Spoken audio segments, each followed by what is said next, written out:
Good morning, good afternoon, dare I say, and I do. Good evening.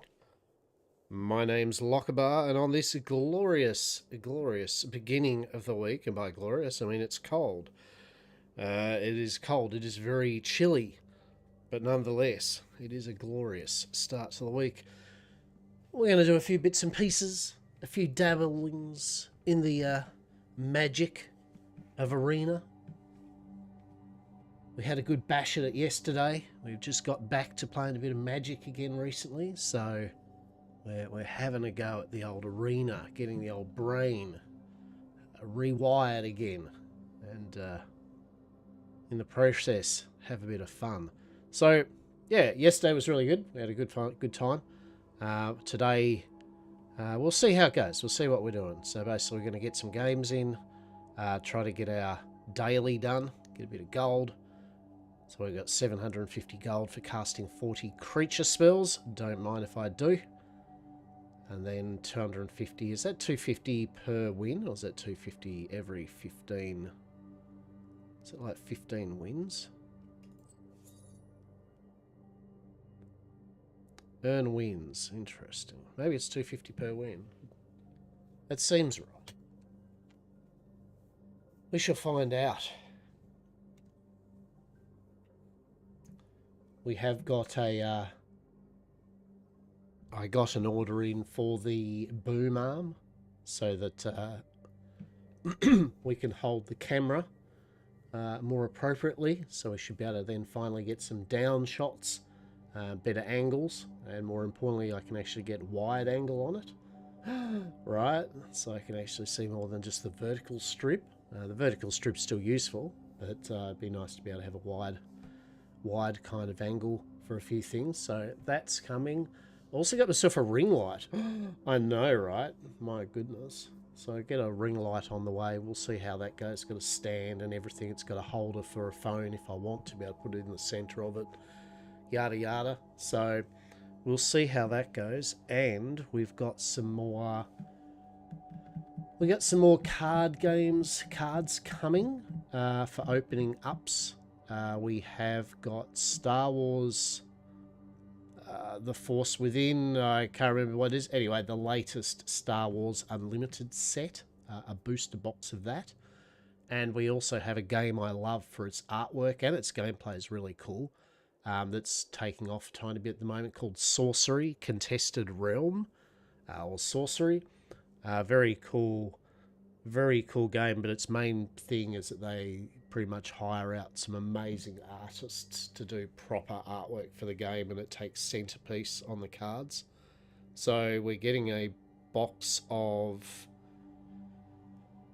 Arthurian Legends, which is the first expansion, and unlike most other TCGs as well, Sorcery, from what I understand, are doing only one expansion a year.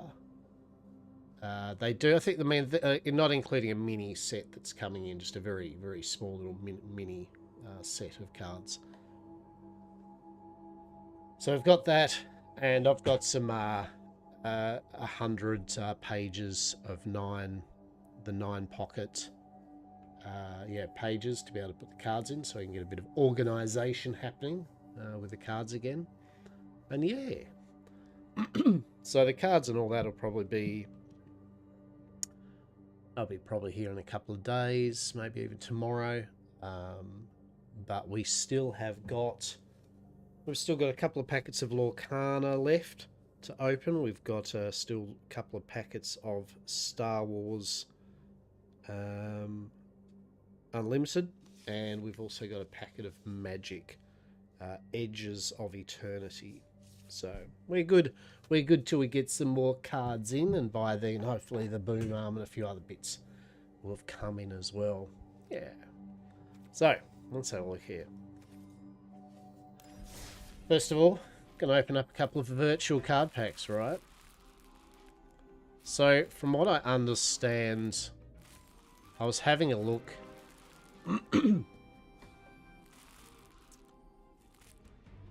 Rotation for the new set. Where was it? Let's have a look here. What did it say? Let's have a look. Set rotation M2G.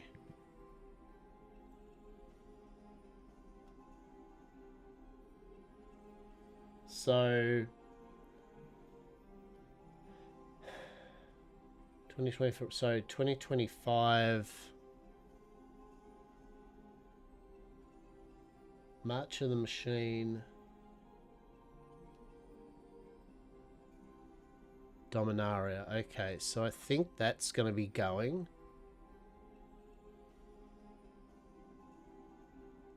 Yeah, so the March of the Machines are going. Wilds of Drain will be fine.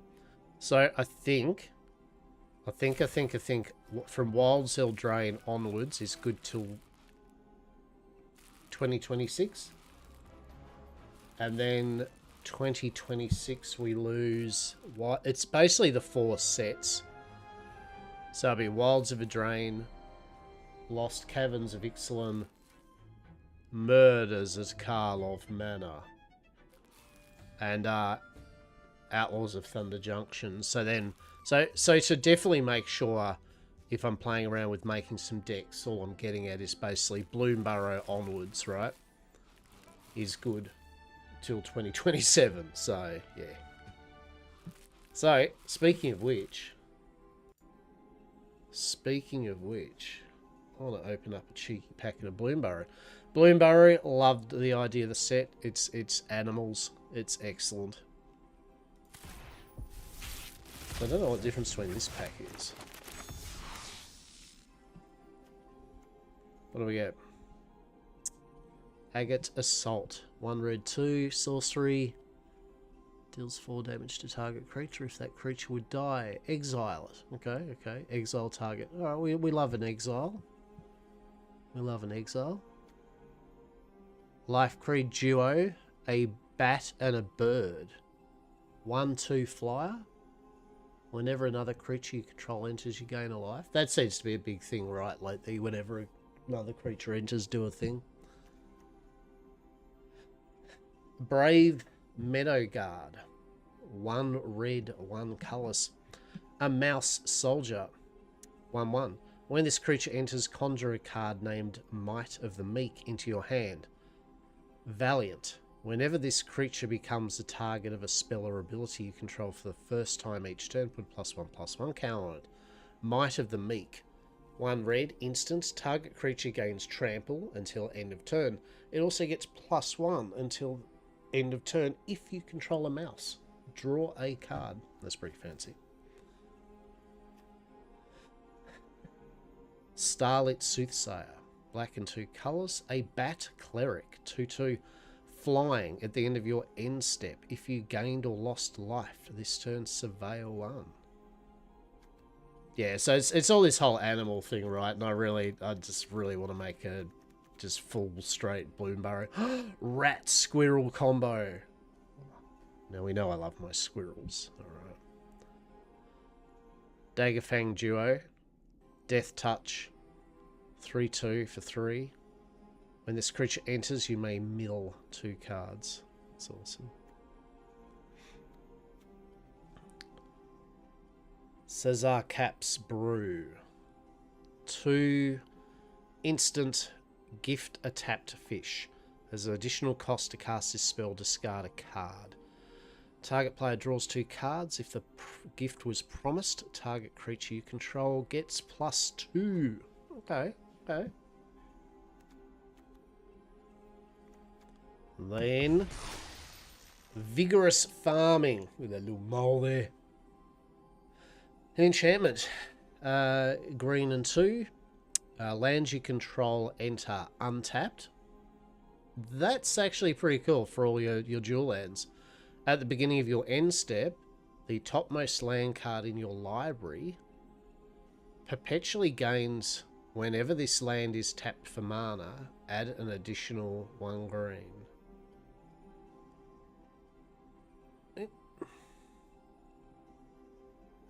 Interesting. Sure.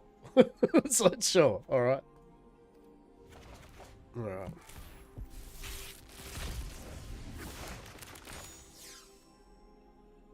Raccoon Aurelia. 2/2 Raccoon Bard with target creature you control gains haste until end of turn. Activate sorcerer. Okay. A Sky Skipper duo. A 3/3 for 1 blue and 4. Bird Frog. Flying. Love it. Tasteful Offering. 1 black color sorcery. You get a 2-time boon with whenever you sacrifice 1 or more permanents. Seek a non-land card. Create a food token. I do like the food token idea. That's pretty neat.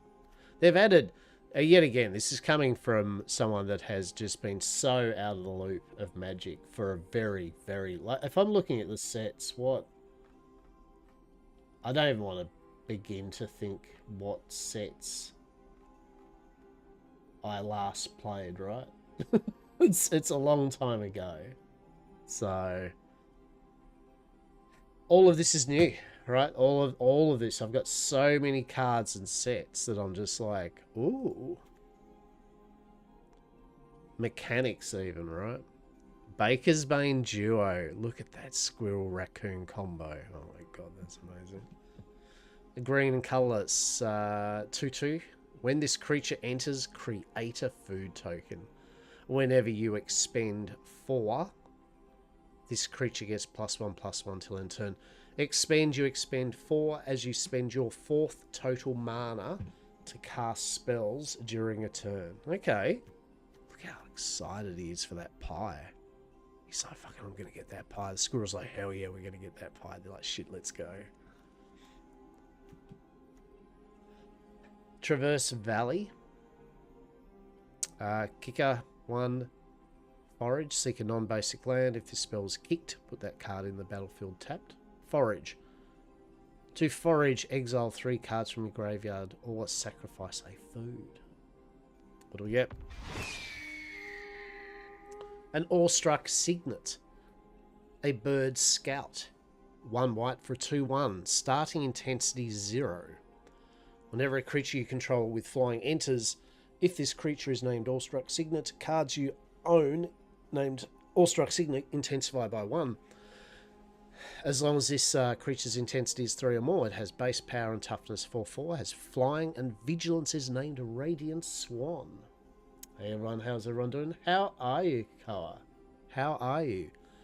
Doing well, doing well. Starting the week off. Opening a few virtual card packs, playing a bit of Magic Arena, and we'll go from there.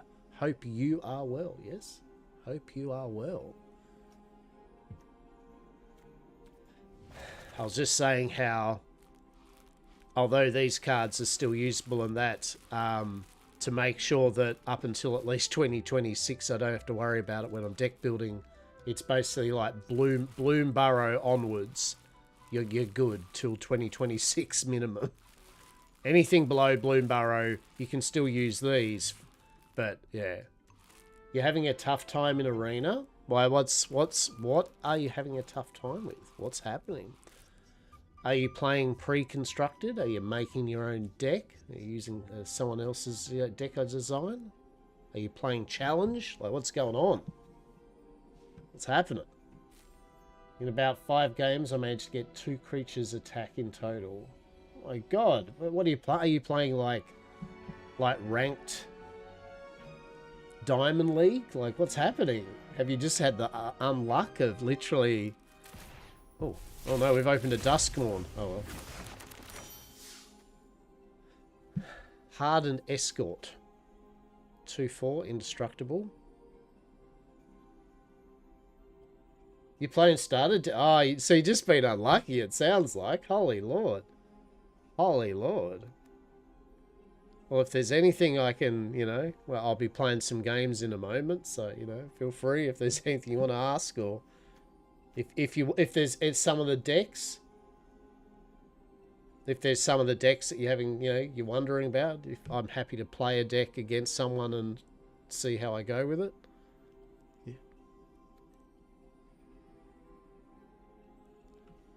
Discard a card if you do seek 2 cards that don't share a card type with that discarded. Okay. Fear of Surveillance. Whenever this creature attacks, surveil. Nightmare, okay. Bear trap. Flash. 3, sack this artifact, gains 3 damage to target creature. Piranha fly. 2/1 flying. Enters tapped for 2. Terramorphic expanse. I remember that. Taps, discard, search your library for a basic land, put in a shaft. Yep. Get card removal specifically for creature. Ooh. Ooh, not good. Replicate terror. Each opponent sacrifices thing. Each. Okay, that's pretty cool. I like the artwork. What do we get? Poltergeist. 3/1 for 3. 1 red, 1 black, 1 colorless. Ward 2 life. Whenever this creature attacks, heist. Target opponent's library. Heist is look at the 3 non-land cards from opponent's library. Exile one of them face down. You may cast that card for as long as it remains exiled. Okay. Alright, there's a couple of packs open. Let's have a match. Let's have a match and see what's going on. Alright. Is there any particular deck that you're enjoying or you wanted to enjoy playing? I'm happy to play against someone with that deck so you can see how I go with it.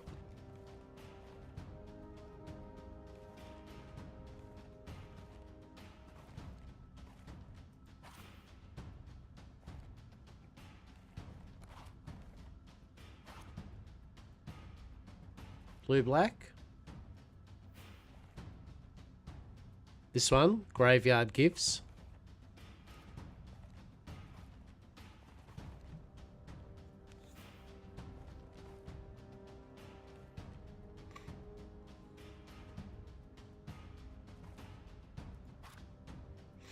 Alright, let's see how we go with this. We've got our daily cast 20 creatures, I think, and I think it's do 15 missions worth. Alright. Keefe and Lockabar. Let's go. Do we get a hello from them? Okay, opening hand. We have an Opt. Brideborn Cutthroat, which is a flash. The old Dead Dreadwing Scavenger. We got a Stabbed for removal. Yeah, I mean, this seems like an alright hand. Sure. Let's give him a hello. Hello. Do we get a hello back? When nature calls, run. Nice. We'll put in an island because we should be able to opt at the end of the turn, right?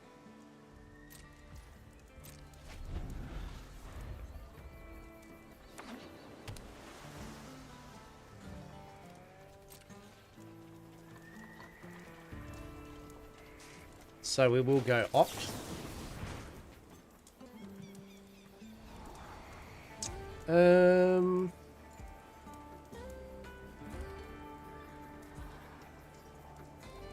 Yeah, let's grab it.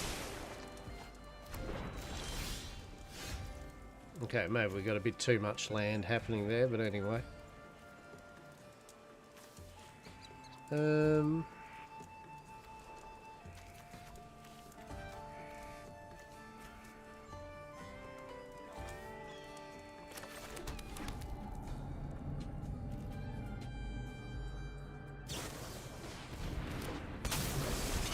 Okay.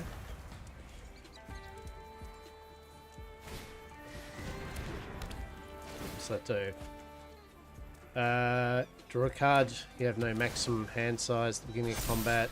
If you've drawn... Yeah. If you draw more than one card, put X counters on target creature you control. Ugh, that's going to be a bit problematic. That is for sure. Alright.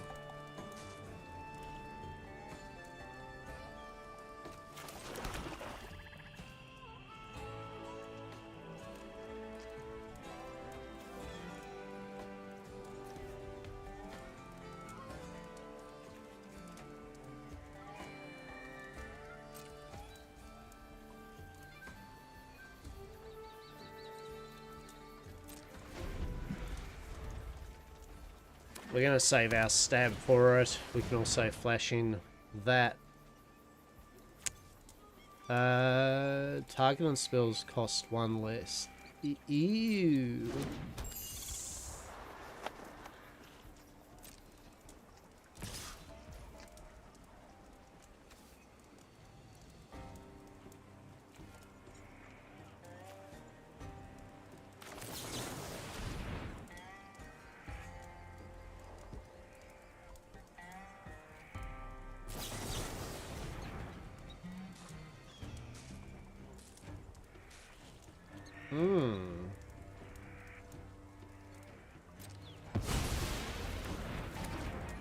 So he's countered my spell, alright.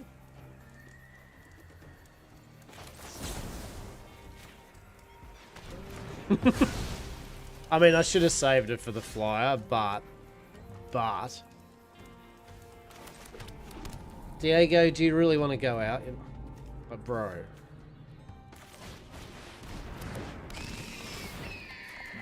Alright, we've got our Dreadwing Scavenger out.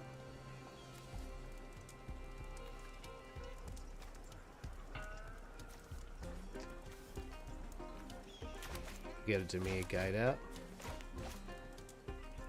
Oh, we need to sack something. Let's set that. You want to go out? Come on. Yeah. Come on. There you go. Come on. Do you want to go out? Or what? What are you doing? There you go. You want to go out? Honestly, don't know what you want to do, Diego. So you can just sit there for the moment. What's he done?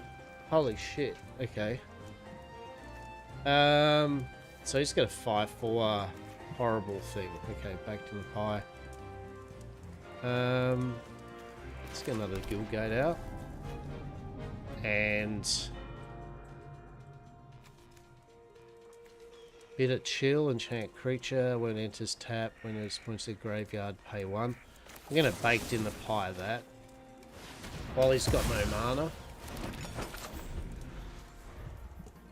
I didn't want to make it so that he has a turn with mana, because he's a blue player. Yeah, Chandler. Enters, create a 1/1 bird token with flying, return non-land permanent to hand, draw a card. Interesting. Yeah, we'd love to get rid of that thing, that's for sure. Counter target. Alright, so we have a counter.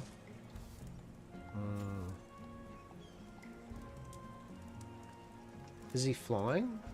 No, but I mean, it doesn't really matter. He can create things, right?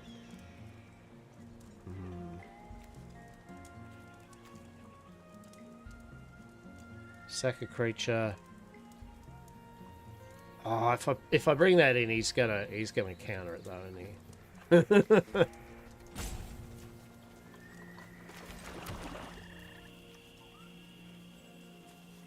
Let's get that in.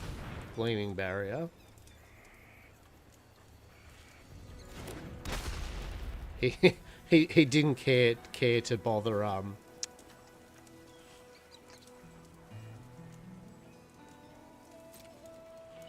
he didn't care about countering that, right? He was like, it's a 0/4 wall dude that makes a treasure token. I could care less. We have got so we have got a counter target creature. Oh. No. It's like, no. I don't want you having a 5/5 death creature. Right? Oh, we may as well sacrifice this, right? Get our value out of it now while he's out of mana. Now, the good thing is... Yeah, we can get this out. He's got no mana to... yeah. We'll sacrifice our Dreadwing Scavenger.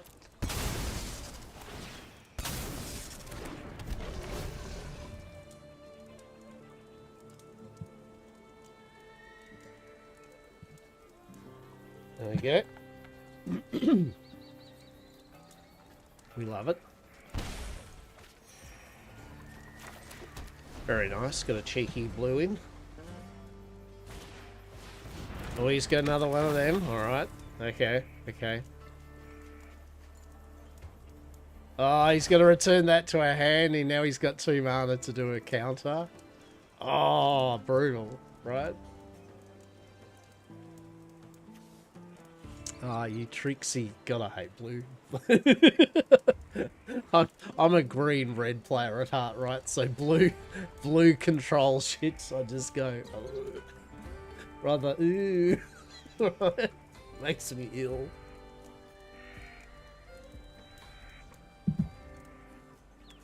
Alright, what's the play here? So it's just when he enters play. Yeah, okay. I mean, it's still great. Got 3 options. But other than that, they're 2 1s and 3 2s, and I have a 0-4 wall.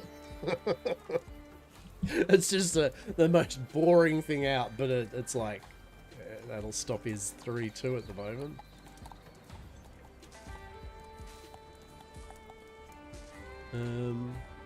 So it's at the beginning of combat, on your turn, if you've drawn more than 1 card this turn, put X +1/+1 cancel X is the number of cards you've drawn this turn, -1, right. So your second one, you'll get a +1/+1. And it's only on 1 creature. Alright, that's cool.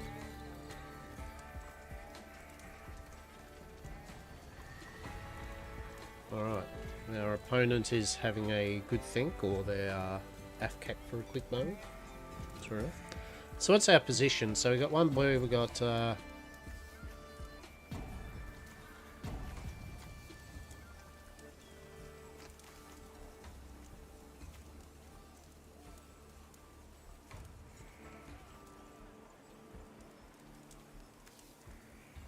currently we've got 2 cards in hands, 7 in the graveyard.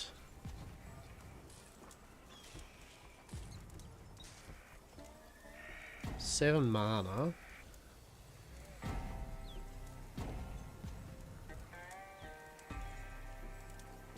So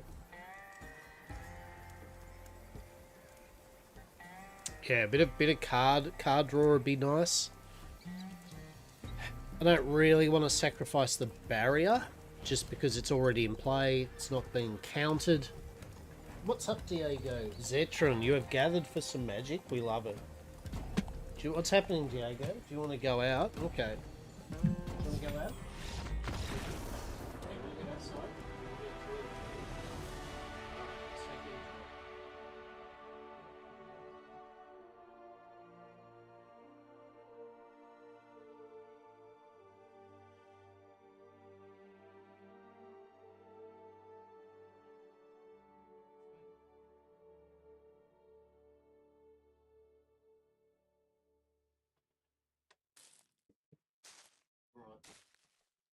Oh no. Oh no. Oh no. What happened? The blue player just... he was like, nah. Woo. First win for the day, peeps. First win for the day. And we got 4 of 20. So our mission for the day is... Our mission for the day is cast 40 creatures and we get 750 gold. I think we get 100 gold per win.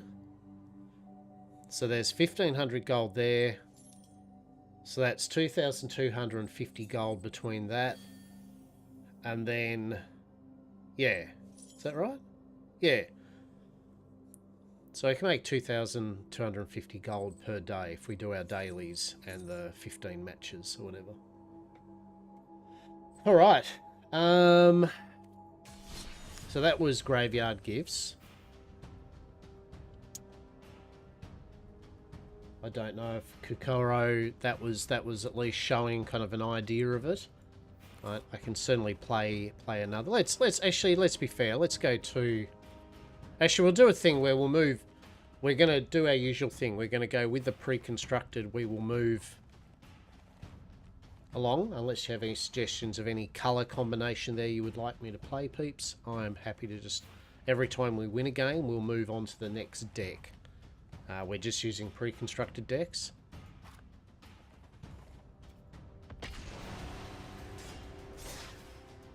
Getting us back to knowing what all the different type of cards and play styles do. Although it would be nice to stick to the one deck, right? And get really good with it. I just want to get used to seeing all the different types of styles there are at the moment. To do that, you play them. Lockabar versus Shazmir 42420. Let's look at what we got. A Skelly Bum. Returning thing. Infestation. So no big things. We do have an Exile. Jungle Hollow. Yeah, alright. That's cool. Let's do a big hello. Do we get a hello back? Let's see.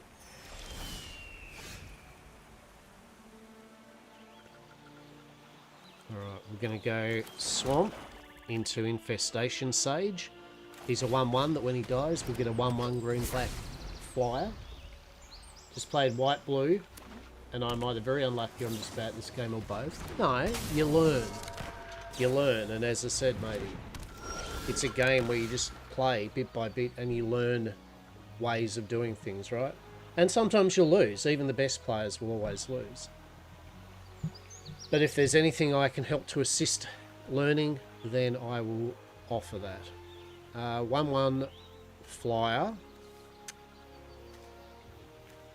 What? Has he got 2 1-1 flyers? Damn, alright.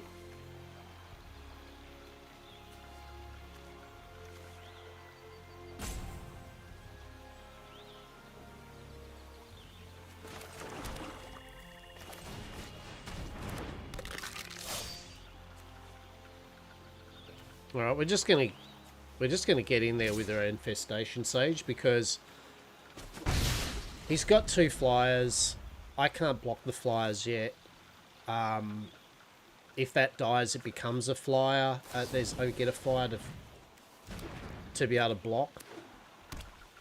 So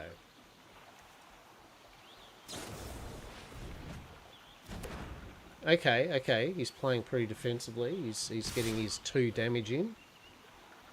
There's not much we can do about that.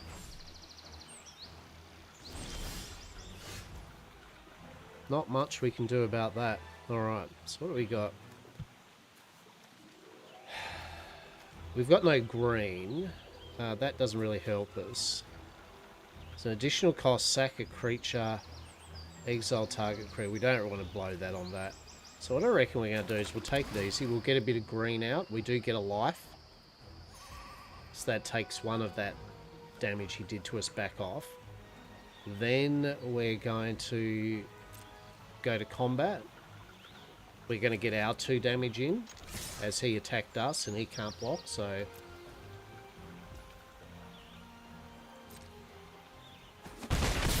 yeah, and we can't block it, right? And yeah, there's no point not attacking with them because one of them, if it dies, gives us a unit, and the other one we can summon from the graveyard. So he's going to do 1-1 haste, sack a creature, sack it to do 1 damage.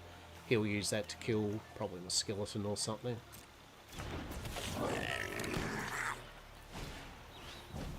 Creatures you control gain trample. Draw a card. So is he doing that just for drawing a card? Interesting. No?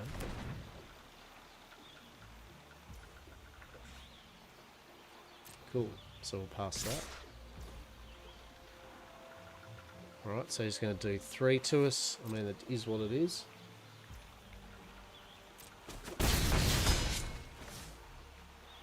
Alright, so he's going for the direct thing. At the end of the turn...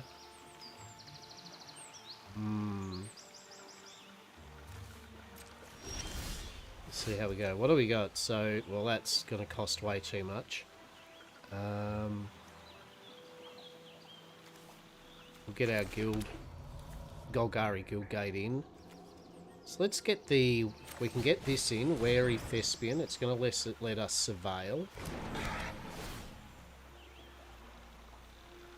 There's a card coming up. We do kind of need... Do we need another land? Yeah, we do need that land, unfortunately. Now, what we can do is I can now save that 1 mana for if one of my things dies. So we'll go next. Then we'll go both attack. We got to keep the pressure on him because he's putting the pressure on. It's a clock game, right? He's going to keep hammering me hard. So he's going to probably sack one creature with his Firebrand to kill my Thespian.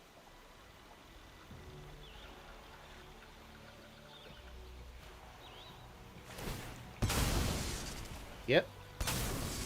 So he's going to kill my 3/1. What we're going to do is we're going to do our instant Undying Malice. Until end of turn, target creature gains when this creature dies, return it to the battlefield tapped with a +1/+1 counter on it.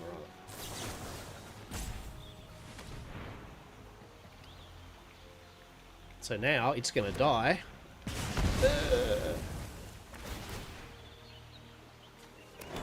Now it's going to come back and it's going to get 4/2 and I'm able to surveil. I mean, the surveil part doesn't matter because we already know it's a swamp. Right.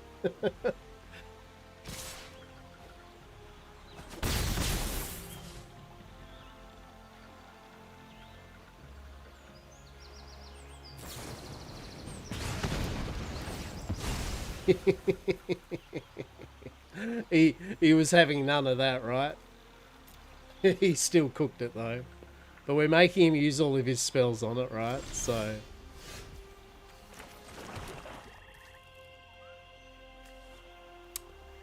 Morbid. Should we get this out?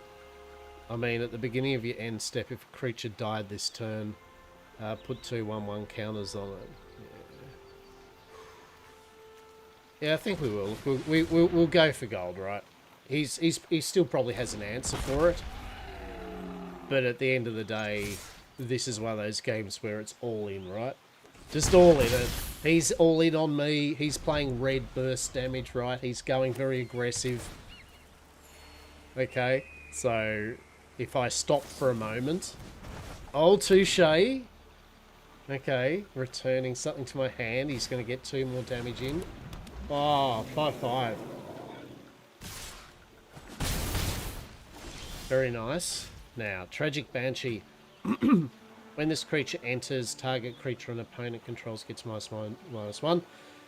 If a creature died this turn, that creature gets -13, -17 till end of turn. So, we can do a couple of things here.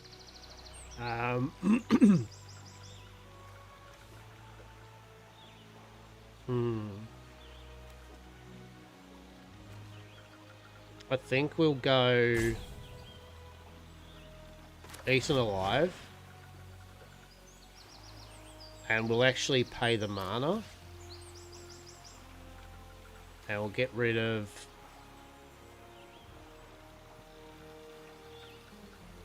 Oh, shit.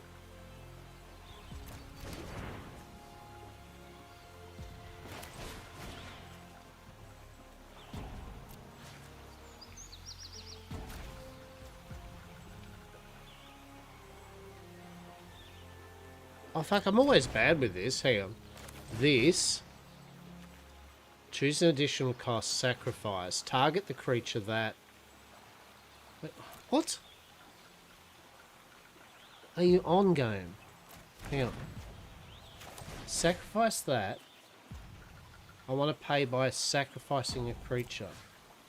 Target a creature or planeswalker that. Oh, for God's sake.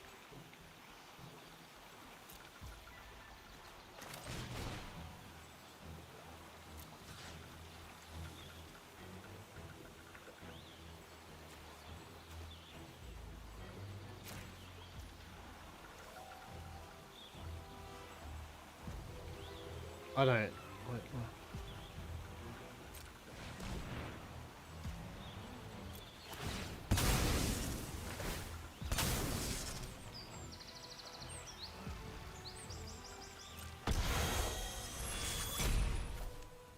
My brain just cooked completely. Like,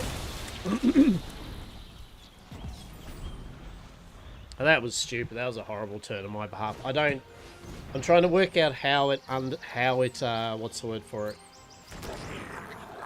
I understood that it needed ward, right? I had the mana free. I was willing to sacrifice the creature. Yeah. Just horrible. So anyway, that's probably lost me the game, me twatting around with that one move then.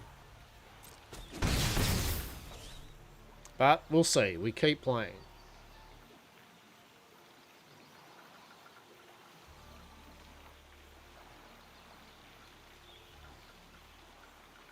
He's got one card in hand. He's got 2 flyers. Unless I somehow take care of those flyers, we're in problems.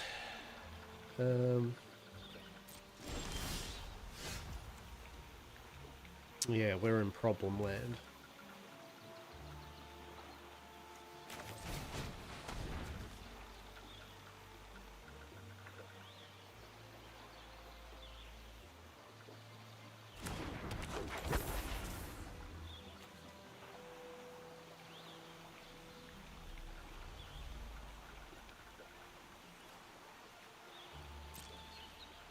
Yeah, we're cooked.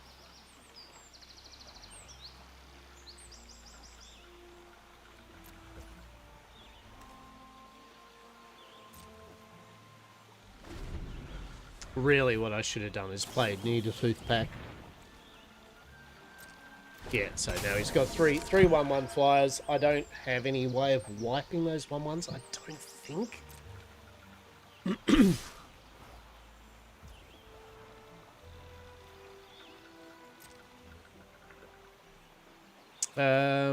Well, I mean, we'll get one onto that.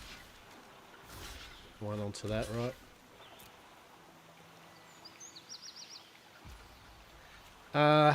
I mean, we could bring this out, right?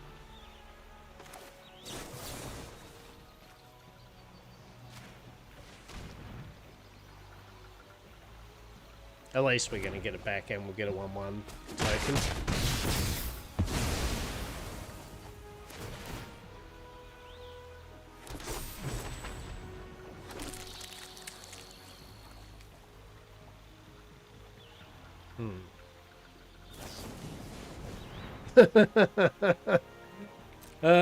Shit. Well, now at least we know he's got no card. Because he didn't want me to be able to block the flyer, right?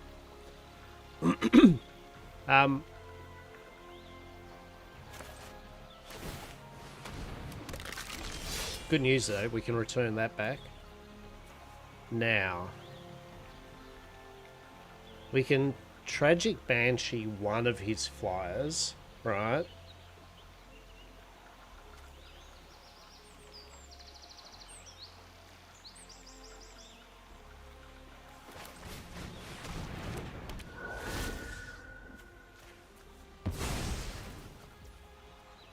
I think it's going to be a little too soon, too late, too soon, right? Well, yet again, we can't block his flyers, so we may as well all in. Right. So at least he's on one card. Talarian, okay.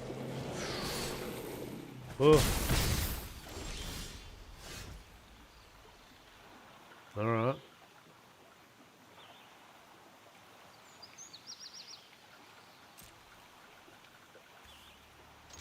Get them all in.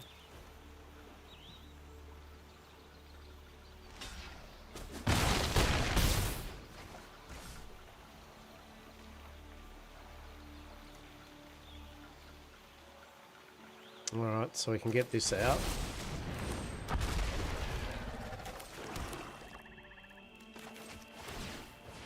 Bring the dead back.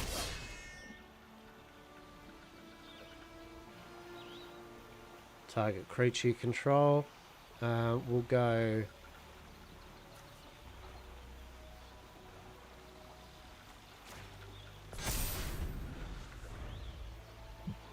He's got one card. It was a land.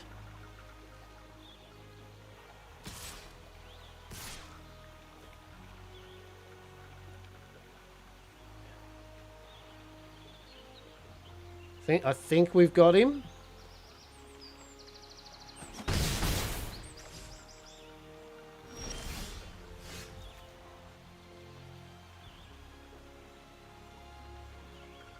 Yeah. Yeah, he's got no cards. He's got one thing to block. We need to do 5 damage. GG. Oh, come on, man. Let me at least attack you. Oh, what a shame. Not even a good game from him. Well, good game. Good game.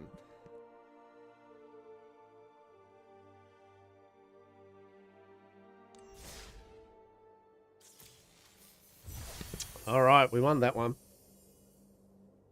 Yeah, definitely something I learned playing Magic is, and I don't always do this, by the way, but something is definitely patience with your players in terms of sometimes you get very eager, like, oh yeah, now I'm going to do this and this into this, when sometimes, yeah, it is best to just wait a turn or wait till the end of their turn to cast an instant, checking board state, you know, how many hand cards they've got, how much mana they've got tapped, you know. After you play certain decks, you start kind of knowing what you might come up against.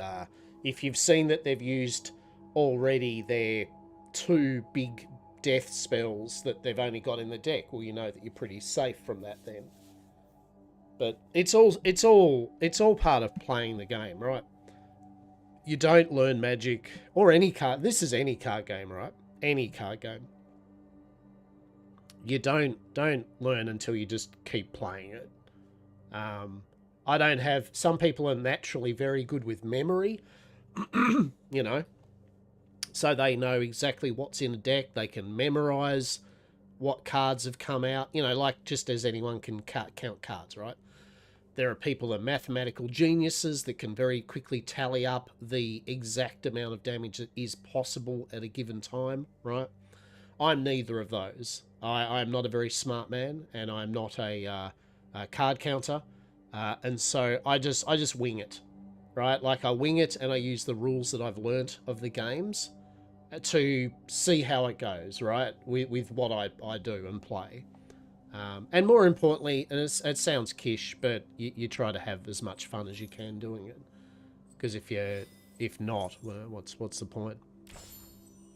Alright, that was a good one. What do we go next? What would we like me to play next? Is that a cookie you've got? It is, it's a victory cookie. Okay.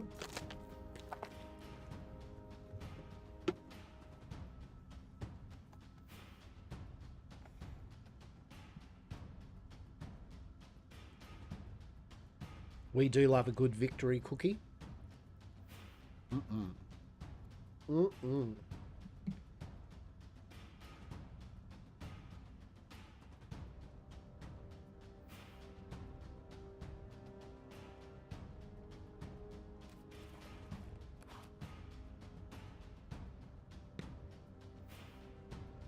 Let's go cheeky cat attack. Actually, we'll open and pack it up while I'm...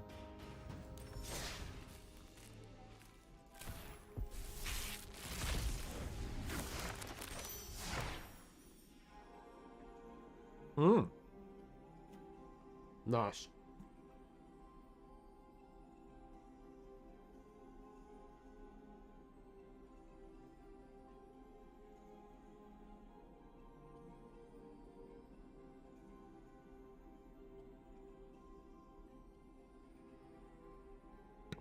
Good old brainstorm. Draw 3. Put 2 on top of your library in any order.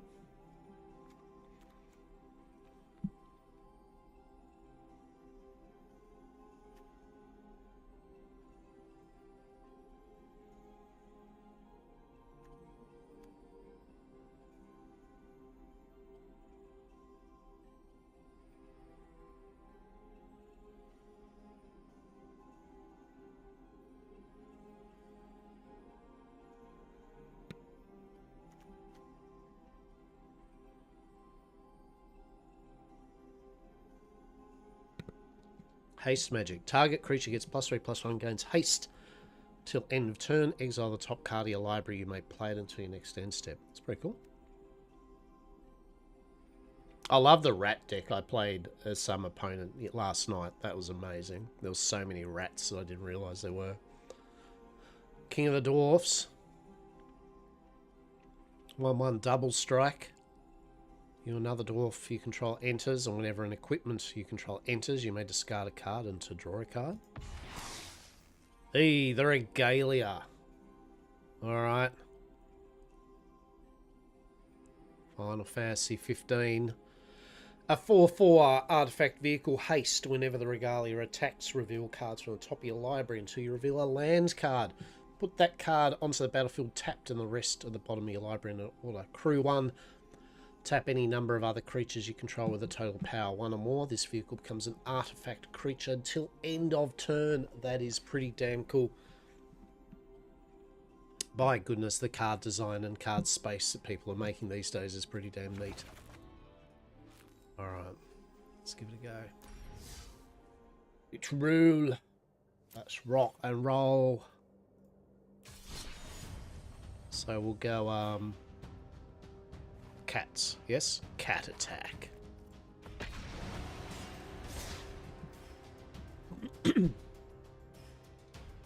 Cheeky bit of cat attack, right?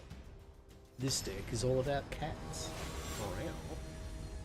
Oh, Wraithwind, look at that. Look at that little Lalafell hanging out on a chocobo. Alright, what do we got?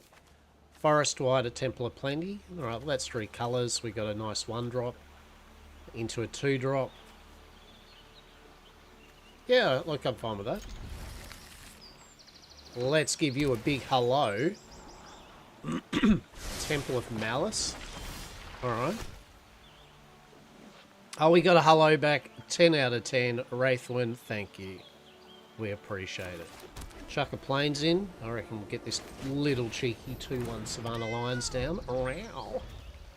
It's a cat. One alone is fearsome. One amongst many is unstoppable. A banalish proverb. Yes. Alright. So then we may as well get our... What do we got here? Enchant creature. +2/+2 trample and lifelink. We could surveil. Alright, so 2/2 flyer. Yeah, 2/2 flyer, 100% right. Get 2 damage in with the Row kitty. So they're playing black-red. They're going to have heaps of removal. Oh, Logamos, Hand of Hatred at the beginning of combat on your turn. A 2/1 elemental with trample and haste. Sack it at the beginning of the next end step. Search your library and put it... Ooh, shit. I mean, yeah, look, get it in. 100%.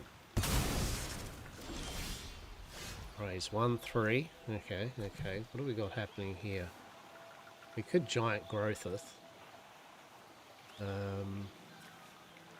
Gain a life. Scry. I think we'll gain a life.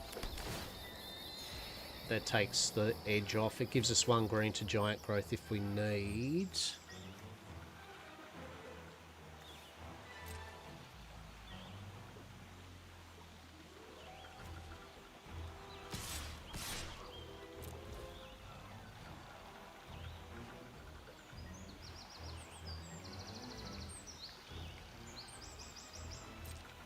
Is he going to block it?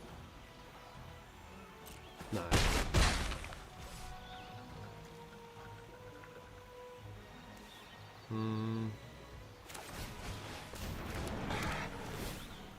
Get a Thespian out. So what do we got? We got... Nah, we don't want another Thespian. Goodbye, fair Thespian.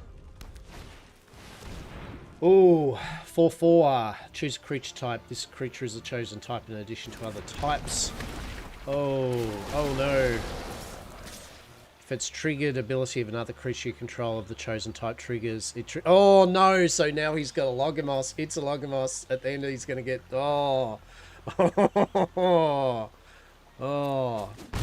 Yeah, so he's doing 4 damage of get wrecked each turn. Oh. Brutal. Alright. Alright. And Krieg gets trample and lifelink. Alright.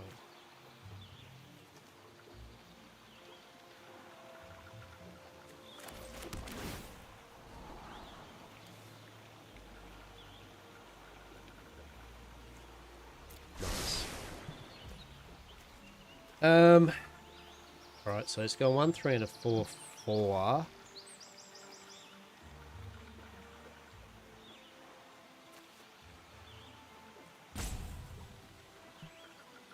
Chain of creature gets +2/+2 and lifelink.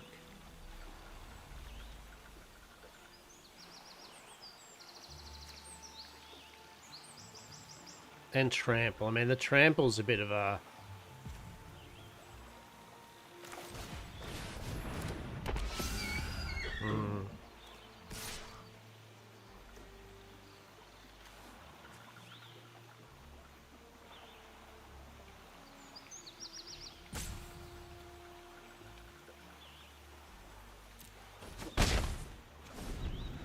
Yeah.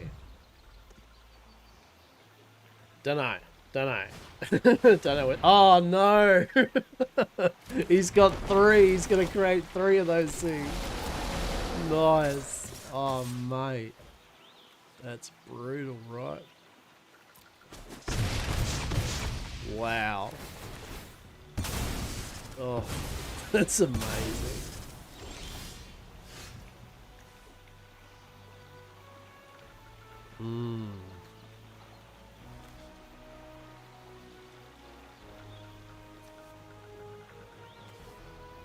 It has got ward too, though, right?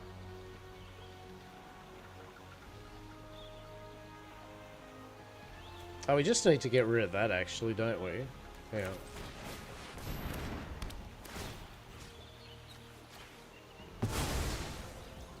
Yeah, I don't like that.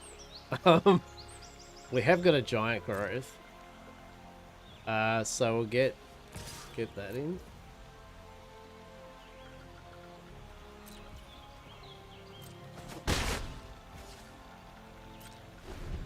Oh. See how this goes.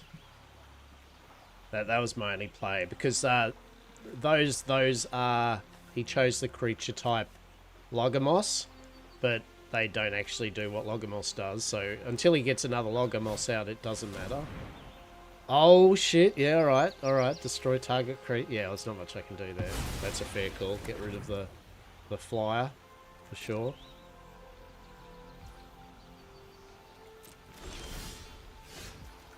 Okay, what do we reckon?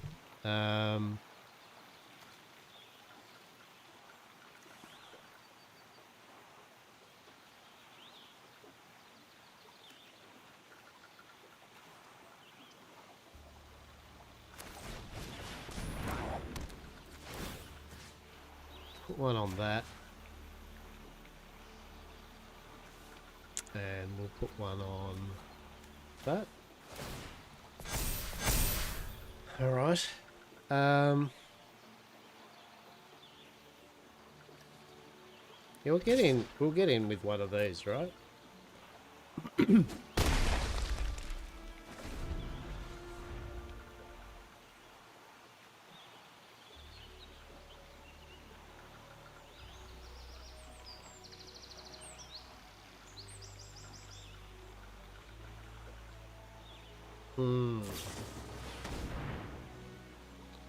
Yeah, you gain life equal to its thing. Yeah. Okay. So you go sacrifice a creature of... Oh, you gain life equal to their thing.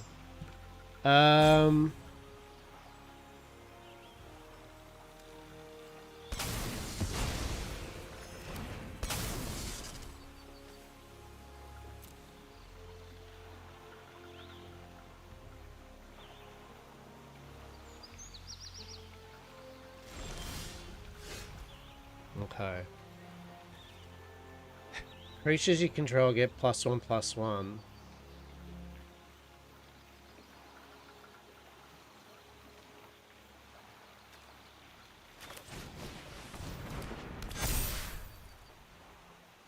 We got 2 giant growths.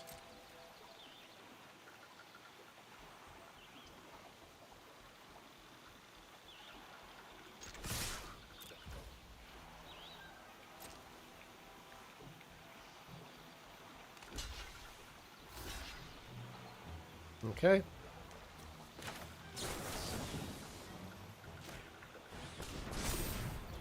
And a second giant growth.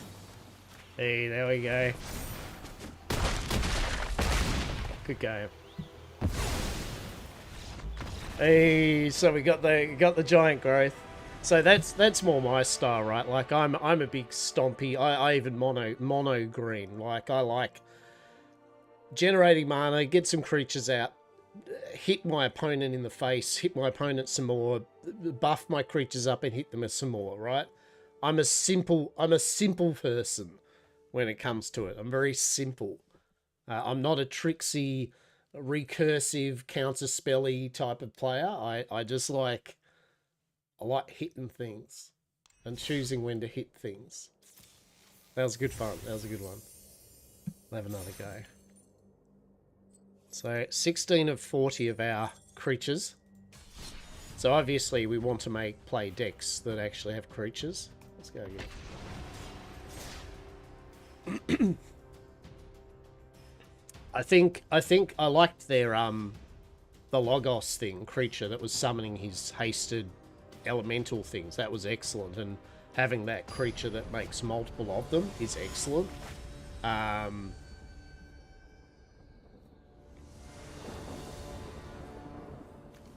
Oh, well, that's a bit... that's... So this is a good example of, yeah, this is a bit garbage. So we're gonna mulligan the shit out of this. Actually, no, we're not. You know what? Because this is what we do here. We don't mulligan. We try our best, right? If we get a white, if we get a plains, we're good. If we don't, we hopefully we'll get a 1-drop. we're setting a self-imposed limiter on ourselves. You know what? You know what? Hello. Hey, we got the plains. Alright, well that's good. No turn 1-drop though. But at least we get a plains. Okay, whenever a land you control enters, it gets +1. Okay, that's actually pretty solid AF. Creatures you control get +1/+1. Let's just get that over and done with. We actually need a creature though. Oh no, we're already screwed. I think for the fact he's got, yeah, Saz's Chocobo. He's gonna get, yeah, +1/+1 each land. Oh no. Oh, and now we're drawing nothing but land. Amazing. We can, yep, 2/3. So, oh my god, it's a Choco, it's a Chocobo deck, I love it. I don't even hate the fact that I'm probably going to die to this already, right? Like, I'm here for this. Oh, it's so brutal.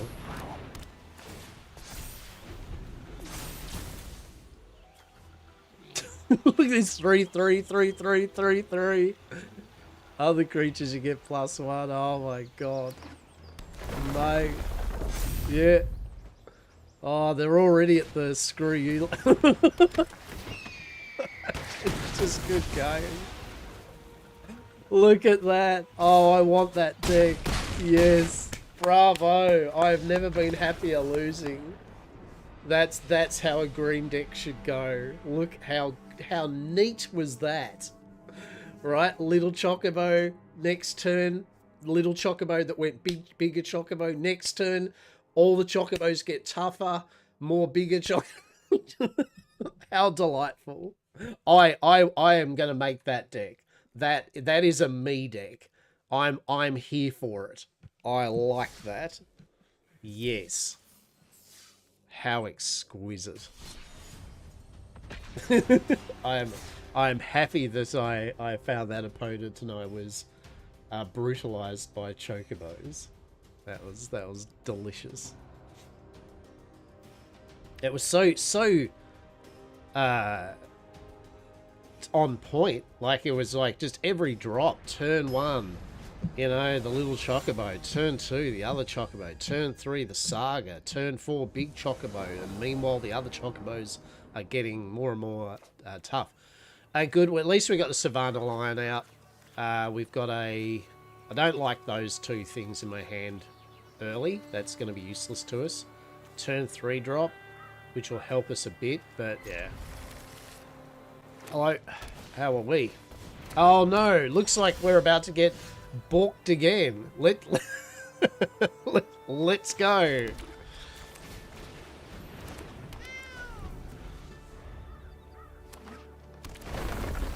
See, that thing just right off the bat just starts becoming brutal. I drew it to the cow right off the bat. That means I can't now attack with my Savannah Lion. Oh, mate. Yeah, no, it's like, and now that's going to become powerful enough to, I won't even be able to kill it. This is, oh no. Oh, now we've got a Hydra, yep, which on landfall is going to double its tokens. Oh, this is the part of the day where I think I'm about to just get balked, right? Like, for real. Like he's going to get another land. That's going to become 4/4. That's going to become 3/4. I'm making a landfall deck.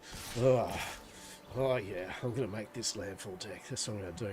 Kind of part of me is tempted to actually just like take out his Hydra now, or take out his Chocobo now, right? But I haven't got anything that's going to save me if I do. Right?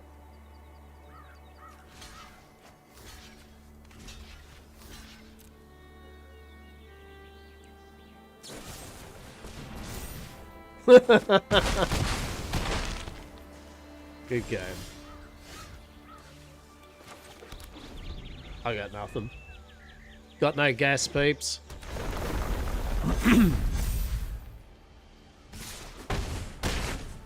Look at that. Utterly brutalized. Yeah, the tempo of that landfall deck with this... Yeah. Although, to be fair, like, you know, we did have the two, like, 7 cost things, right? But, yeah, you can see how strong the Hydra is. The Sars's Chocobo. Whenever you're dropping a land, which you usually are, you know, it's just buffing it. So you're just getting value out of literally playing your mana, right? You are making your creatures tough. So I can see how landfall is, or was, and still is, a very popular archetype. For sure.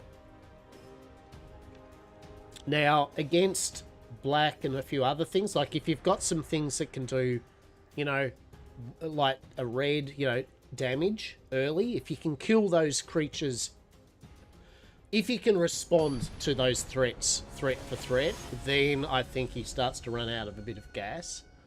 But still, CK only. Alright, what do we got? 2-drop, 1-drop. A whole bunch of 2-drops. We have got the mana to do it. Is it worth... Well, you know what? Let's do it. Bit of card draw in that. Okay. Hello.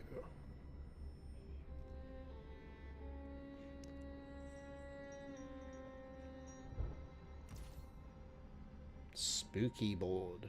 Spooky board.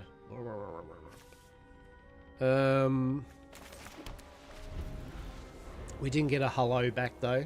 Sag. Alright, we got planes. Alright. Are they doing the same? Alright. Holy shit.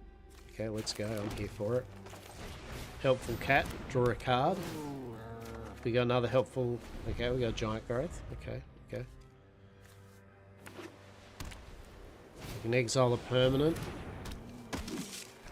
Gonna Johnny. Okay. Got a 1-1. You know, block for block. We don't want it powering itself up. Gain a life. We're going to need the life. Or a 2-2 flyer, actually. I think we'll get a flyer out now. And then we'll get the Blossoming Sands out to give us a life.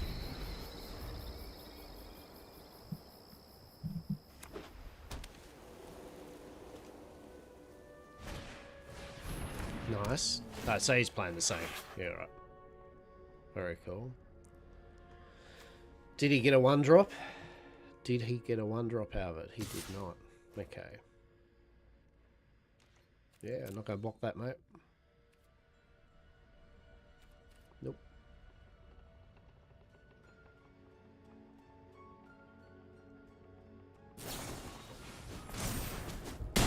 Okay. Nice. Nice bit of extra chip damage on me.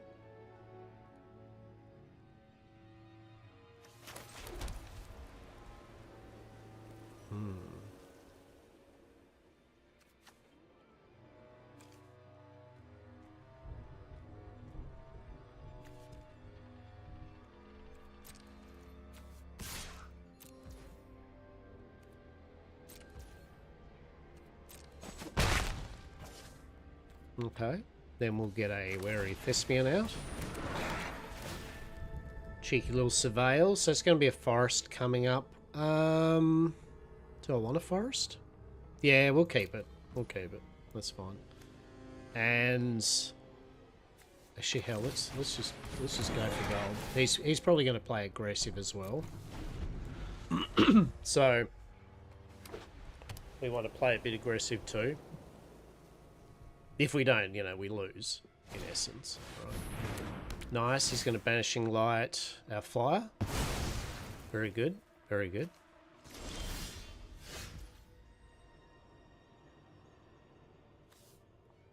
Now,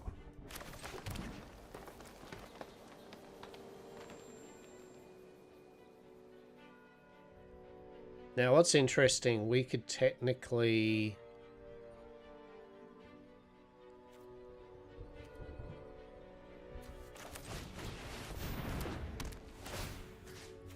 Banishing Light is Banishing Light, and then we can get our flyer back.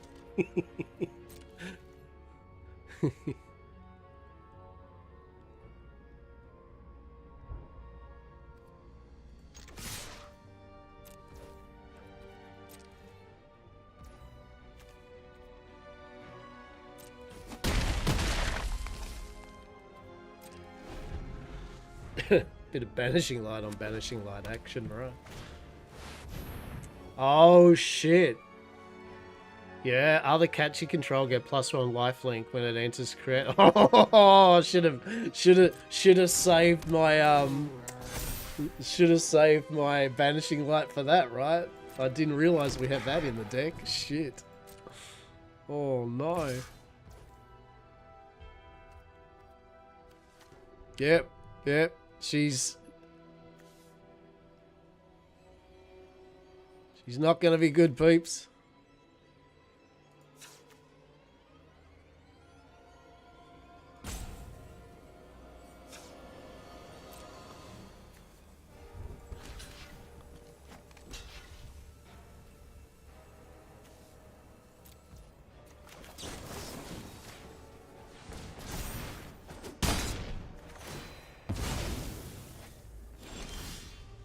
Whew. Living on an edge, but I don't think it's going to be enough, unfortunately.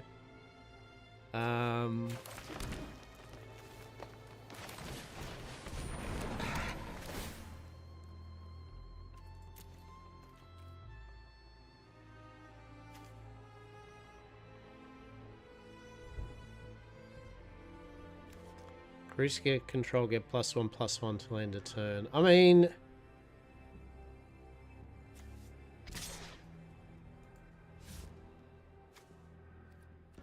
Wait.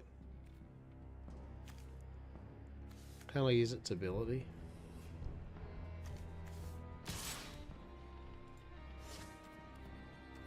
Oh, did I jump to the phase? No, hang on. 1, 2... Yeah, why can't I... Oh, it's 5. Yeah, okay. Yeah.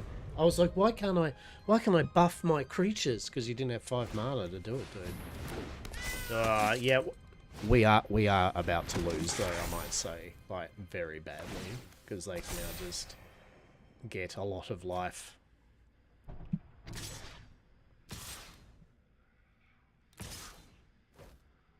Yeah. He's going to get 2 for 6 life back.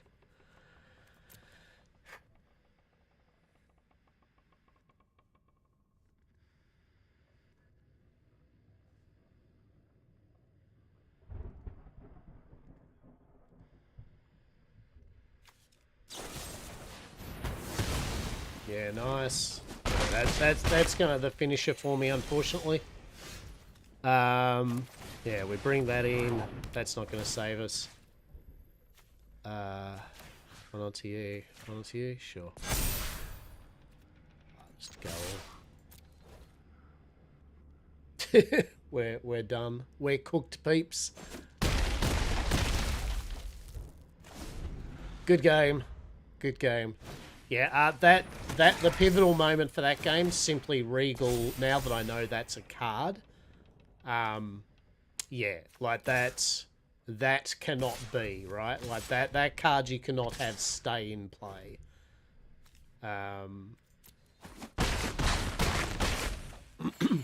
Wait, did you not kill me?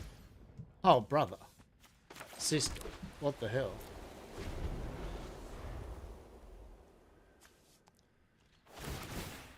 But this is why I play the games out, right? I want to see what my opponent does. Yeah? I want to see what the cards do. We don't even get a good game or anything. Some people do. Click a button. You just have to click a button to be polite. That's all. Sag. But yeah, that's why I don't just give up, because I want to see what the cards do. I want to see what people do play-wise. It's all knowledge. God damn, we got a bit of ruffle stomped here, haven't we? We're getting a bit ruffle stomped. But yeah, so that cast skill thing, 100%. Do not want to give all cats plus. I mean, that's if they're playing it. If it's a mirror match, right? Matata, the virtuous. All right, we got a helpful. We don't unfortunately have the drop 1 cat though. That would have been amazing. But that's all right. Hello, frog person. How are we? Come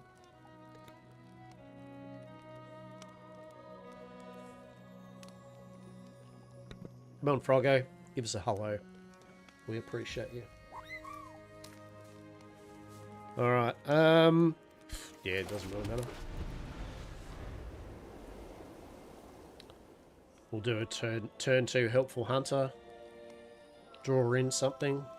Turn 3 very thespian, I guess. Or a 3 drop. That's not really what we wanted right away, but.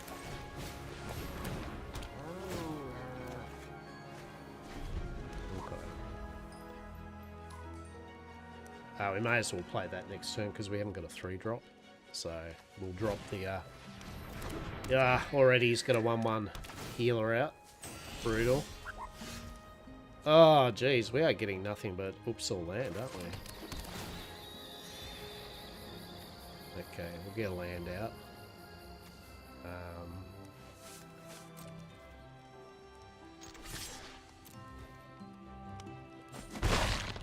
We've got to get that land in, right? Damage in. At the beginning, if you control 3 or more creatures, it'll become +1. Yeah, okay. That's fine. Nice to have that as a 1 drop. Yep, 2/3. Gonna get life every time the creature comes in. We need to be able to deal with that, that's for sure. Catch you control, get +2/+2 to end a turn.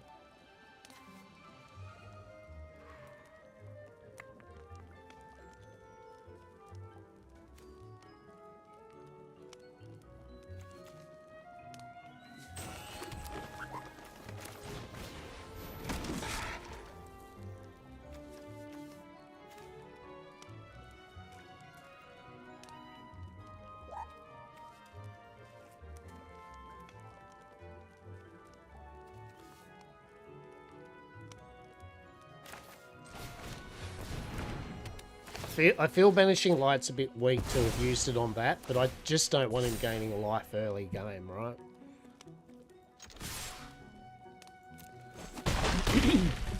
If he's gaining life, the biggest hurdle you've got is that you've got to get that. Yeah, there we go. So, for example, oops, that would have been nice to have taken out instead, right?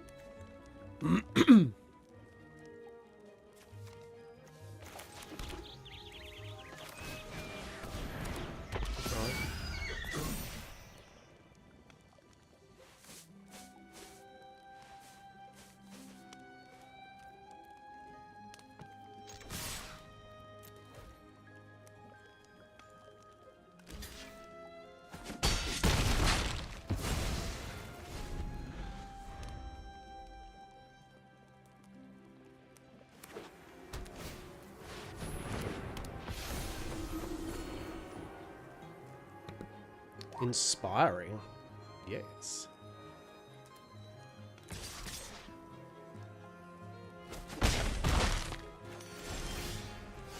Okay.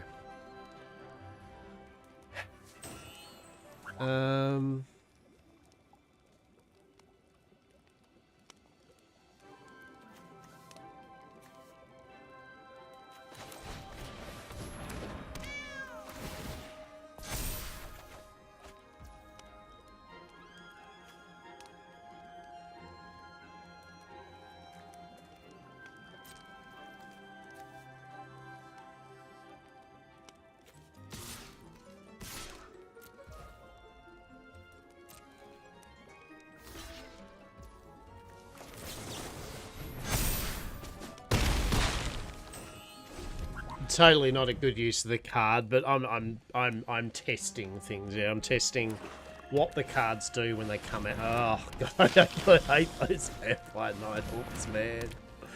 I hate them. Ugh. Truly.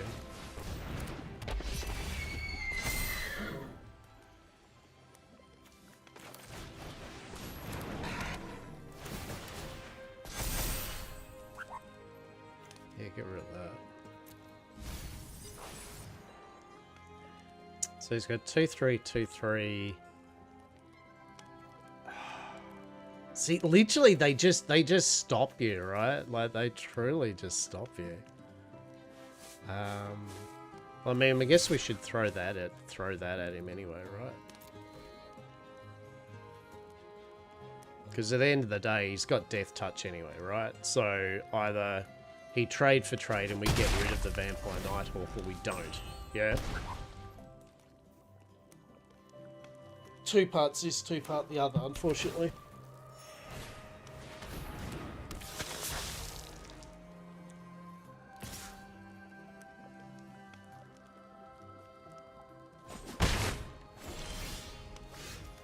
Oh.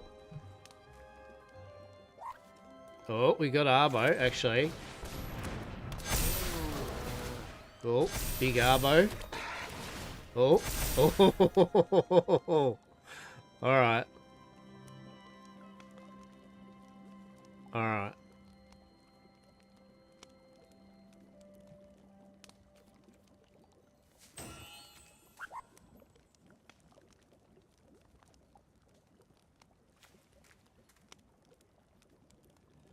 So unfortunately that's just going to get nailed, right? So we attack with that cat.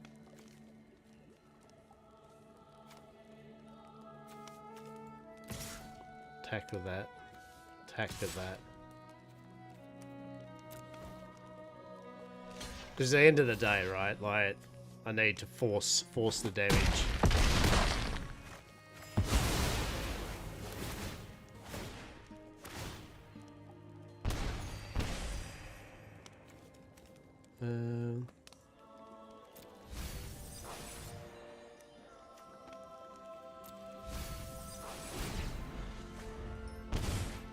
Yeah, see, I'm doing all this damage and it's just, it's so hard, like life. Yeah, life link, when it enters, it was kicked, return target on land, yeah. Ah. What happened? Oh, did he just run out of juice? I guess he, yeah. Yeah. So I was going to basically bring out the other cat this turn, and then that would have got 2 lots of buffs from the what's-name and a buff from the lion, which another cat came into play, so another cat would have come into play. Yeah. All right. Okay, we got to win with our cat thing. Hell yeah. I'm gonna do one more game with the cat thing because I like seeing what this. I like cats, man.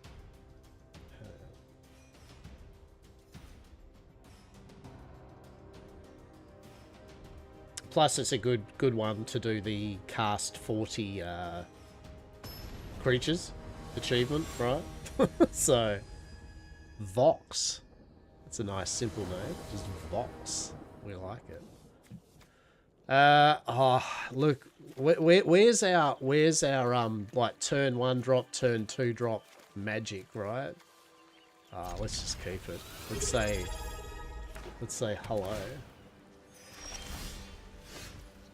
Seldrith, thank you for the sub, matey. 2 months. You haven't got over me in 2 months? What's wrong with you? How are we? Hope you're well, and thank you. Hope you are well. We're just going to drop that in.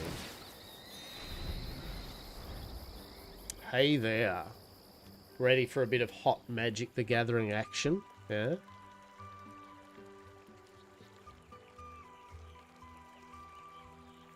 How was my weekend? My weekend was good, Seldrith. Played some Magic at the local game store, pre-release for Edge of Eternities, and then yesterday we did the Magic the Gathering online here, streamed, and other than that, just relaxed and vibed. It was very good. How was your weekend? Flying, Vigilance, all other angels you control get +1/+1. Oh, alright.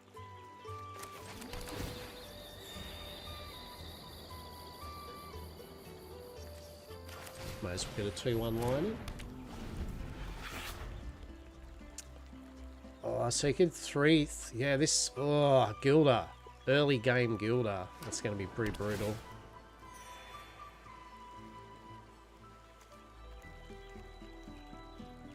Oh, Flying Vigilance. Yeah. Yeah, get that damage in because you got Vigilance, so it doesn't tap to attack.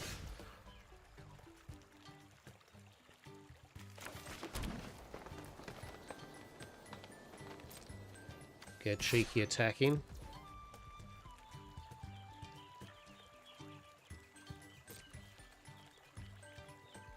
Are we going to get cheeky block? Are we going to get blocked? Is Gilda going to block the Savannah Lions? Is this what's going to go down? Or Glada? I doubt it. I mean, I wouldn't. I wouldn't trade a Savannah Lion for my legendary angel thing, right? That wouldn't be great. Coming back to stay with the family, had a blast. Yeah, from stay with the family, had a blast but tired. The kids wore me up. The sun and the heat were crazy. Great time for the pool. Nice work. Nice work, matey. Yeah, hell yeah. Yeah, good stuff. Good stuff. Now's the time... Well, I was going to say now's the time you can relax, but it sounds like you have been relaxing, so you can relax at home. Cat Collector. When this creature enters, create a food token. Whenever you gain life for the first time during each of your turns, create a 1/1 cat creature. That's what we want. We want the Cat Collector.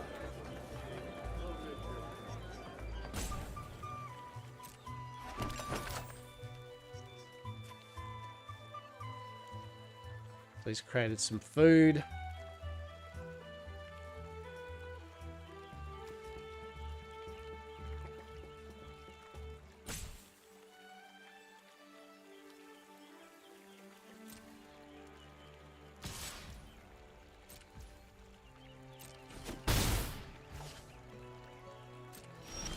Alright, what do we get? Do you know what we've got? A whole bunch of shit all. Enchanted creature gets +4/+4 in flying first strike and becomes an angel. When enchanted creatures... Oh, shit. Alright.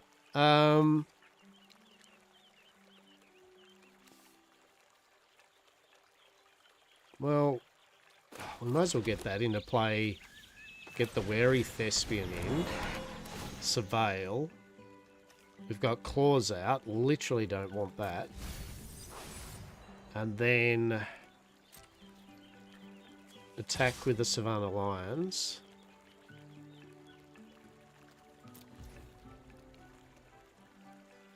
Get a bit of damage in. There. You can't eat your food to give yourself life this turn.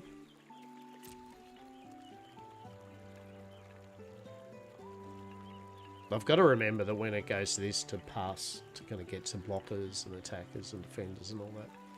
So I'm not wasting time. So he can't use his food to get life to get a free cat. Oh, he's gone the play. He's gone the cat collector. Okay, we're doing a giant growth. Savannah Lion. 5-4. Beautiful. Good trade. Good trade. We didn't want the cat collector to be doing its thing. I'm happy with that trade. That's a good trade. Oh, we've got Arbo. Alright. Shit. Alright. We could be screwed now, because I don't have much ways of dealing with Arbo. Huh. Okay. What do we do with Arbo then? Shit. I mean, if we... I kind of would like the unicorn out first, but we kind of need this first.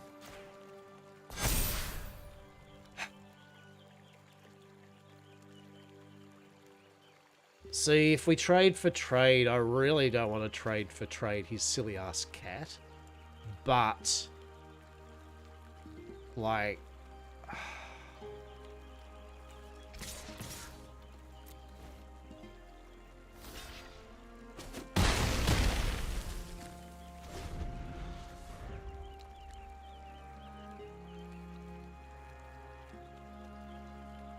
But he is going to be able to create more cats. Okay, what's that? Lion Heart. No! Oh, we don't want that. Get that out of here. Equipped creature gets +2/+1. Ew. Alright.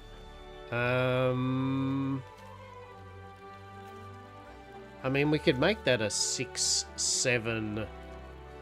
flying first striking angel. I mean, I feel that would be pretty sweet. It has already got... Oh, shit. Actually, let's do it.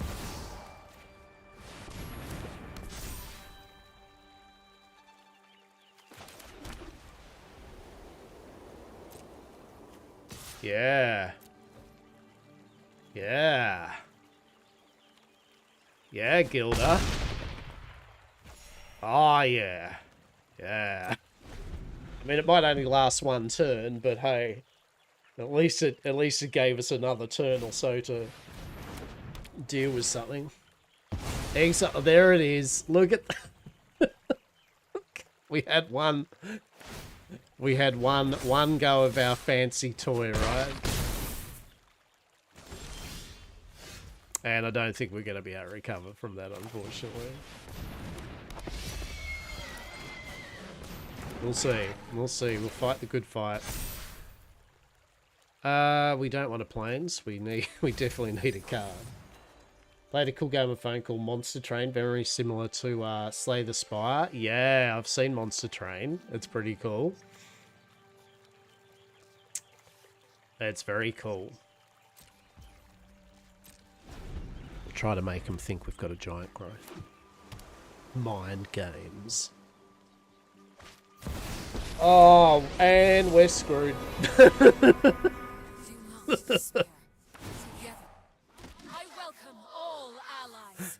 Good game. Oh, what does that do? Okay, if one or more tokens will be created under your control, twice that many tokens were created. Yeah, one creator soldier token, so that's 2 soldier tokens.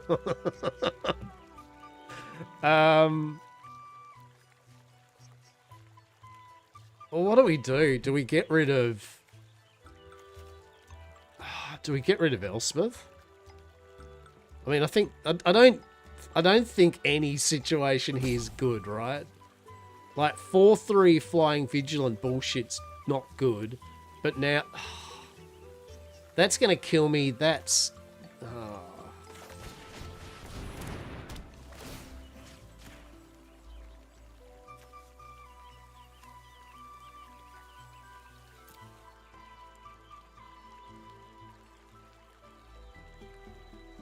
I mean, it was either Elspeth or that, right? And either way, I'm screwed. I mean, if Elspeth hadn't have come out, we'd be all right.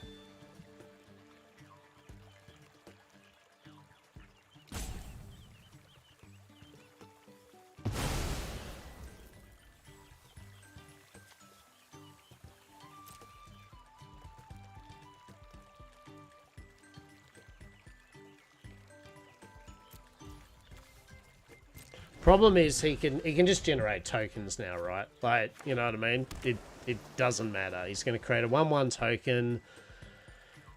He gets 2, yeah, lots of soldiers. At 0, you can get a +1/+1. Yeah, and we're screwed. Good game.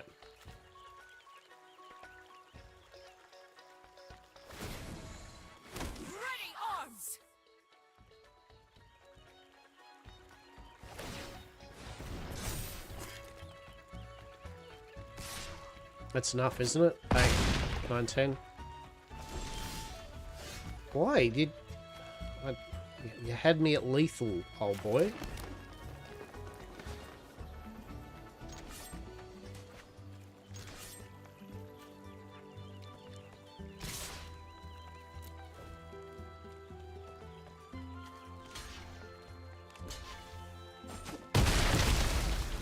Yeah, as soon as Elspeth came out, that was it, right? Like that, yeah. Strike from the heavens. We were damned if we did, I'm not going to say good game 3 times. You haven't even said a good game to me once. What are you thinking about? Just get done, mate. Alright, yeah, so, yeah. We're in an alright situation, but yeah, Elspeth popped, it was like, yeah. Because then we had to make the decision of Elspeth or the Flying Angel. The Flying Angel was going to win. The equipment, unfortunately, yeah. We had our one moment to shine when we had our own first striking, life-linking creature. But unfortunately, they were able to nuke it on the literal turn after that I brought it out. All right, we got 2 more cast 40 creatures. We'll do this and then we'll change over to decks. We'll do 1 more with the standard cat. Yeah, Monster Train's cool. I think there's Monster Train 2 out as well, right? For sure.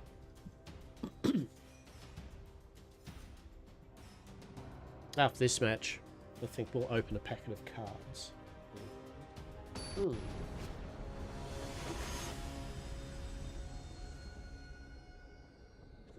Chichito. Alright, well, we've got a couple of 1-drops, Felling Blow, but then we, like, so we get a couple of 1-drops, but no real 2-drops or 3-drop creatures and a whole bunch of land. Just let's do it. Hello. Well, that's a cute little companion. I want to get a companion of my own. Do we get a hello?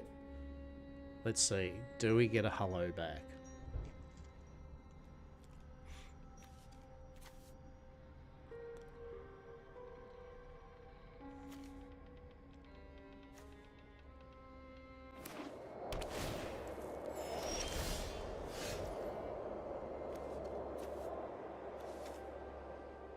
Oh, we can't even do the turn 1 drop. Oh my god. Can't even do a turn 1 drop on turn 1. Amazing. This hand's going to be a lot of work, that's for sure. This is going to be... Imagine if we had have been... I mean, we haven't got a good turn 3 drop anyway, so it doesn't really matter.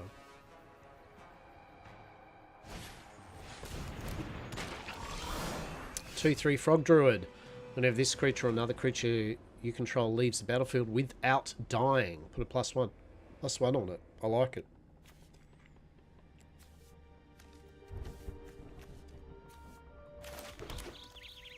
We'll get a Savannah Lion out.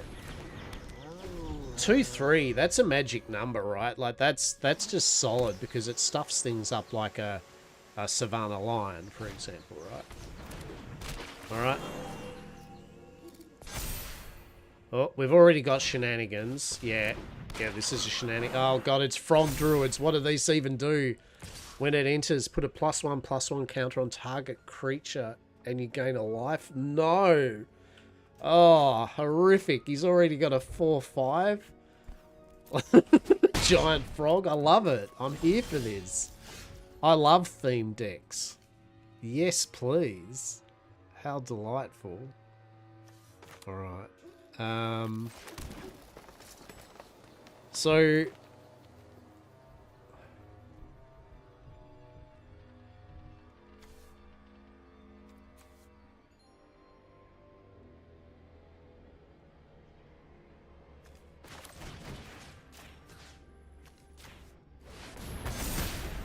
kill one of his frog druids. I mean, not that it matters, right? But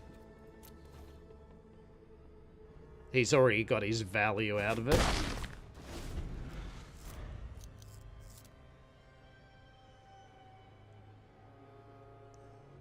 Yeah, I don't know what... Yeah. His deck's beautifully going exactly how it wants. Whenever Clement or another creature you control enters, return up to one target creature you control, and he brings in another frog. Yeah.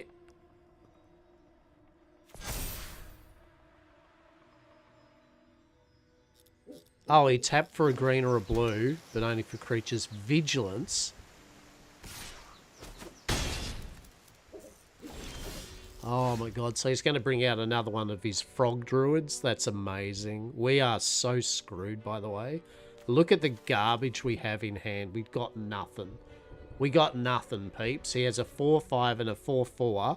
We have jack shit. That's what we have. We've got a big load of jack shit. Behold, Leon Vanguard. Behold, Leon Vanguard. Right? Like, that's it. Like, that's literally it. We can't even attack him now. Like, we have been stopped by the frogs. The frogs are like, nah. Now he's going to bring out another one of his frog druids that he brought back with Clement, which will allow him to bring back another creature from the graveyard to his hand, which will be another Sundries druid. Then he'll bring, right? Then he can +1/+1 and get a life. Amazing.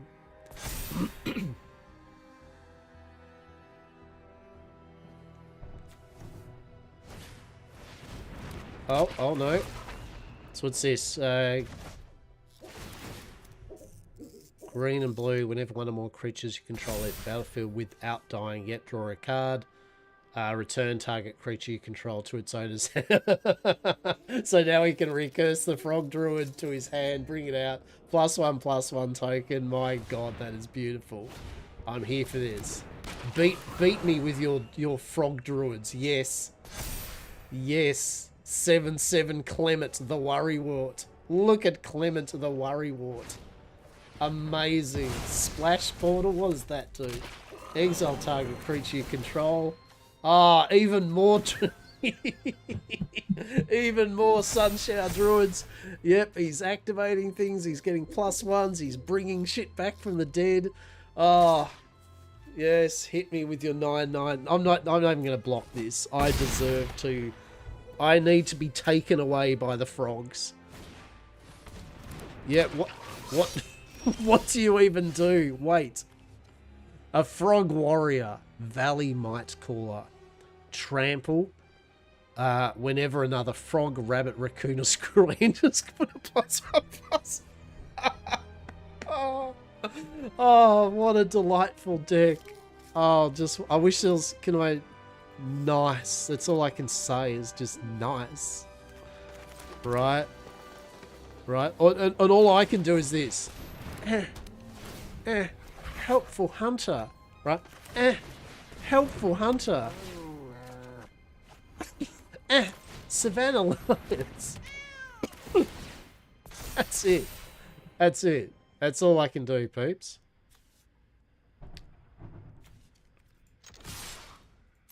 That's all I can do before I lose.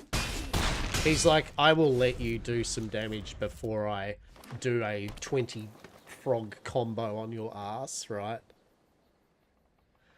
Truly. Amazing. What does a mockingbird even do? I don't know. You may have this creature enter as a copy of any creature on the battlefield with mana value less than equal to the mana spent. Wait, so did he do it on that? Didn't he? Is that a copy of Clement? No, it's a copy of Val. Oh my god, so now he's getting +2/+2 counters every time a creature's brought out. Oh. Wait, is it just on that? On this creature? Oh, okay, it's not on the creature. But still. But still.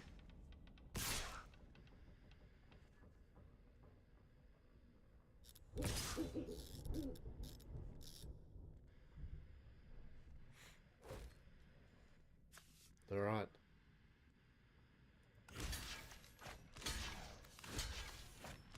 Wait, it doesn't have trample? Yeah, that has trample, right?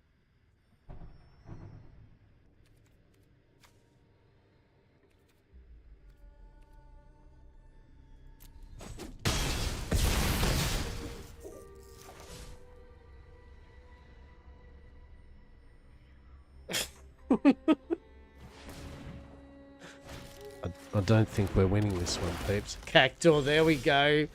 There we go. 3/3 trample. A cactor? Why did you put a cactor in? Come on. That doesn't fit your frog theme. It's a plant, I guess. I'll give you that. Maybe. But also the fact that just might be because he likes cactors and I'm here with that. Other cats get +1/+1. I mean, true, right? If only we got that earlier.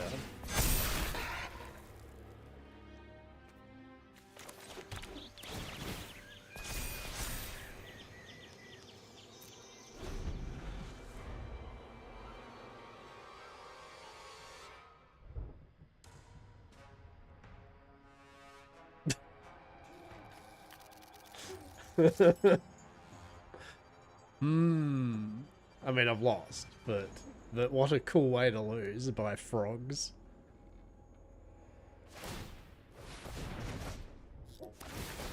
Yeah, so he's doing that so he can recurse his shit. Yeah. Okay.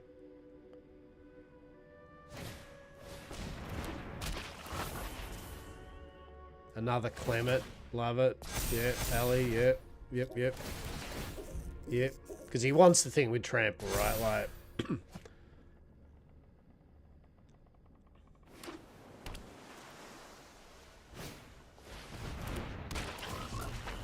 I can imagine how much fun he's having with this deck, right? Like, I get it. Like, he's just seeing frogs just being buffed and abilities being triggered. Like, I feel Chichito is a Yu-Gi-Oh player, right? They are summoning Exodia, right? Like, the frog version. Frog Zodia. Yes? Alright, so what... If only that had trample on it. That'd be amazing if that had trample on it. Okay, so we got all sorts of shit happening here.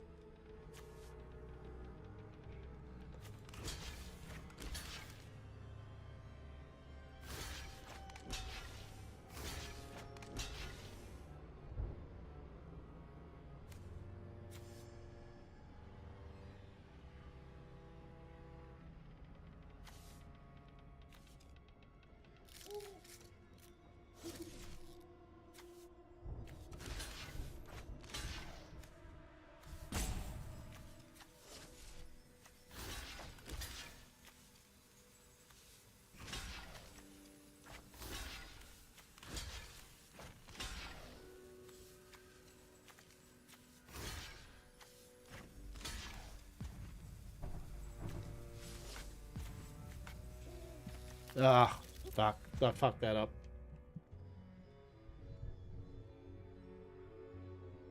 simply I balked that up completely.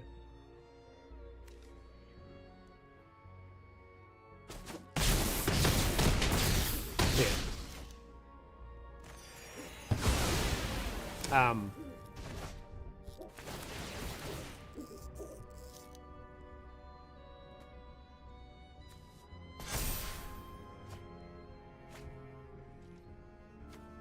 Oh, I think I forgot all my creatures have lifelink.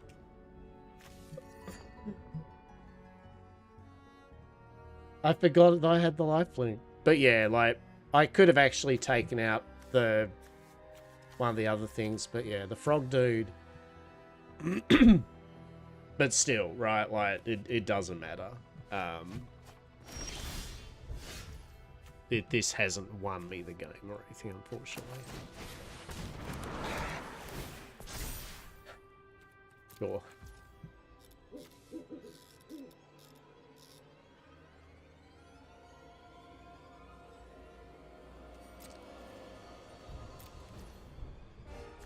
Yeah, that's just still gonna kill me, right? Like at the end of the day. Good game though. Good game. Yeah, not much I can do about that one.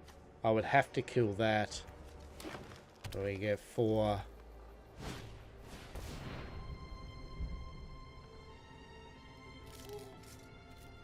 Yeah. Yeah. Yeah, that's gonna be all that he needs to kill me. Oh man.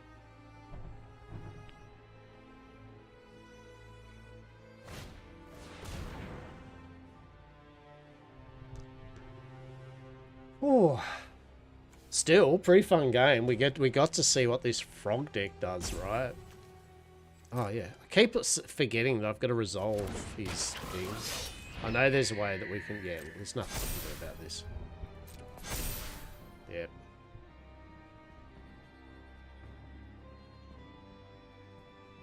So he's gonna get me with a Valley Mighty Morphin. And there we go. Now he's got Clement back out. Nothing we can do.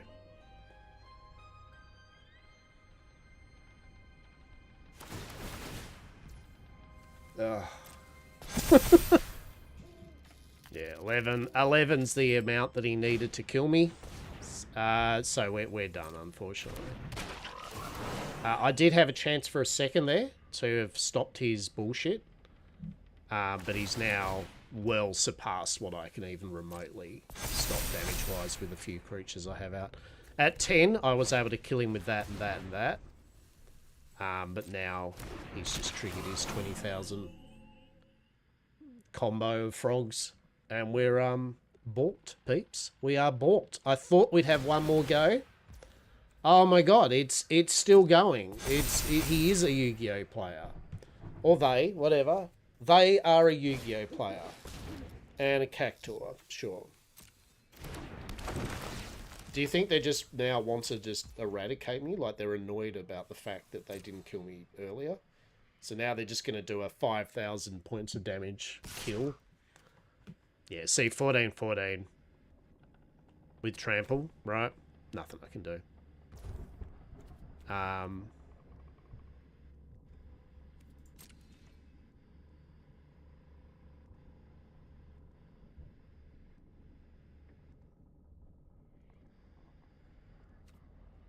To even remotely win.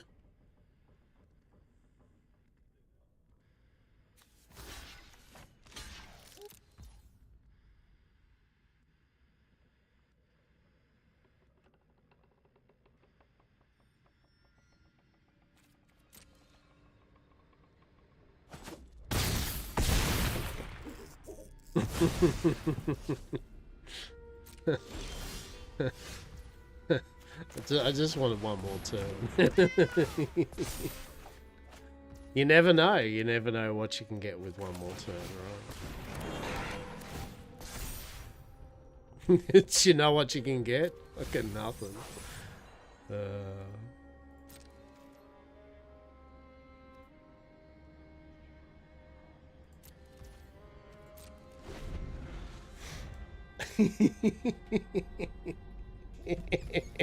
Look, look at the frogs. Look at it all. Again, how's everyone doing? I think everyone's vibing away. Vibing away, Kakuro. How's your arena ring going, matey? You've got a few more matches in. I'm being about to be devastated by a frog deck, and it's beautiful and I'm here for it. I'm just letting it play out because I just want this person to enjoy. We want Chichito, the Yu-Gi-Oh player, to enjoy their frog combo deck, right? We're letting them just go nuts with it. Oh, come on. You're gonna return target creature or vehicle to its owner's hand. You go. Whenever a creature leaves, all those things trigger off. Oh.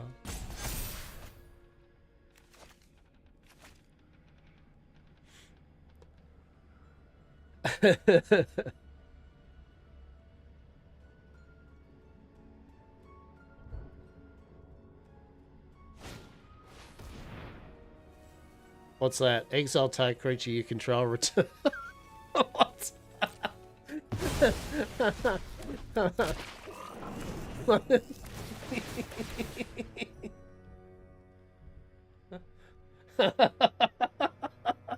I'm letting him. I just want to let. Like, I could have ended the game and let him win ages ago, but I want him to enjoy. Like he must. He probably doesn't get many people letting him do this, right? Like, usually people would just be like quit by now. Like, this would be the first time probably in ages someone's went, fuck it, show me your wrath of your frogs. I'm just still disappointed with the Cactuar though. I know it's probably good deck tech, but honestly, stick to theme. Everything else is almost froggish and birds. When this creature enters, draw a card. I mean, sure, man. It all started when Clement the Worrywart hit the table, right? Clement begun all this bullshit. And he's, oh my god. And these things? Three Tree Scribes? Oh, they're amazing.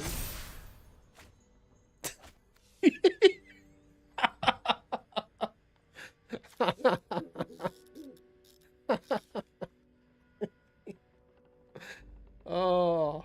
The worst thing is if it didn't have trample, it wouldn't matter how big they are still yet at the moment.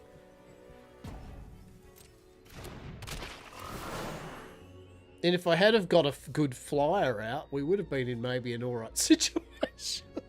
Like a flyer with lifelink or something. Oh my god.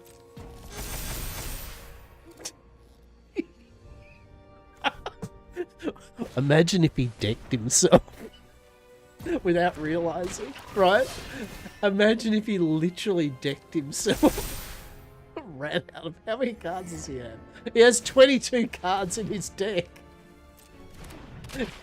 Maybe he'll deck himself. Maybe he'll get so wrapped up in the wonder of what he's doing, right? Yes, yes, draw a card, yes. 22 cards, my friend. Yes, I know what Clement does. Why are you even looking at your own card? You must... Surely you know what Clement does by now, my friend.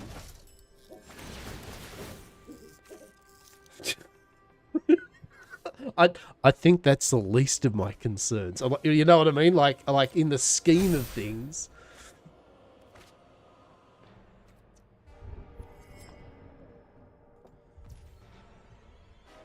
Oh, he's finally got to attackers.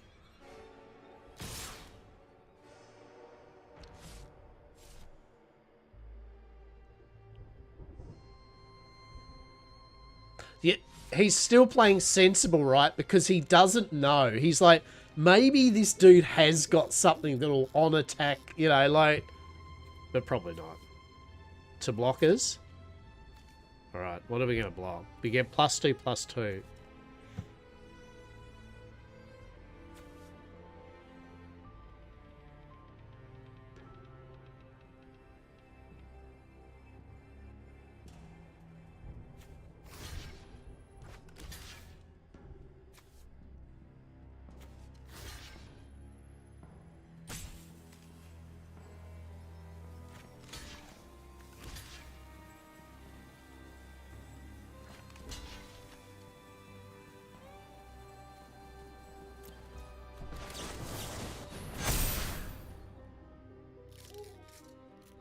Exactly.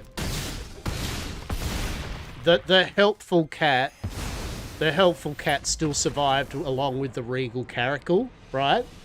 So thematically, my regal cat still survived and just slinked off with his other helpful cat buddy, and just went meh. You know what I mean? Like just as cats do, they're like meh. I've seen better.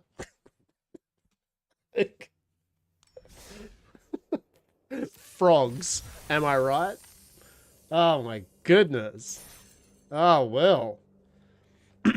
If ever you see Clement the Worrywart come out, kill it. If you see Clement the Worrywart, kill it. If you see Clement the Worrywart, kill it. Alright? If you see that frog deck, you know what to kill now. It's Clement the Worrywart.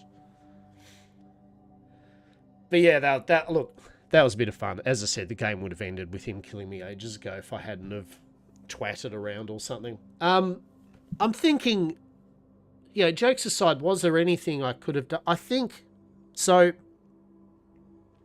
If I had have got any of my flying cats with lifelink, that is a possibility, because he actually had bugger all flyers, and he didn't even have that much card removal, right? So if I had have had a couple of flyers earlier on, they would have been doing some serious hurt on him, and I would have got some serious life, and he would have had to have dealt with that. Other than that, no. Like, I got rid of his Clement with one of my banishing things, but then he just summoned another one, right? So, you know, you can't do much about that. Maybe if I had have got my Regal Cat, I think the cat deck needs to, bit like his frog deck or any deck like that, the cat deck needs to get a 1-drop, then into 2-drop, then into 3, right? Then into 4. If like my turn was turn 1, nothing. Turn 2, I did a 1-drop. You know, turn 3, it was a 2-drop. Turn 4, it was another 2-drop. So there was no nice building up. Whereas he had the perfect cards, right? Like his frogs kind of did a 1-drop, 2-drop, 3-drop combo thing, buffed his frogs. Right off the bat, he was doing good damage by turn 2, 3. So, yeah. Sometimes you just get that. You just... and that's why mulligans are important. Even though I'm doing my self-imposed, I don't mulligan with these matches. But yeah. All right, now I'm just going to have a quick break. Just going to have a quick stretch, get myself a drink. And then, hell, we might open a packet of cards and then we'll have a few more matches. All right? So, if you haven't had a stretch yourselves, you should have a stretch yourselves. I'll be back in but 1 moment.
Alright, I've just got the kettle boiling, so I'll make myself a coffee in a sec. I have an apricot crown for a bit of morning tea. So as I mentioned earlier, I've got a boom arm to be able to hold a camera / my phone ordered, as well as a ring light with tripod and some other setups to be able to put a camera in there and all that.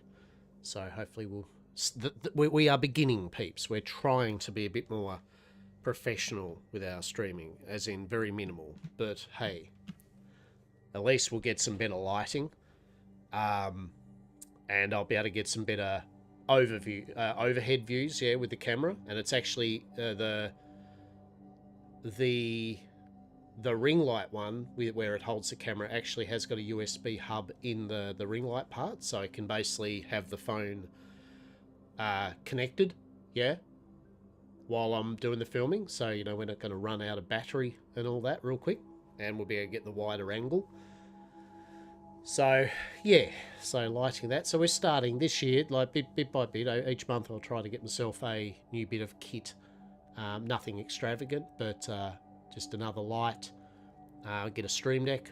Yeah, that should make things a bit easier on a few fronts. But definitely I would like to capitalise on getting some of our card pack openings, and I would actually like to show you all, if you're interested, showing some of the other card games, yeah. So if I can get a nice overhead view, yeah, I could actually like do a little demo type game thing of the different card games. I can show it to you a bit better, how it actually plays, you know, drawing the cards and all that type of jazz, if that's something of interest. And plus unboxings and stuff of the cards, bit better angles and all that. I'm thinking of an ideal world, once I set my office up a bit better, is I have got another table in my office here, which I would like to have as a dedicated card table, yeah, so we can like move over to the card table with the camera and lighting already set up on it, and you know, we can open our boxes of cards up, and all that jazz on the card table. But for the moment, it is what it is. And I've also got, coming in this week, in probably either tomorrow or the next day, we have a booster box of Star Wars Unlimited's new expansion, which is all about the Force. So we've got 24 booster packets to open up there, and also for a game called Sorcery, I've got that expansion booster box. Arthurian Legends, a very beautiful box. Very beautiful artwork. I think you'll get a kick out of it, those that enjoy great artwork. Sorcery is beautiful. Lots of classic and really good old school fantasy artists they commission for it. So yeah, plus I got a whole bunch of sleeves and stuff that's not very interesting for people, but nonetheless allows me to put up on eBay a few of my cards, my better cards that are worth a couple of bucks. We're going to try to sell them and fund our little dalliance over the year into the wonderful world of collectible card games. Yeah, so that should be a bit of fun. Bit by bit, we're trying to scrub up a bit better our Twitch and YouTube game, right? Bit by bit. As much as a locker bar does, right? We got to bear in mind the locker bar still is a very fickle beast. He is a very casual beast, and so yes, your mileage may vary with how fast he gets this shit done, but bit by bit we're getting things done, right? The fact that I'm actually getting some source of extra lighting, right? That's a huge jump up. But I'll be back in 1 sec. I'll just fill my coffee cup up, and then we'll rip open a pack of the cards, all right?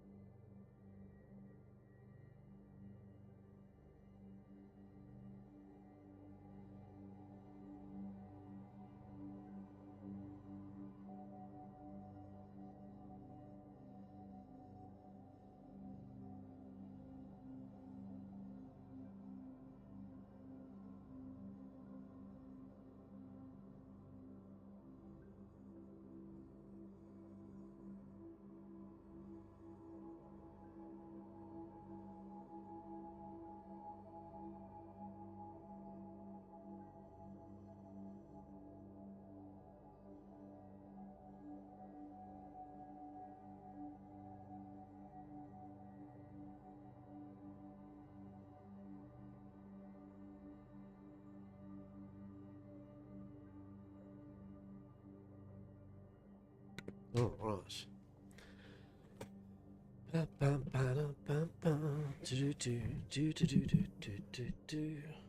So,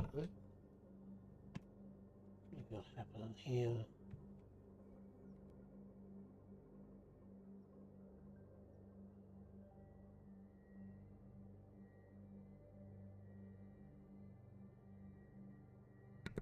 Hokai. Hello. How are we? Are we good? Yes. Also, I'm going to be able to change the camera angles. There's a couple of extra things I want to do. One, I need to get another monitor. I want a vertical monitor so I can have my chat doing that whole, vertical thing, and move my space in a bit so we're all spacing out our stuff. That'll be cool. And then because like when I'm looking at this way, that's because my monitor for chat is here. That's here, and that's the game monitor, right? So we've got to play with some camera angles. Now I could do it this way. So I'm looking at you while I'm talking. Unfortunately, you'd also get a sick view of just the door, right? Like you get a sick view of my door to the hallway. Excellent, yeah. Whereas, I mean, not that this is a sick view either, but at least, so we're going to work out where an angle is best, right? There are things occurring for it. Lockabar, are you actually going to get some artwork on your freaking wall? Maybe I will. Maybe I'll green screen the wall. How about that? Maybe I'll green screen the wall. Maybe I'll get a green screen thing we can just pull down and have some sort of YamCorp approved backdrop. Like, I don't know. We'll probably get to that in about 4 years' time. So sure, if it's taken me this long just to get a ring light, trust me, we don't go fast here at YamCorp. That's for sure. YamCorp, we take it slow. I like green screens. I like green screens, and I cannot lie. All those other non-green screens, I won't deny, are rubbish. Right, what do we got? All right, we got Disney Lorcana, Alcazar's Island. Look at that, it's got the Mad Hatter on it. I don't know, I feel that's what he would say. And then we go, you're welcome, I guess. Shimmering Skies, it's a big buff. Whatever his name is, yes. Maui, or whatever his name is, but yes. Lorcana, Disney Lorcana. Very cool card game. And then we have got our Edge of Eternity's Magic Pack, our last one we've got from the pre-release. And then we've got the Star Wars, our last Star Wars Unlimited Twilight of the Republic, and our last Jump to Lightspeed Star Wars Unlimited pack. We still haven't got it. This could be the one that has the prestige card. We didn't get a prestige card in our box of Jump to Lightspeed. This could be the one, peeps. Sadly, that is not the one because we did get the prestige card from that set, that box. So, yes. Alrighty. So yeah, I've still been just using my 3D printed phone holder that looks like the alien, the space jockey from Alien, right? So, I mean, it's worked. Obviously, we've made it work, but it will be nice having an arm with it overhead and looking down and wide angle and all that, right? Hell yeah. Hell yeah. Okay. I don't know if I've changed the angle of my camera. I feel like it's down more. Is there a reason it's down more? I don't know. Who knows? It is down more, isn't it? Normally I have it up more, right? Like, you don't normally see my freaking... We don't have that real streamer action where we actually have, like, as though we're, like, doing a glissy on a freaking hot dog, right? With the speaker. Like a real streamer, right? Fucking right in there, right? Fucking, no. We'll get to a boom arm for a microphone at some point. It is a Blue Yeti, so it's actually a pretty heavy mic. So, like, unless I get a very heavy proper boom arm, that thing will just go Bleh. Just smash into the table, right? Alright. What are we going to open? I reckon we'll open a Edge of Eternities because we are playing Magic, right? Is that a fair call, you think? I reckon we'll open a Edge of Eternities. And what do you reckon? A Disney Lorcana? Like, we'll open up another packet at the end of the stream, right? Don't worry. So,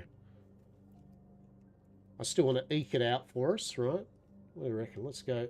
Mad Hatter or Buff Maori God.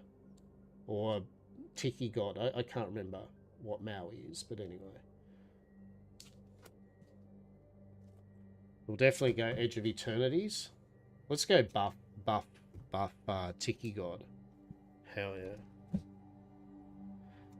We'll save the jump to light speed. Will it be a prestige to the end of the stream, right? Right?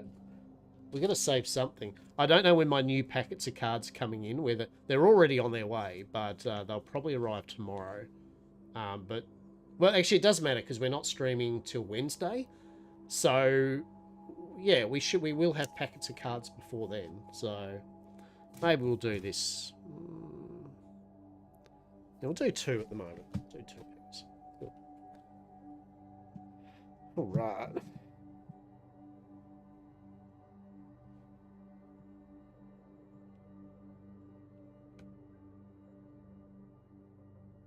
See, if I had a proper stream set up, I'd have hype in chat, and I'd have special transitions into special paid, and everything. It'd all be sick ready for this. Really, it's just me just staring at my phone, really, while I'm on just chatting screen, just gonna go and, let's face it. This is how it's authentic, right? This is authentic.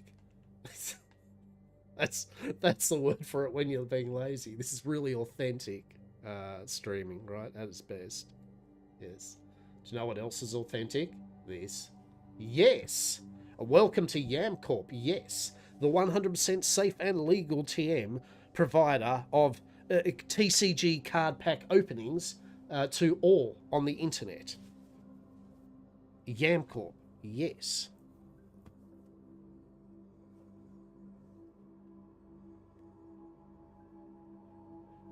Ba-da-ba.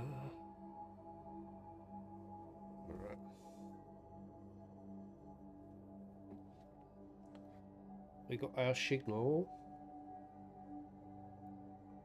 Okay.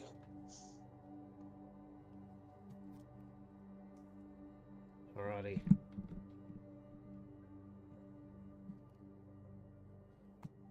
Actually, I think we need to...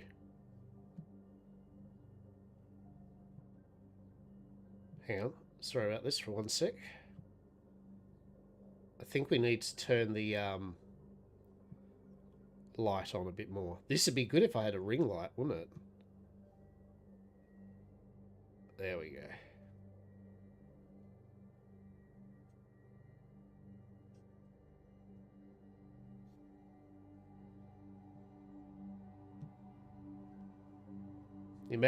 Imagine me actually having a stream deck where I can actually do this real quickly.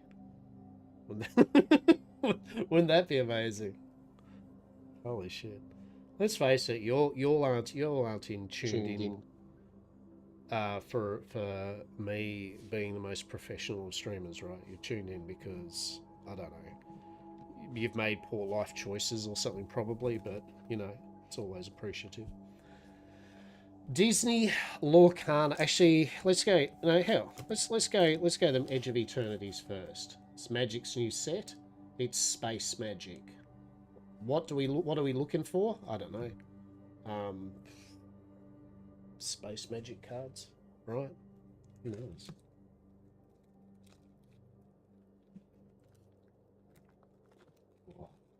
Get into this, right? Get into this. How delightful. All right. Now, yet again, I don't know the pack trick to this bullshit, right? What did we work out? It's like... Yeah, so it's the token. Yeah. The token, and then I think that's the foil, and then that's the rare, yeah. And then isn't there like 1, 2, 3 uncommons? Guess we'll find out, right? All right. So we got honor. No, we still got an uncommon. How did that happen? Like, what is the pack trick of this dumbass packet of cards? Anyway, honor. It's a 1-cost sorcery. Put a +1/+1 counter on target creature. Draw a card. All right. Beautiful. So we'll just buff this up a tiny bit. Yep. We got a yeah, sure, a Eumidian Terrabotanist. An insect druid with landfall. Whenever a land you control enters, you gain a life. 2/3. Can we all see this is okay? Is this all right? Like,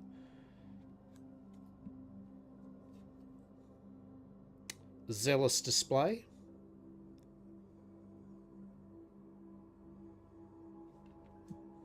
I think what I'll do is, rather than read out every single ability and everything like that, right? We'll just say the name of the card, and I'll just put it up for you to have a nice little quick look at, right? So a Slag Drill Scrapner, a Robot Scout.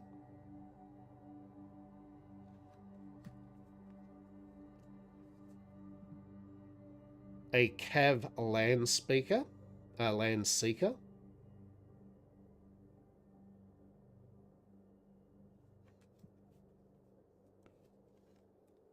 We got a Fungal Colossus. He's pretty big. Fungus Beast. He's a 5/5, a 7. But he's cheaper if you have lots of different named lands. So if you had like 6 different named lands, it would actually be one cost. Dark Endurance. Instant. Yeah, it works pretty cool, right? A Self-Craft Macan. A Robot Artificer.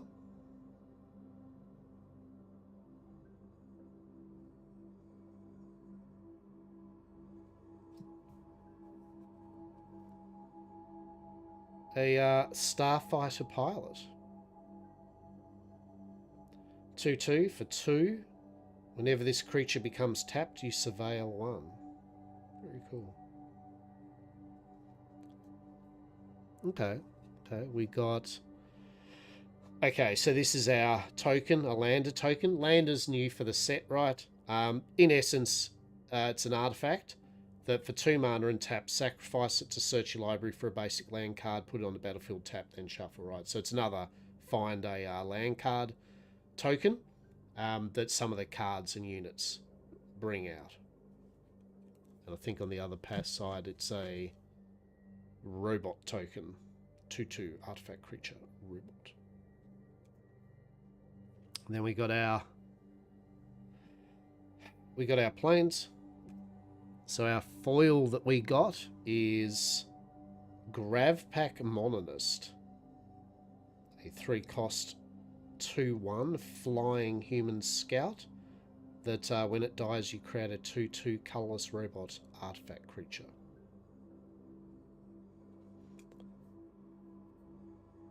Oh, okay, we got a couple of things.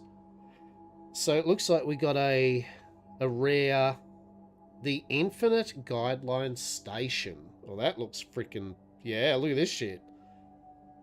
1 of each color. Legendary artifact spacecraft. When Infinite Guideline Station enters, create a tapped 2/2 colorless robot artifact creature token for each multicolored permanent you control. And then Station, where you can tap other creatures to put their power worth of stage charge tokens on this. And when it gets to 12, it becomes a 7/15 flying artifact creature that, or spacecraft, that whenever it attacks, you draw a card for each multicolored permanent you control. God damn. Alright, that's pretty solid, right? That's a pretty solid... I like that one. I think we did good with our pack on that. It would have been better if it had been a borderless or something, but that was sweet. That's good. We like that. And then, looks like we got ourselves a borderless land. Celestial Colonnade. Enters tapped. Black and blue. Black, blue, and 3. Until end of the turn, this land becomes a 4/4 white and blue elemental creature with flying and vigilance. It's still a land. That's pretty cool, right? Celestial Colonnade. And a common Lithobracking, a 3-cost instant that creates a lander token. That thing that I showed. Very cool. All right, there we go. I think we did good on that one. We got that legendary space station that's pretty damn sick. And we do love a borderless land card. So yeah, that was a good one. That was a good one. Like always, they're always good ones, but yeah. All right. So this does have a chase card, like the Star Wars Unlimited Prestige cards. They are called. What are they called? What are they called? So look here.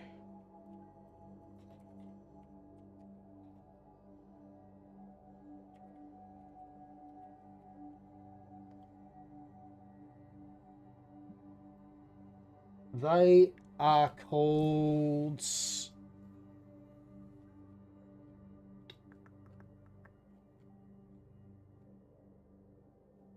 Enchanted. So we're looking for an Enchanted card. They are like super foil, alternate art, borderless. You know, they're like the Pokemon illustrated cards, right? So we did get a Wreck-It Ralph one from a box a while back. So yeah, this could have one in it. So look.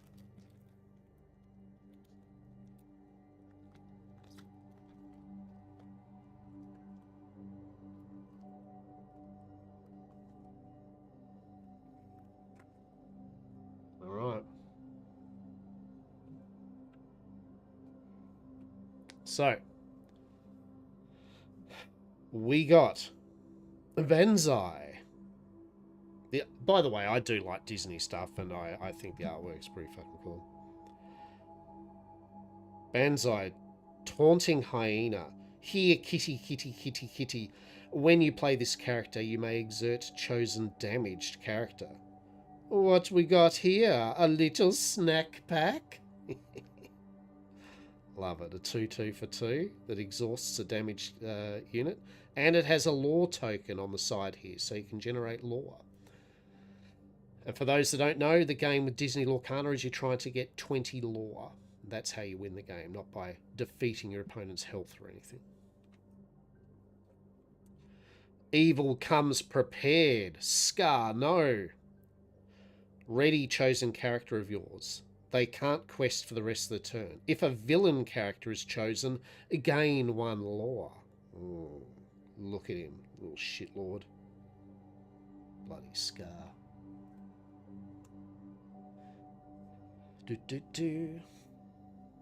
Fix-It Felix Jr. 1/3. Delightful Sightseer. Delighted Sightseer. Oh my land. When you play this character, if you have a location in play, draw a card. I don't think I've seen anything as sweet as this. Oh my goodness.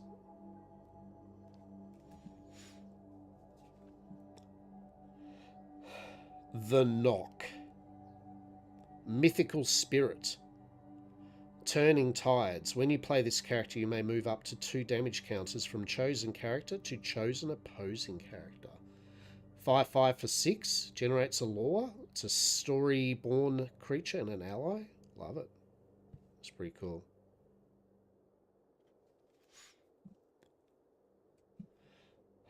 Duck for cover.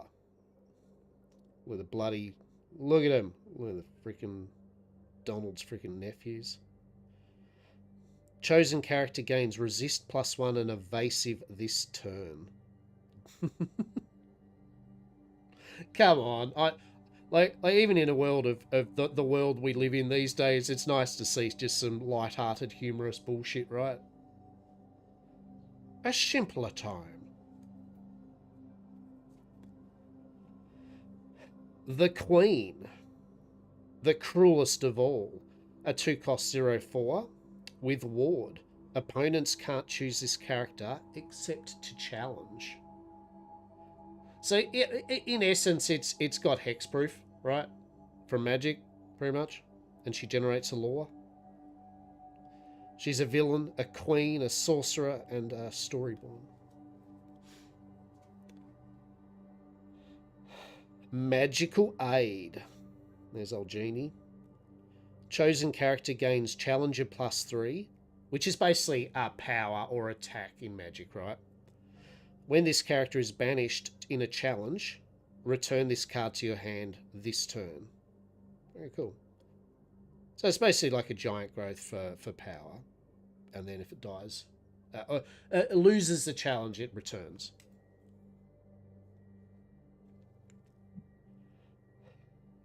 Alan Adale, a 4-cost, a Rockin' Rooster.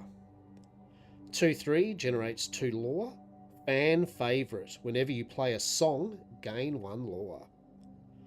Thank you. Now here's a little ditty for our Floodborn friends that we call Martin and the Flood. Oh my goodness. Amazing.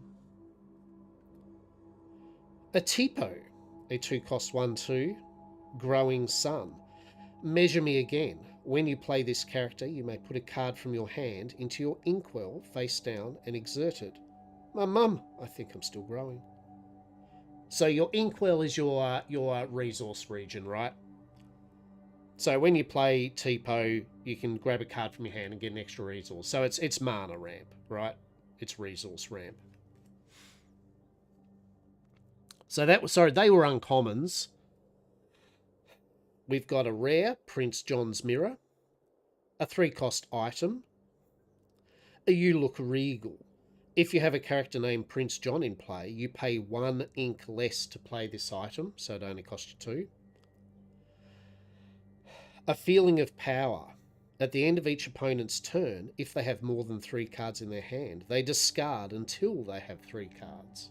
Nice. And then our other rare is a Sheriff of Nottingham. God damn. A 9-cost. I haven't seen something. Okay. 9-cost 5/9 Bushel Riches villain.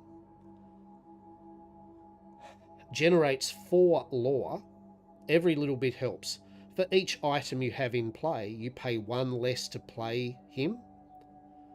And support, you may add... When this character quests, you may add their challenge, which is 5, to chosen characters' challenge this turn. God damn. Alright, well, Sheriff of Nottingham is pretty sick. And then we didn't get a prestige, or myth, whatever it's called again, enchanted, but we did get a foil rare Royal Tantrum. A 4-cost action. Banish any number of your items, then draw a card for each item banished this way. I am the king, the king, the king. Yeah, nice. We'll take that. That's sweet. We do like the foil cards, but a foil rare or super rare, even if it isn't a enchanted, that's still cool. And then we just get a little blurb card. So there we go. So yet again, we got a legendary spaceship from the Magic Pack, and we got a nice foil rare. So we got 3 rares. We got 3 rares out of that pack. So very cool. Very cool. There we go. So there's a couple of packs open, right? A couple of cheeky packs open. We'll open up maybe another couple of packets at the end of the stream.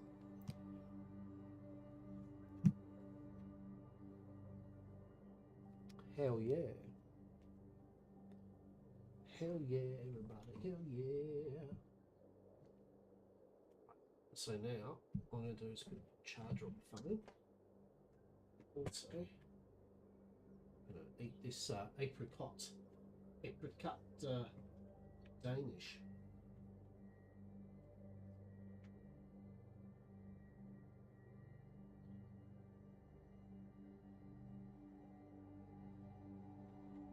You like the artwork on cards? So cool. Yep.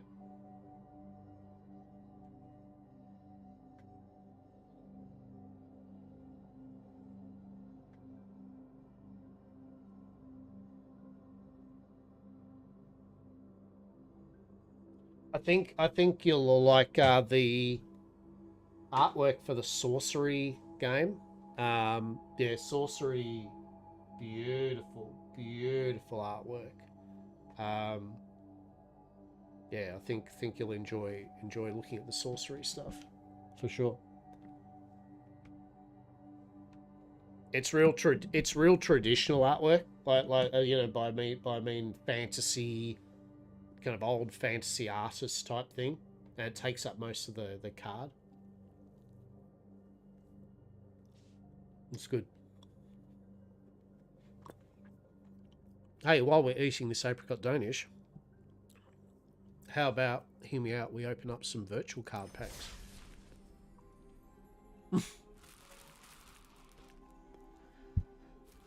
We may as well open up the... So as I said, like, these are going to be rotated out soon.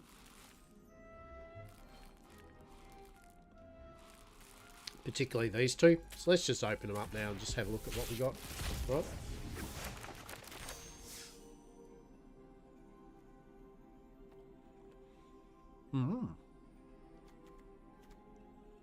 That's cool.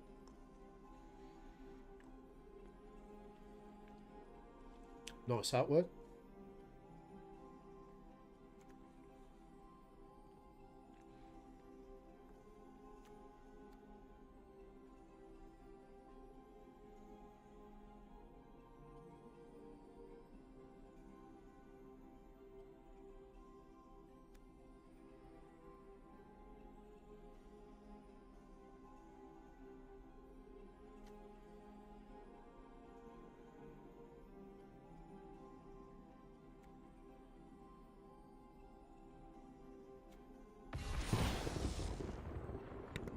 Nice, a mythic wild card.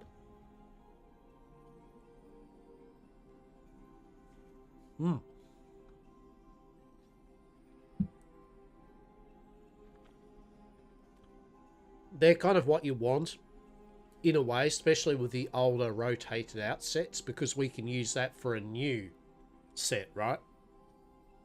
Mythic. So, although they're not that exciting, they are probably one of the best type of cards to get, because you can just pick a mythic or an uncommon or a rare that you actually want.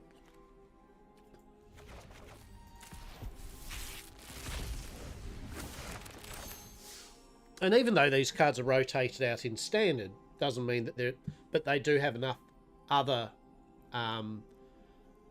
types of play you can do which does use them. So it's not like they're all not usable.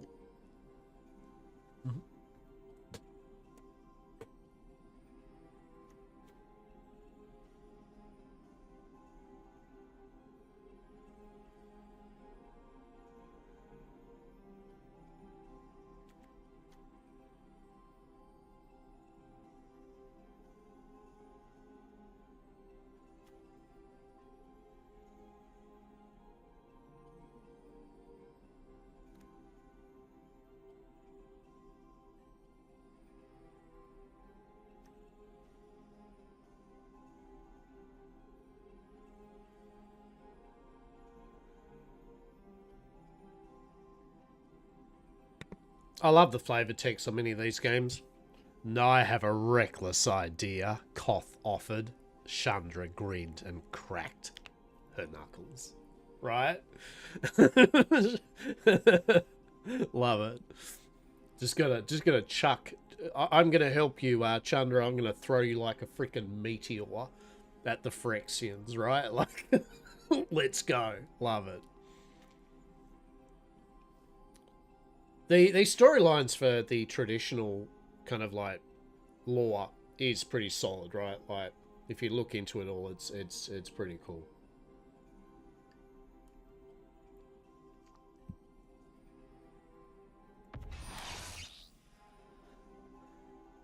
Oh, that's 2 and 6, isn't it?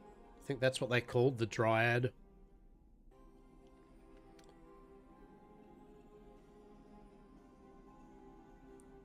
Yeah, Into the Fire deals 2 damage to each creature planeswalker battle, putting a number of cards from your hand, yeah. +1. Alright, rare wildcard. Very cool. Alright, I'm just gonna wash my hands and then let's get to it, right?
Okay.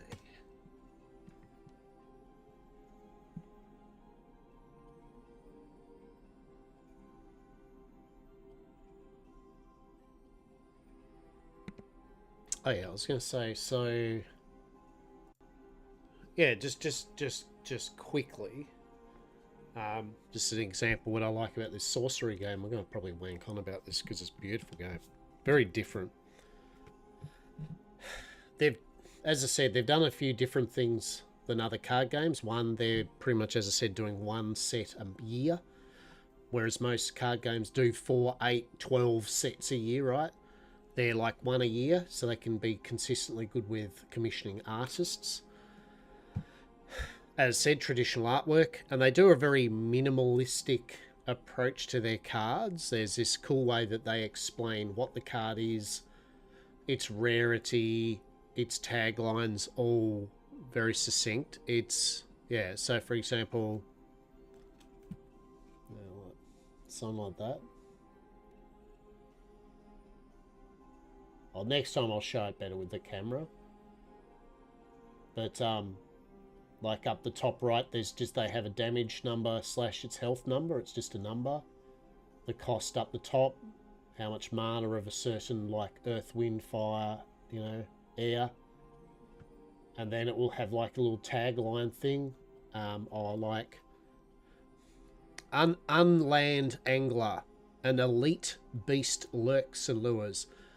So by saying it's elite means so it's an elite card. There's elite, extraordinary, common, and ordinary, I think. And it's a beast, right? But each card has its own little tagline. So, like, Polar Explorers, elite mortals on an icy expedition, right? Which game is this again? So this is Sorcery. Contested Realm.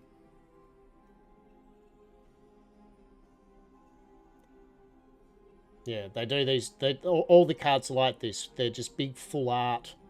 As I said, they commission some amazing artists to just do beautiful artwork for their game. The game's actually played on a board, like almost a chessboard. It's a, was it 1, 2, 3, 4? I think it's a 4x4 grid, and you basically put your avatar down, and then you start summoning land that you then progress through the void, and you're trying to get to be able to start attacking your opponent's land or their avatar to reduce their health. So it's all about positioning. It's all about things adjacency, like when you cast literally a fireball, you know, you pick a location, and then the fireball will do a certain amount of damage on that direct spot, but then it will do a certain amount of damage adjacent, and then the bigger spells might do an even bigger radius. It's really cunning, really cool way they've done it. I'll show you more about it once I get the booster box in, but yeah, they do really cool artwork. As I said, I really enjoy it. So the box I'm getting in is called Arthurian Legends, which, funny that it's all about Arthurian legends, right? So it should be good. Should be good. Foils in the game. More of the card than that. Yeah. That is their focus, basically. That is very much their focus. And the foils, like, there are foils, but they're rare, so you don't get many in a box. So you know, and which is nice in a way, because it adds a bit of, well, rarity to having a foil card version of it. It's nice. And I think there is like a thing called a curio, which is their chase card, right? Which is a one in a stupid amount of boxes, just like the Star Wars prestige card that you get. Just a really cool rare artifact or something.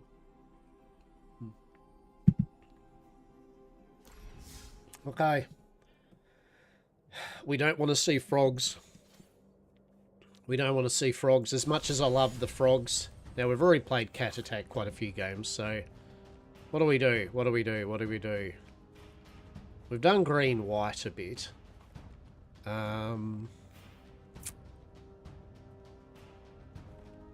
Let's go a bit of cheeky red-black, right? Let's do a bit of red-black. Reckless Ray. Yet again, I'm just playing the pre-cons, even though we could get into deck building and all that, because the reality is, yet again, this is the easiest way for me to get back into playing Magic and to show Magic off to people, right? Is to play the pre-constructed decks that they've already got. We could tweak around with them, and we will probably have a play around, but at the moment, I'm having fun doing this. Lockbar versus Omni. Alright. Alright, what do we got? Literally no turn 1 drops. A turn 2 drop and a turn 3 drop. And this is all about whenever things attack. Yeah, if things attack, things happen. You know what, let's keep it. We'll offer a big hello. Hello. Do we get a hello back? Do we get a hello back? We don't get a hello back. Oh my god. Fine. No hello back. Alright. No Lockbar seal of approval on this one. Sorry, Omni.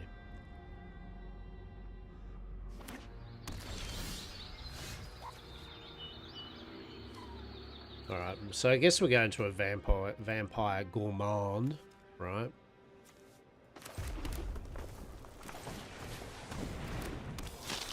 Whenever this creature attacks, you may sacrifice another creature. If you do, draw a card, and this creature can't be blocked. I want a companion, by the way. We're going to buy ourselves a companion. A Druid of the Spade. Look at that, a Rabbit Druid. So that's from Bloomburrow, the animal-based set. And I want so many of them. I just want Bloomburrow cards. As long as you control a token, this creature gets +2 and trample. Ugh, 4/3 and trample? Hell no. Alright. I reckon we go...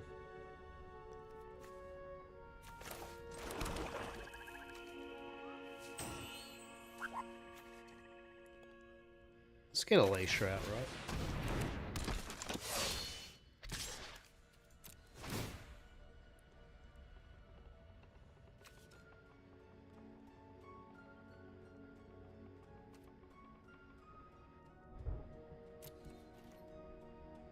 By the way, that was really silly what I just did. I can't express how silly that was. Like, I should be punished for doing that. In my head, I was doing it with the 3/2 that could kill him. I have no mana. He should be looking at this going, he can't do anything. I've just killed his creature. Lol. Right? Now, luckily, her ability brought him back, but still, right? But still, that was a very bad play. That was not the best. 0 out of 10. Carrot cake. Oh my god, he's got a rabbit deck. Yes, now we're going to get screwed literally by rabbits. When this enters and when you sacrifice it, create a 1/1 rabbit creature token and scry. And then he can 2 mana sacrifice it, gain another rabbit, gain 3 life. Now he's got that. That'll keep on getting +2. Oh my god. We're going to get... Oh, look at this. We are literally going to get screwed now by rabbits. We've had the frogs. Now we've got the rabbits. Oh my god.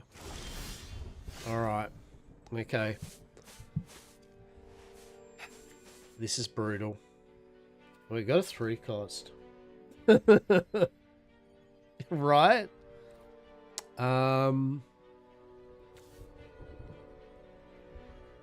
Okay, so what we can do, he's got 2 1/1s.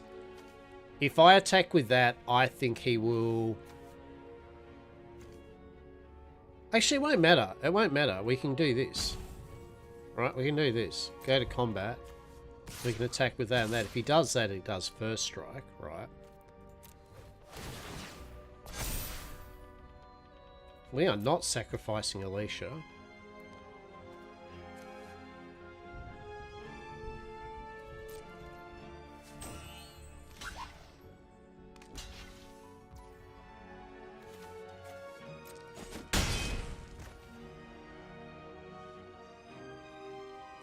Alright, next to damage.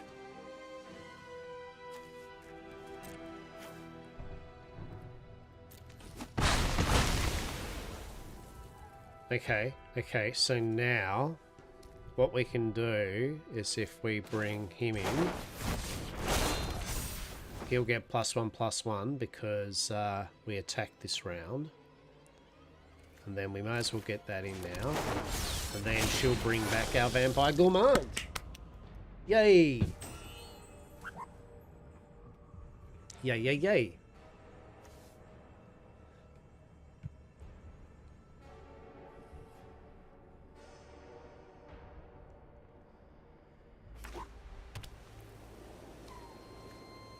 Flying, wherever it attacks you may sacrifice another creature.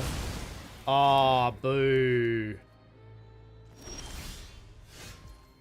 Boo. Boo.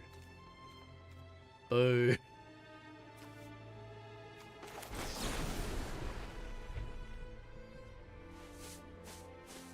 Oh shit, I didn't realize we could do that. Oh, that's amazing. Oh yeah, get wrecked. Oh, that's good. Sweet. Oh, actually, we can do this. Hang on, this should be good. Wait, hear me out, right? We attack.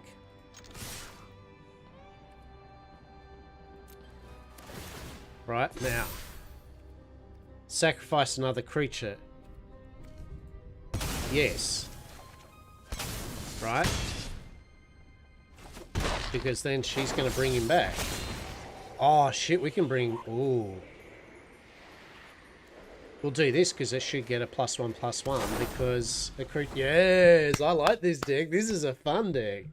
This got some cool... Simple, but it's fun.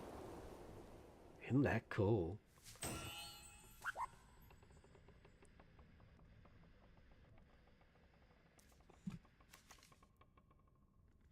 And then we kind of want to keep 2 resources free just in case Alicia gets killed. We can like get her to come back onto the table. Oh shit. Alright, what do we got? Warren War Leader. 4/4 rabbit. Whenever you attack, choose one. Create a 1/1 white rabbit creature that's tapped and attacking. Attacking creatures get +1/+1. Oh shit. Alright. Okay. Well, what we're going to get is, I feel... We're going to do that and do a scry. What do we got? Whenever you attack, target creature you control gets +1 against menace. Done. I think we're going to go... Perforating Artist. So if we attack, the opponent does 3 damage. Then we'll go to combat. We're going to attack with this because it's first strike. And we're going to attack with this. Right? Yeah.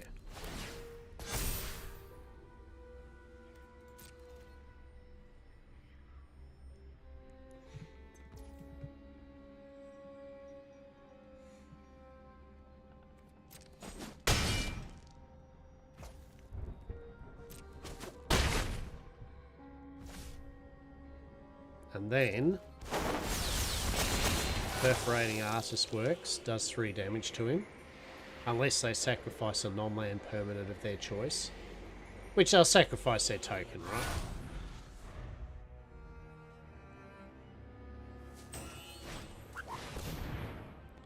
When this creature enters, create 2 1/1 token rabbit tokens. Hell yeah, I'm here for this. This is good. Look at all the rabbits! Amazing! See, when he attacks, he can make all of his rabbits 1/1.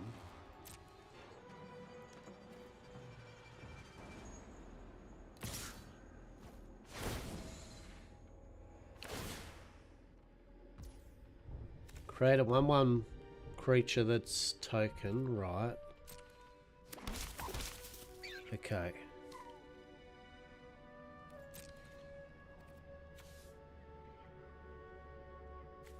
So it's a 1/1? Is that right? Am I wrong here or what?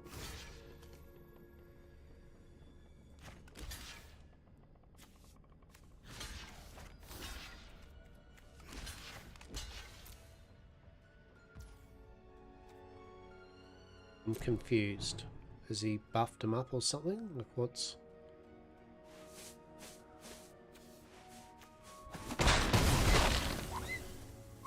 I don't get it. Okay. Sure. Whenever this creature attacks, you may sacrifice another creature. If you do, put a +1. Whenever another non-token dies, draw a card. That's some big energy, but to be honest, we're going to bring him out. And then attack with you.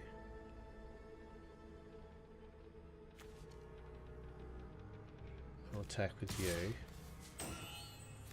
Attack with you. Attack with you.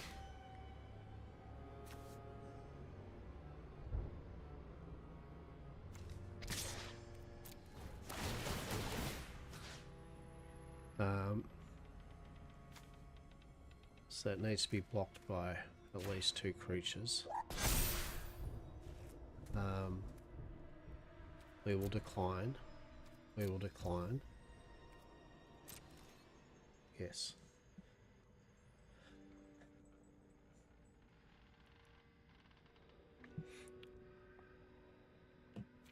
Because we can still do the +2 on any of our creatures to finish off the damage, I believe.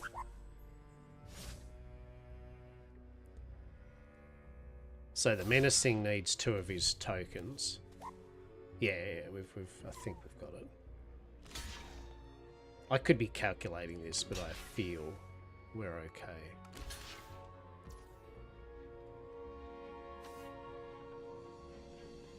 Okay, so it's going to be 5, and then we go this.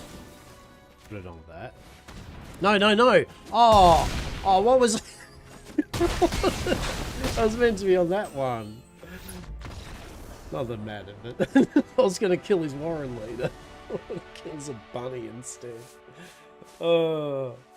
So that's actually a pretty cool one. So at the end of your turn, shit happens basically with Alicia. So Alicia's key to it, right? GG, right? You get Alicia out and it allows you that thing where it's good synergy with throwing things at your enemy. And the trade, if you can trade for trade with your other units, you can get Alicia to just bring them back again at the end of the turn, right?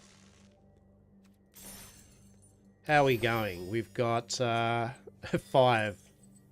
So we've got 10 more matches. So we'll have another go at that one.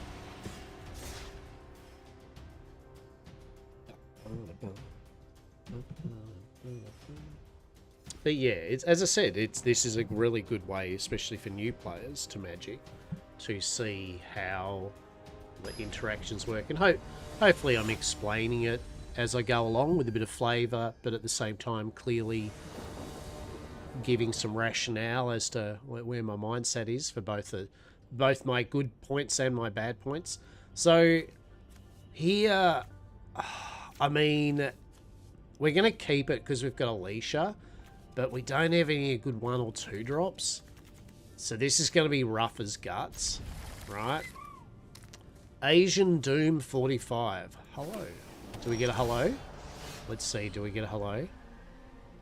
We do. We got a hello. Asian Doom 45. You get the locker bar seal of approval. Thank you, mate. Let's scry, because we can't do a 1-drop. We've got another 3-drop coming up. Oh, bugger me. This is going to be a very rough. If he gets his stuff out, yeah, on tempo, which means like on time, like his 1-drop, 2-drop, 3-drop, 4 drops. He should be sitting pretty. Like, really, I should have had a 1-drop out, then a 2-drop. Yeah, so he's got a 2-1 flyer already. Whenever you draw your second card, he's going to make fairies. Oh, Ish is going to be rough. We haven't even got a 2-drop, so we may as well get our Guildgate out.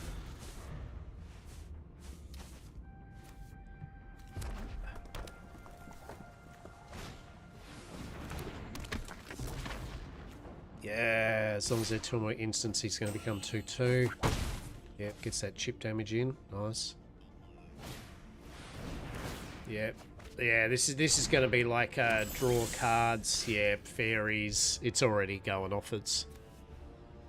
Doesn't untap at the beginning of each step. If a creature died this turn, untap this creature.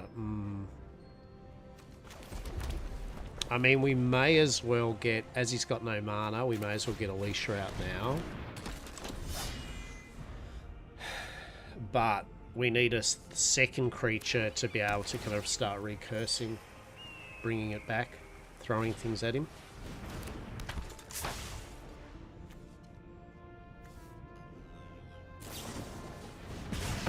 Yeah, there we go. That's game, unfortunately.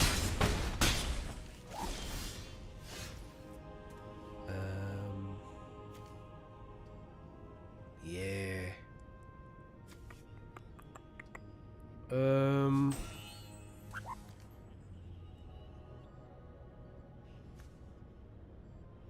Yeah, I don't think there's anything we're going to be able to do. Nah. Good game.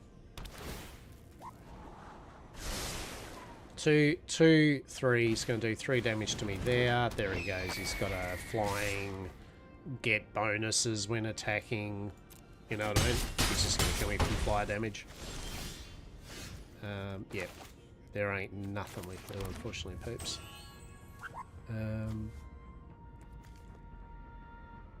2, 4. Well, they're lava run. It doesn't matter. He can, if we can get rid of that flyer.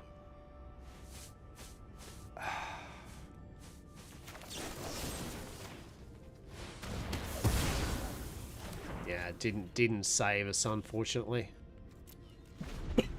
He's going to get 2 damage minimum. 4. There you go. He's 1. So you can see the importance of your opening hand. Like, should I have mulligan? Yes. You know, there is no doubt. If you don't have 1/2 drops, in it, especially in a deck that wants to be able to get damage in, get things out, yeah. And look, in the interest of things, we'll still go, you know, we'll still block that though. Trade for trade before we die. See, there we go. Then he gets to do his instant, and now all his creatures get +1 attack and trample. Beautiful. So his deck worked as it should, you know what I mean? Like, whereas, yeah, we really faltered that turn 1, 2 drops of not really doing anything. And against most decks, to be honest, against most decks, if by turn 3, 4 you're still fart-arsing around, not saying you can't win, but, you know, you've just made your chances exponentially worse.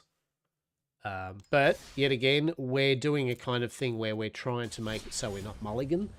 I'm not saying that's the proper way of doing it, but we're having this kind of self-imposed, you know, we're taking what we've got and seeing how far we can go with it, just to showcase the importance of tempo in cards and when to drop cards, etc. Diggs. We just call him Diggs. Diggs the Mighty. So, what do we got? So, I mean, we've got a 1-tap that'll become, you know, that'll enter play. Yeah, that's alright. We've got a 1-drop. 3-drop. It's possible. We'll keep. Hello. Do we get a hello? Diggs? We do. Alright, Diggs got the Lockable Super Approval. 10 out of 10. So at least we got a 2/2. He's tapped, which means you couldn't use it to block. Yeah, if he brings out a 1/1 haste. Oh, we want to get rid of that though, right? We want to get rid of that freaking thing. If we can't get rid of that quick, we are screwed. Unfortunately, actually we can do this. We literally need to get in and just start attacking, because that's now going to become 1/2 with his next turn. Minimum.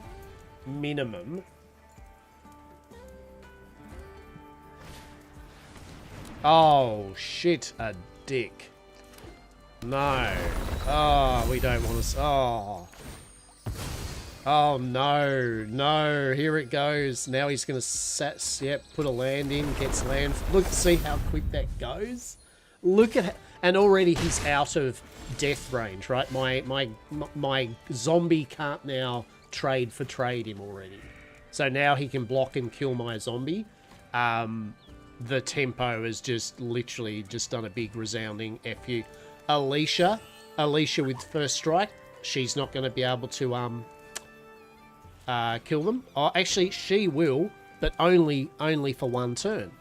Only for 1 turn.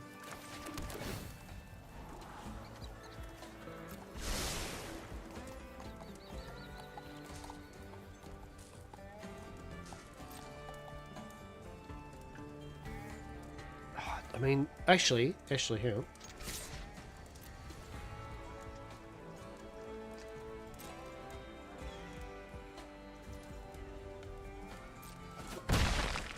I mean, I have got the ability to make it 4, but if you're about to watch what he's going to do, he just needs to drop 2 more lands, and he's already out of threat range. Right? So, yeah, now they're 3/4. Landfall. I love it. But you don't want to play against it. And now he just needs to do... Yep, there we go. Sacrifice this land. Search your library for a basic land. Put into play. Now they're 4/5s. Oh my god. Oh my god. Oh my god. Oh. Oh. We're neutered. I don't even know what we can do at this point. Oh, I don't care even what does this do? Whenever enchanted creature attacks, put a +1/+1 counter on it. Then if it has 3 or more, sacrifice this aura. When you sacrifice it, search for 2 basic lands and put them in. No. No. Oh. Oh my goodness. Yeah, just... So he's going to attack. He gets a +1/+1 counter on it. Right? And now it's going to go... Now he gets that. Wait for it, and then they're going to come onto the table. 2 of them, and then they're going to be.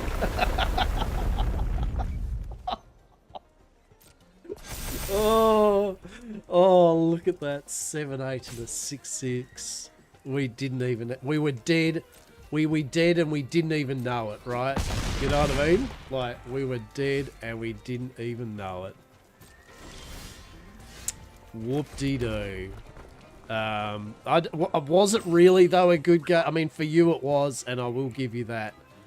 But, yeah. It doesn't. At least we get Alicia out for 1 turn, right?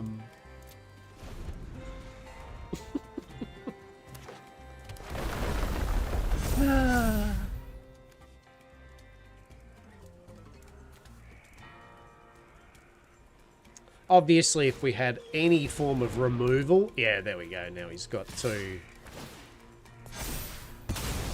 Yeah.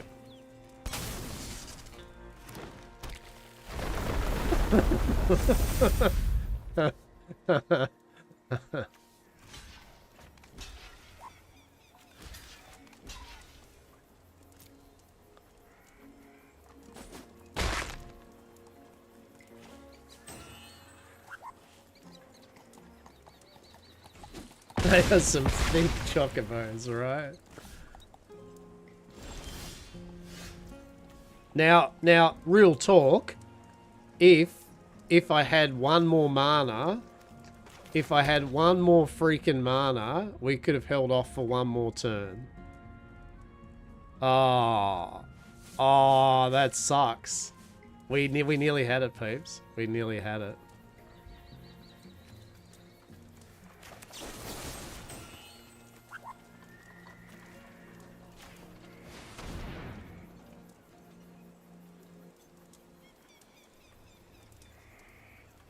Yeah, if we had 1 more Oh, yes! He saved his snake skin. Yep, so now it's hexproof. Of course you'd have that. Yeah. Yeah.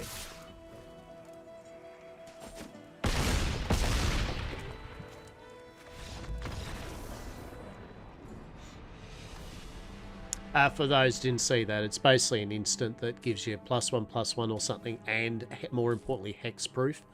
So, yeah, like then the spell fizzles. My destroy spells fizzled. So, I mean, you know, in that type of thing too, same thing, right? He got a very perfect setup, right? He managed to get his chocobos that he needed turn 1 drop and turn 2 drop. He got the card that he's got land cards that gives him more land cards. You know what I mean? Like that's you can't feel bad when you get beaten like that, because the reality is that's going to happen in any card game where you come across a good deck that also gets a good setup, right? Like unless you also have a good deck, good setup, and more importantly, it's a good setup against your opponent's deck, then yeah, right. Vermismo. Oh, look at... Isn't he a jaunty vampire? Yeah, see, this is not great. but we'll wing it. So we've got a couple of lands. We've got a dual land that's going to come into play. A zombie, which is fine. We have got some damage. So, for example, if we were playing... Hello. If we were playing against the Chocobos again, we could kill those Chocobos before they become a threat and before he probably has Hex proof. Okay.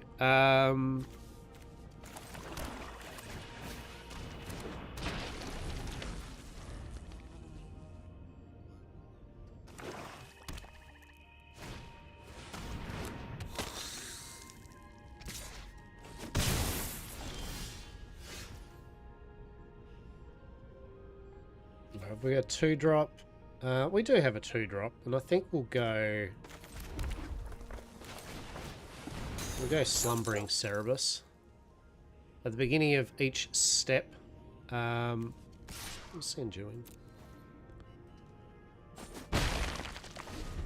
Yeah, at the beginning of each end step, if a creature died this turn, untap this creature. So the good doggo can get untapped whenever something dies, right? He's going to use them to...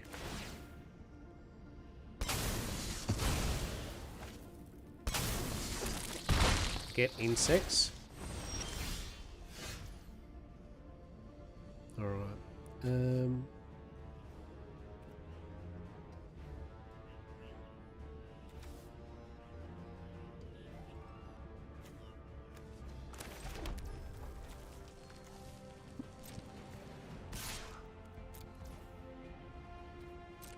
We'll get an attack in.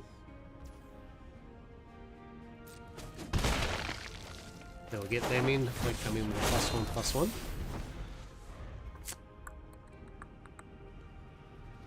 This is going to be a bit of an attrition thing because basically he's going to be hitting me pretty hard with flyers. He's sacrificing them. I've got a couple of answers to some things.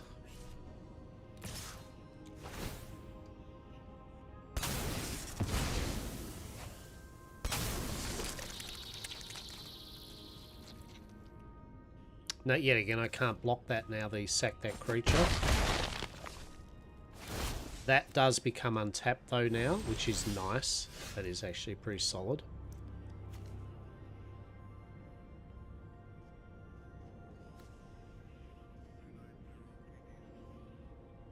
Right. Look at all this land, isn't it? Shit.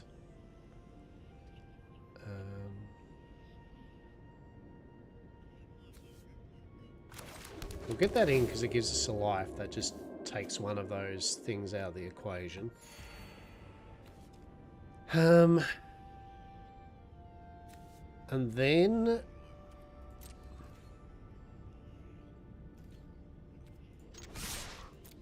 we'll go all in. We need to go all in, right?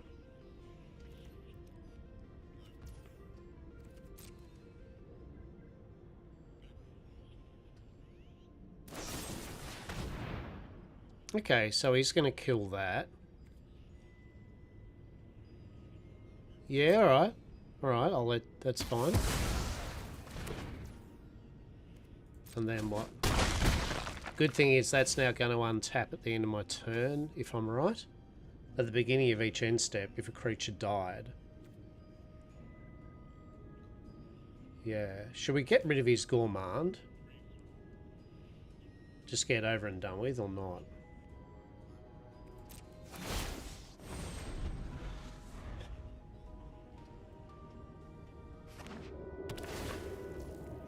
Alright, he's going to go life, so that's fair.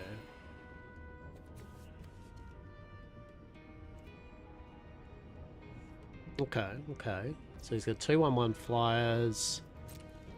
Is he going to sack and get 2 damage, or not? No, he's just going to get his 2 flyer damage in. Alright, interesting. Yeah.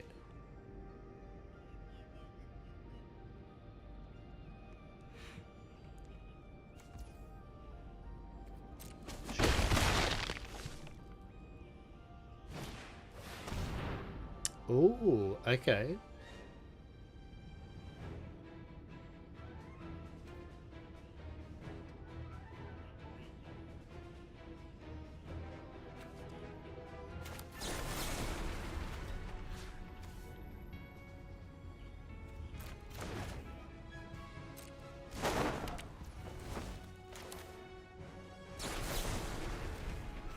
I'm just gonna do it now. I don't want Alicia. Fake your own death. Alright, we get a +2 when it dies.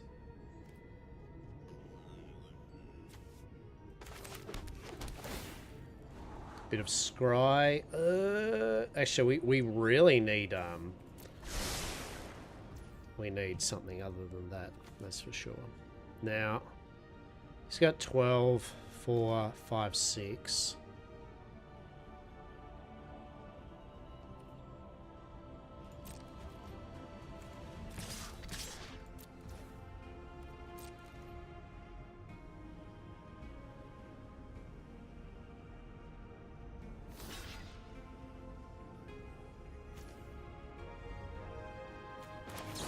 Right, we'll go fake its own death.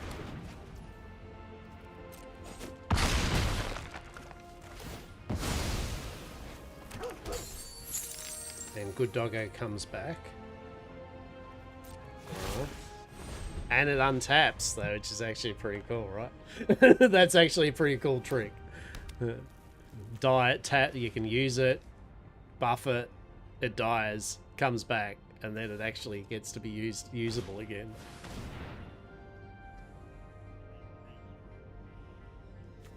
Oh, he's doing his own Cerberus. We love it.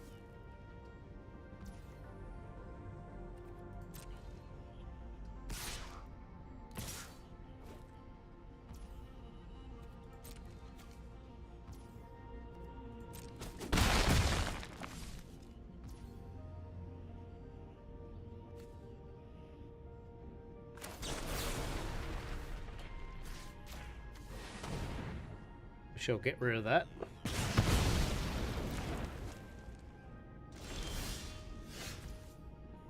Oh shit, son. We got the big man. Oh no. Oh no. 2, 4. 4. 5, 6, 7. Ah, that's a good game, isn't it? Unless he kills it.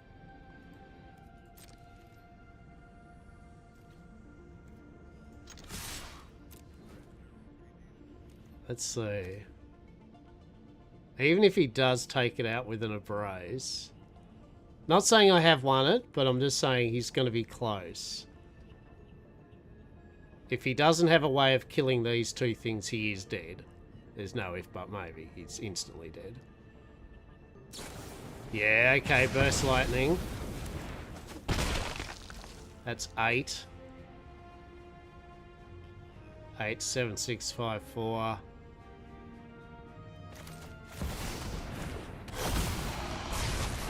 So close. Yeah, so close we had him. If he didn't have the spell. Oh, come on, mate. Good game. Yeah. Woo. Yeah, that's Cerberus. Cerberus Doggo has some really cool synergy there. That's actually... I was wondering with him, but yeah. He has a couple of little saucy tricks to keep him kind of back on the field. And for a 4-2 for 2, that's pretty dandy. Alright. What should we play? What do we reckon? Pick a colour. What are we thinking? What are we thinking? So we've already played Cats, Reckless Raid a fair bit today. I haven't played Graveyard, Morbid, Vampire, Learn, Arcane, Might of the Legion, Path to Power, Wondrous. Much. So if there is a certain colour or vibe you'd all like me to have a little smash at, I'm more than happy to try a different deck. As I said, we like playing around with the different deck options and seeing what we come up with. For sure. Seeing as we played red and black, and we played green and white. Path of Power, there you go. We've got a name. Done. Yeah, that's something I could set up for some of my Twitch points, right? You can pick a deck that I have to play, or I can type of match I need to play. Oh my goodness, there's possibilities, peeps. That would incur me having to do something though, so let's face it. Our mileage may vary on how fast I get. I mean, it took me ages before we even got hydrate. So, you know.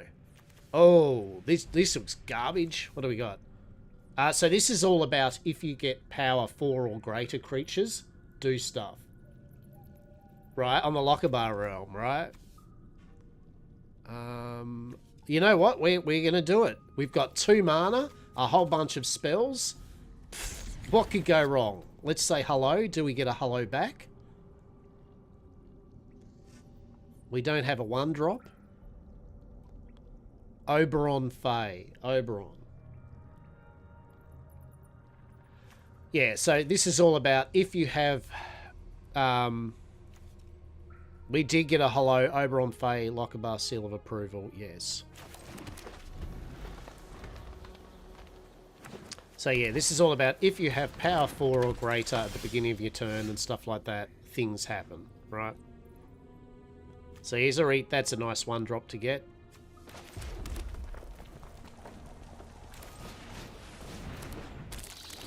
So that beetle gets bigger and bigger. Look at that beetle. He's just hanging out on the stinger of a scorpion or some shit.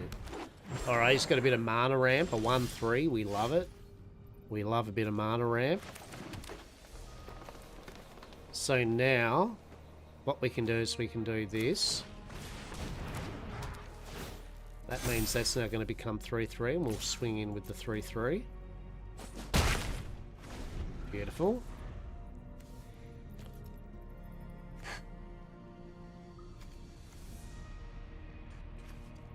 I'll tell you what though, if we don't get any more mana though, we might start getting a bit screwed. But it's alright. We'll see how we go. Another druid, so he's mana ramping. So he's got 3 mana already. Interesting. Okay. So no mana.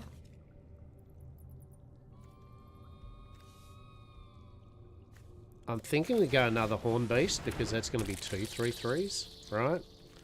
Go next. Actually, it's a 4/4.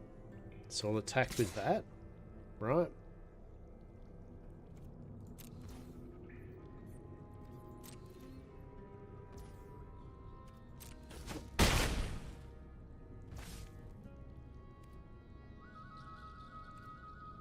We'll save our... We'll try to be smart, and we will save our Snakeskin Veil to hexproof our Giant Cinnamon.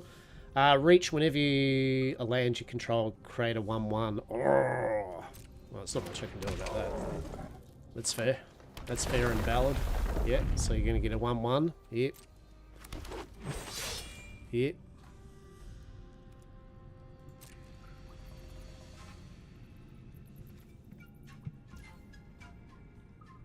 My turn, is it? Okay. Okay. I mean, we get a life. We don't get a life because of our thing that makes it so we don't get a life, right? That's pretty funny. We can drop that in, though, and still keep some mana. So, next to combat. Okay, okay. We will tack in with this and this, right? Because that way, at least it's still forcing damage. He's forcing to sack some of his things that he's getting. I mean, he's got a 1/1 that'll just easily block one of them. But if he blocks with one of those, he can block with that and that.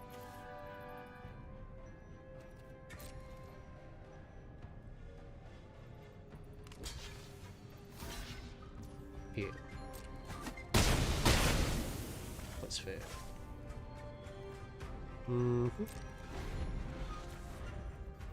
So he's going to be able to get a blocker out every turn, right? Yeah, if you control a creature 4 or greater, draw a card. Creatures you control have trample. Whenever a creature you control power 4 enters, draw a card. Yeah, nice. I would like one of my own, please. So there's very high chance with his setup at the moment, shit will get real. We got to find a way of getting rid of that. And unfortunately, oh, yeah, 4 mana we might be able to. Yeah, that's fine.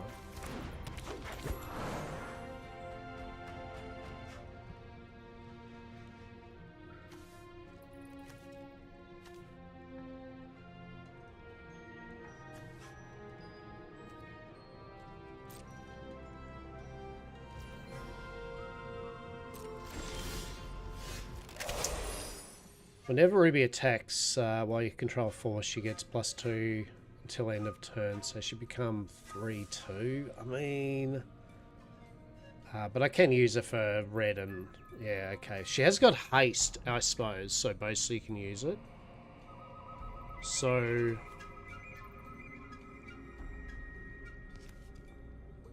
I'm thinking this. And then we put it on that. Right. And now we yet again, we force the issue, right?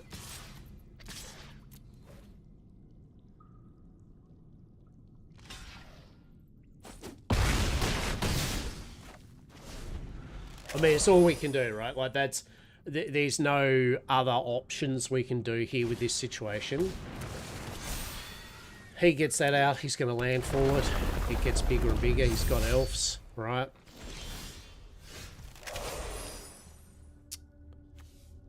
So... Oh, yeah, fair enough. Because I was basically going to continually... They were going to get tougher and tougher. They was now going to start buffing more things, you know, each turn. Everything he was bringing out, he had to kill each turn, right? So he wasn't gaining momentum, right? So he was doing well, like his cards were doing well, but yet again, that was a good example of where for this time round, I had, and actually, to be honest, graceful takedown doesn't look too graceful, to be honest. To be honest, I didn't even have really a great way that it's set up, but all right, we'll do another one with that deck. We'll do two with the deck.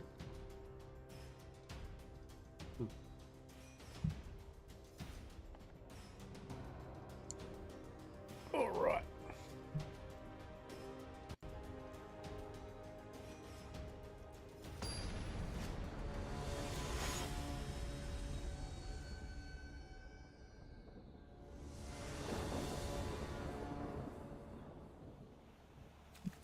Alrighty. What we got? So we got 3 lands. We've got Ruby, Alana, Nessian.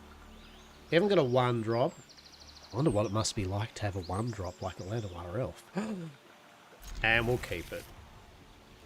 G.Gnosis. You know what? Hello.Gnosis. How are we? Do we get a hello? So we don't have a 1-drop, so we might as well just get that in. Looks like we're not getting a hello. Oh. And he's got a 1-drop. 1/1 Rat Warlock. Mother of God, please, yes. When it dies, create a 1/1 red mercenary creature with tap. Target creature you control gets +1 until end of turn. Oh my god, I want it. Alright, we got Fancy Beetle, but to get Fancy Beetle out, we'll need... Oh, we will be able to get that out. We might have a chance. Alright, what's that shit do? Each opponent discards 2 cards unless they discard a non-land card.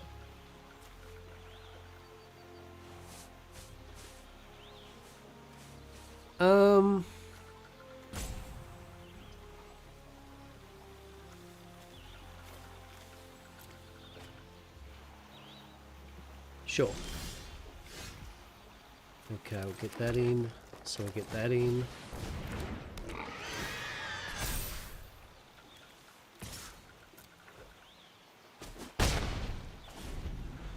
Alright, nice, nice. So then we go into Helana and Alina partners.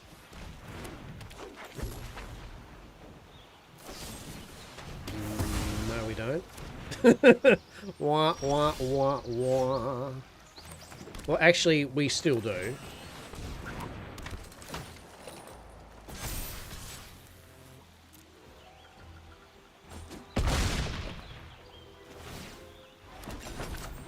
Alright, we'll create a food token. Love it. We've got a buff truffle snout. Look at that truffle snout. Look how happy it looks, right? Right? That's the happiest truffle snout you'll ever see. It's truly just living its best ball life.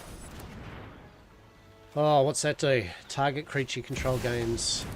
When this creature dies, return it and create a wicked roll token. I don't know what's happening here. He's doing trickses. He's doing, oh shit. I don't know what just happened then. I'm sure he's like giggling his tits off going, right? I don't know what just happened there, all right? I really don't.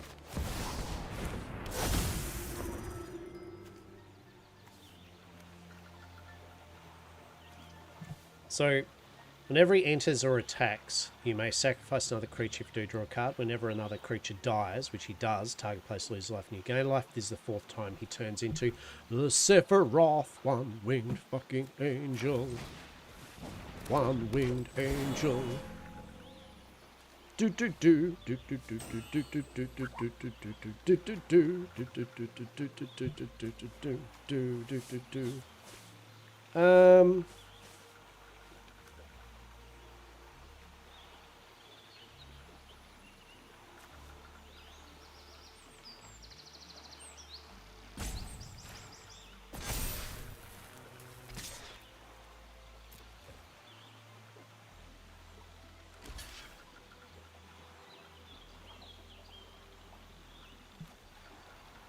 When this class enters, yeah, he's going to get a 1-1 flyer.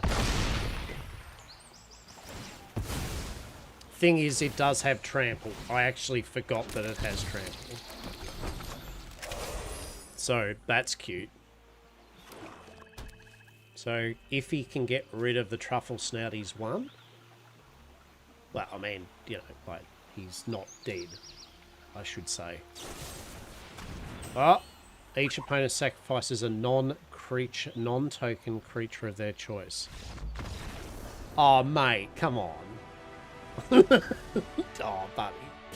Buddy, come on. At least let me resolve your Shieldred's edict. I was going to kill the Llanowar elf. Alright. Our fancy pig, big boar, won us the game on that one. Right. We love it. We love it. Alright. That's a pretty fun deck. What else? What else can we do? Let's go. I'll do this learn from the land. What's that about? It's green, it's blue. Interesting. Hmm.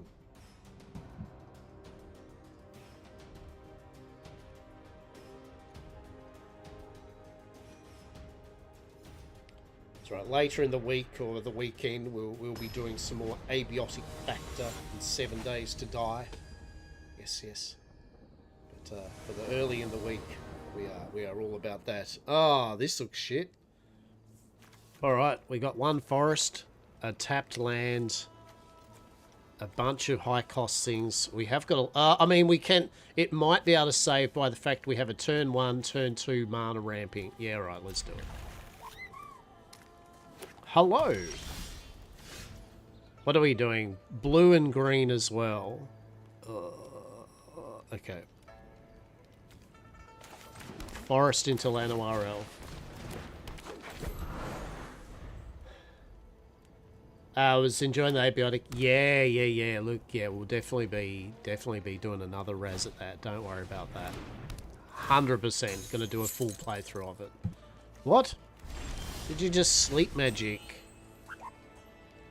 Wow. Oh, that's pretty harsh, isn't it? That set us back a bit.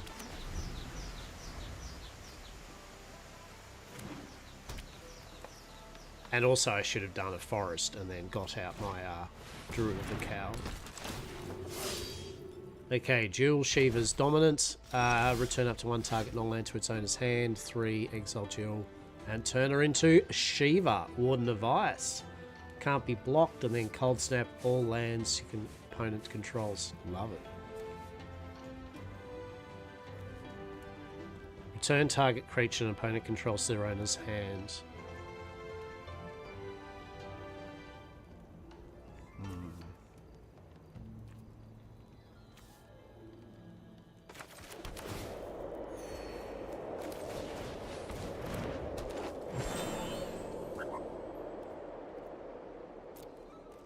Okay.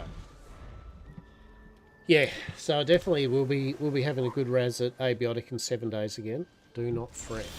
We are still a person that plays survival and pottery games, but I've always loved my CCGs and TCGs, and it's nice to rekindle the passion again, yeah? For sure. So when she returns up to one other target non-land permanent to its owner's hand.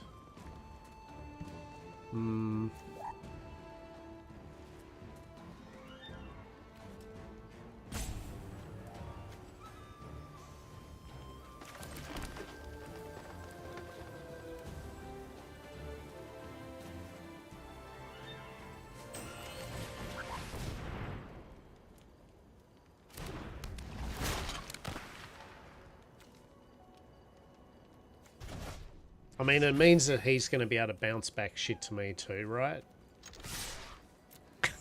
Like, that's pretty... Oh, really? Really? We're going to do that, are we? Oh, okay. Okay. I see how it is, Mr. Flash in a 4-2 flying fairy. Pretty happy about that, aren't you?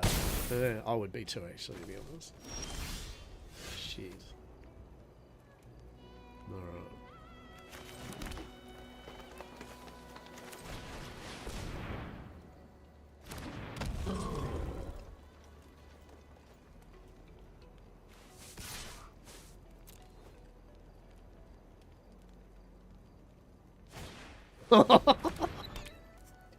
Damn.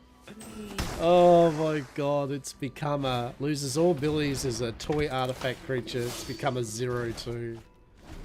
He's turned my big fin bouncer into a 0-2. I hate blue. Blue is horrible. When a creature... Oh my god, he's got card draw up the arse. Truly.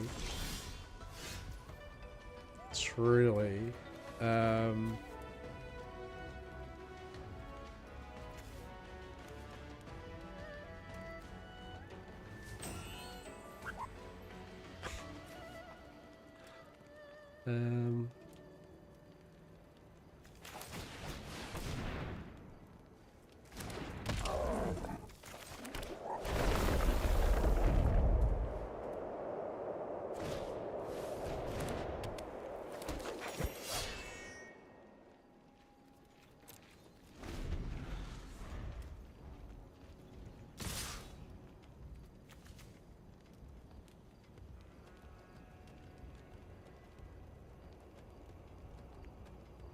Well, I think we're pretty screwed here.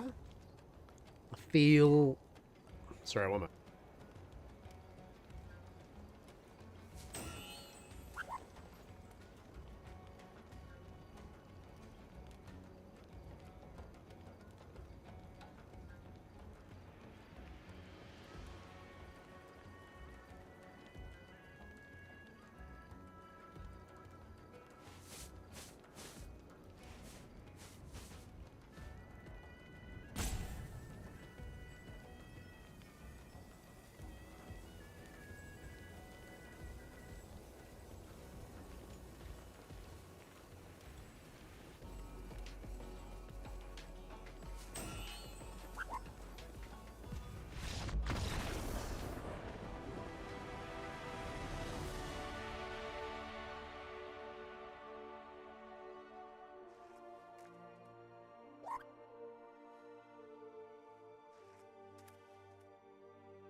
How did that work?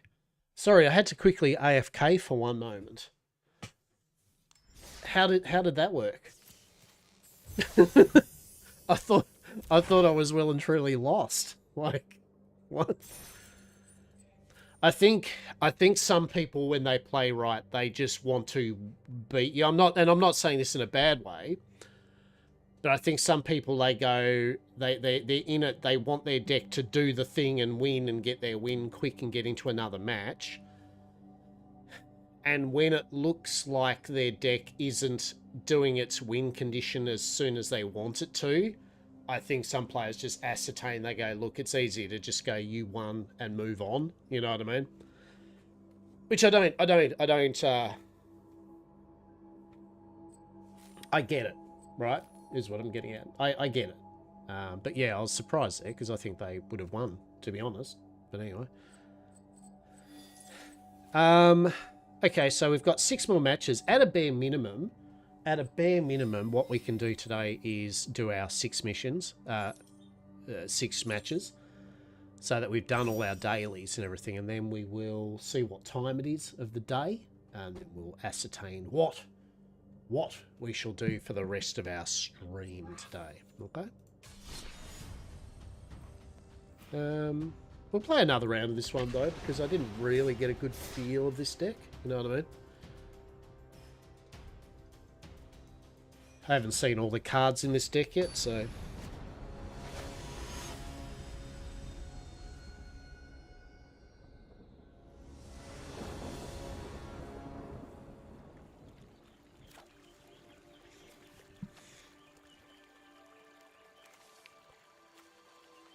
Alright. We've got a Hydra, Flying Mystic, we've got some flash cards in. Yeah, alright. Hello.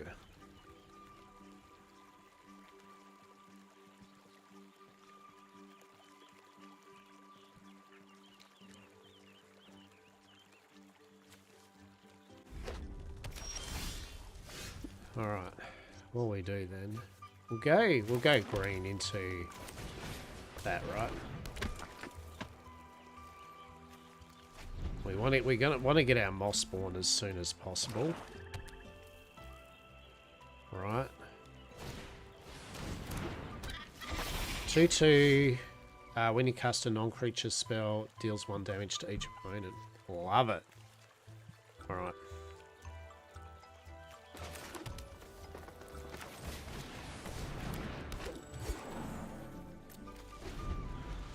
Alright, we'll go get a bit of mana ramp, so hopefully we'll get... Oh, love it. Job select, alright. He's got a 1/1. Whenever you cast a non-creature, this creature gets +2, and there's a wizard. Oh, jeez, alright. Oh, jeez. Alright. Oh, shit! Oh, I'm a silly bugger. I feel embarrassed by what I just did then. Right. How ridiculous. We could have got our Hydra out and got our landfall, but we didn't. Yeah. Yeah, so that's a good example of misplay, right? I have a Hydra. What I should have done is brought it out using that, and that, and then I could have then put a land, got the landfall off it. Beautiful, right? So we've got a black mage. I love it. We've got the job select stuff, so it becomes +1 whenever you cast, deals 1 damage. Okay, so his whole deal is cast spells and then also do damage to me. How dare me? Right, exactly. What's he attacking with? A 3/1. Is it just a 3/1?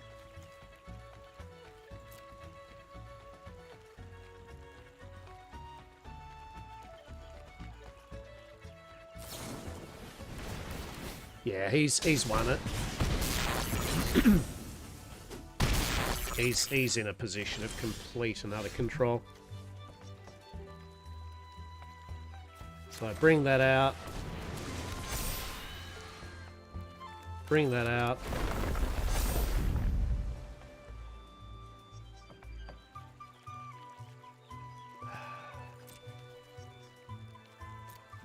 So we got to save that flash to get a 1/1 in to go surprise. But he's going to cast a spell, then he's going to do like 1 damage, 1 damage, you know what I mean? Like every time he casts a damaging spell, he literally, these dudes do like 1 damage. Like this does 1 damage to me, this does 1 damage, so... Yeah.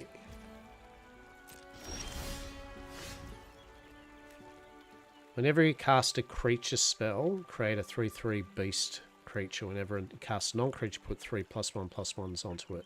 Landfall whenever you a land. Oh shit, that's pretty sweet.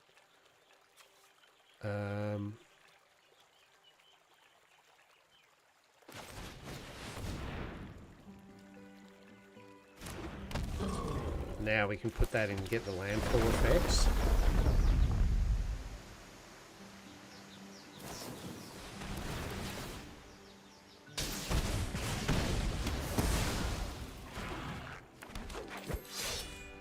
Okay.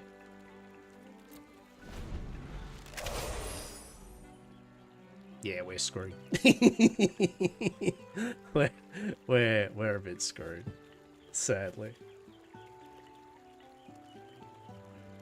We don't have one to flash in a flash that in. Yeah, he's just getting all the creature removal stuff as well, right? So we were unfortunately right out of the gate screwed.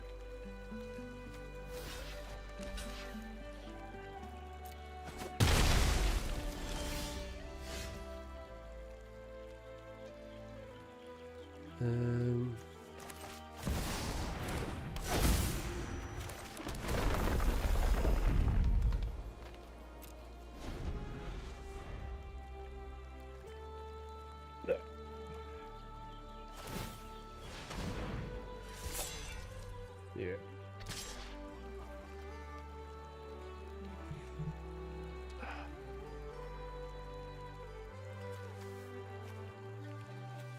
It's gonna be 4. It gets to 6. He casts 1 spell, maybe.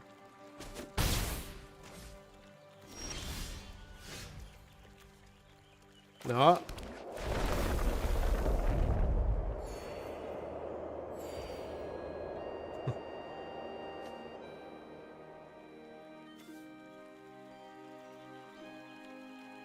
Becomes a werewolf. Let's do it.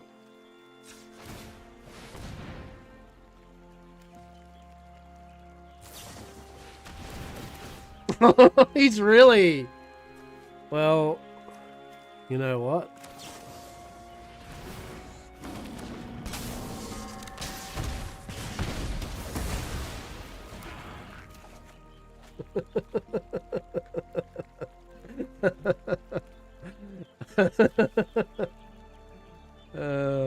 What do you do? Sorry, I just found that funny. Whatever was going on there, right?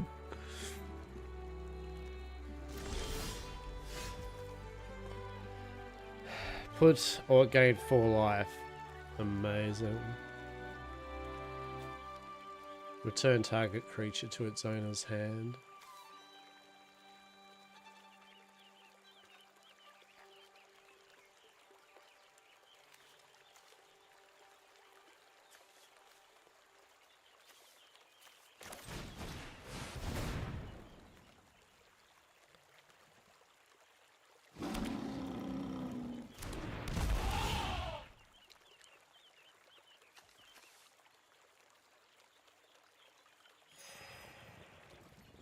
Amazing.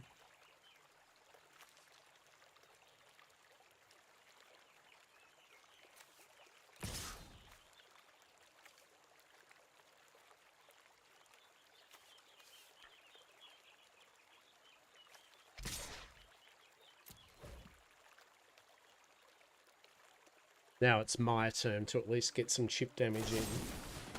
God damn, he's got it all right. He's blowing every attack thing on me. Holy shit.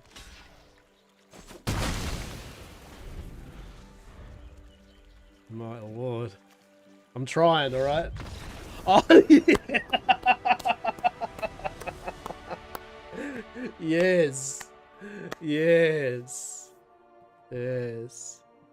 He, the oomph did not... Well, so, like, he had no cards. He had no cards in hand. His win condition of getting all the spells and damaging me and clearing the board didn't work. Like, the moment I got that enchantment, which started giving me life every time I cast a spell, it started to bring back all... And he could kill all my creatures, but he wasn't able to get rid of my enchantment. And my enchantment was allowing me to get creatures and life back, right? So he needed to have killed me before that ticked up. So he wouldn't have been able to have won, I don't think. So now it'd still be cool to be able to actually play through for me to do it. But yeah, look, I get it.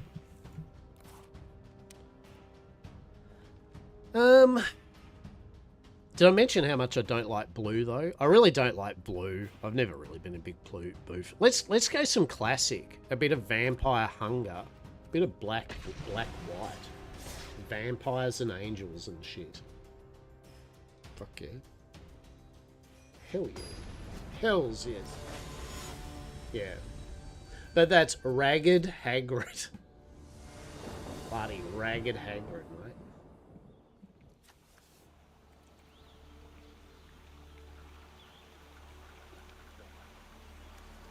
Ragged Hagrid. Alright, what do we got? Sadly, not what I'd wanted, because I would have loved to have got that in turn one, and now we can't, so bugger.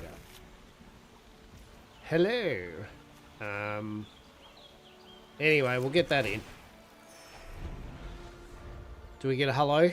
We don't get a hello. Stuff us, I guess. Yeah, see, we really want a one drop straight away, right? What do you do? Whenever attacks, each opponent gains... Okay.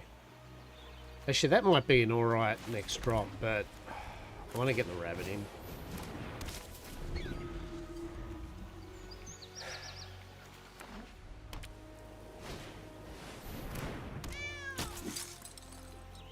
He's going to get me for one. Gains a life. That means his thing. Alright. Which, ironically...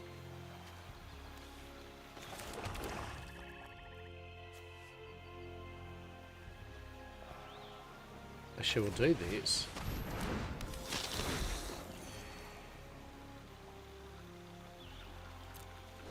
Because now at least that kind of stops that. And... yeah. Alright. Gain 2 life becomes a 4/4. Yep.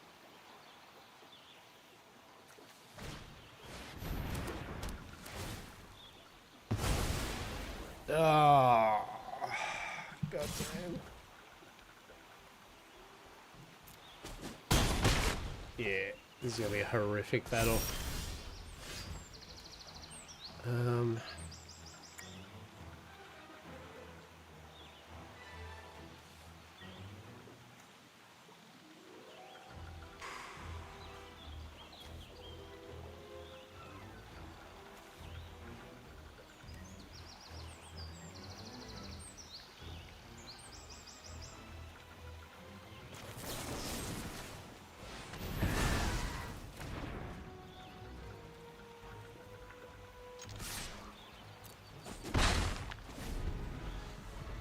Alright. I didn't really want to use that spell. And by the way, it was an instant. Yet again, don't be like me. Don't just use the instant when you don't have to. Wait till they attack. Wait till they pump it up some more. And alright, we've got... There's all sorts of shenanigans happening here now. Whew. Alright. Flying when it enters, gain a life and draw a card. We're getting no land though. No land. 3/1 lifelink.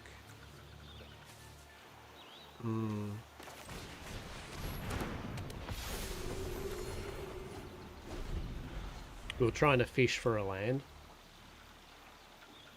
But yeah, I think land's going to be what's going to make things probably... Ah, that's it. She's all over, peeps.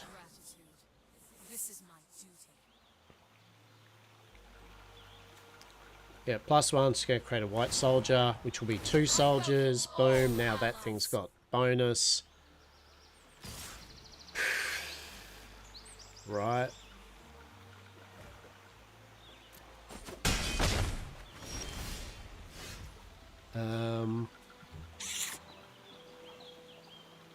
No land.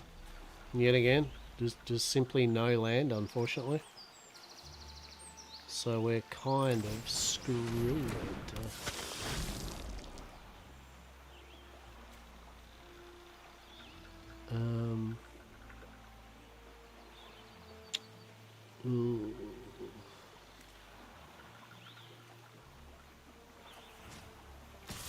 No, no, no, no, no. No, no, no. Get in on that. Yeah, try to start working on Elspeth. Try to get her the hell out of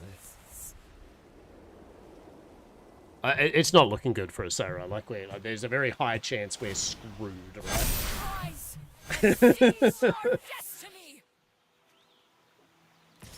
Yeah.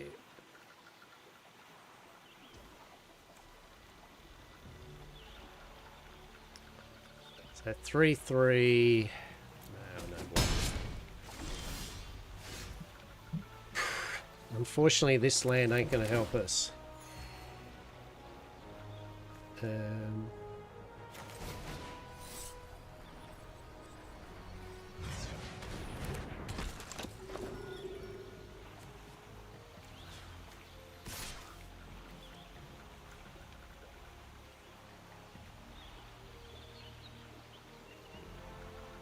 Is it a creature or planeswalker?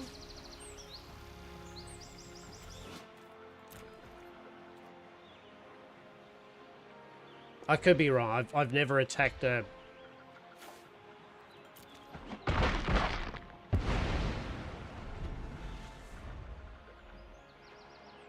Wait, how could they block? Oh, they were angels, were they? No? How did that work?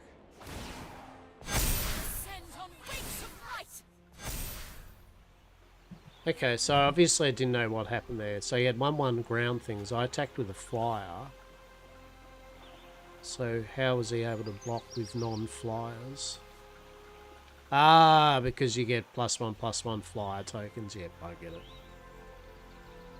Yeah, we're screwed.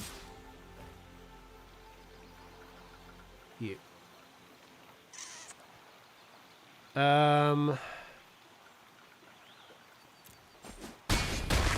Yeah.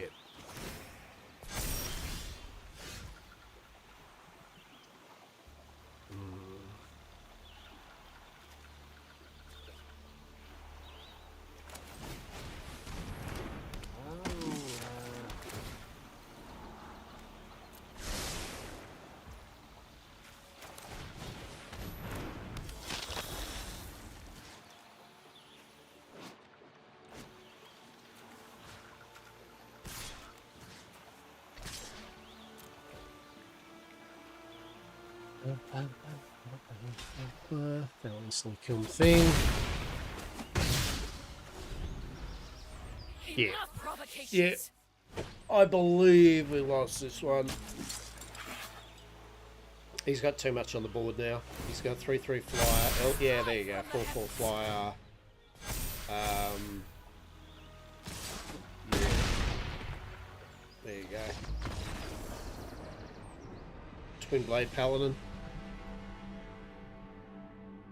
Yeah, that was a misplay on my behalf when I tried for Elspeth. Definitely getting Elspeth out though, right? Like, yeah, not much you can do.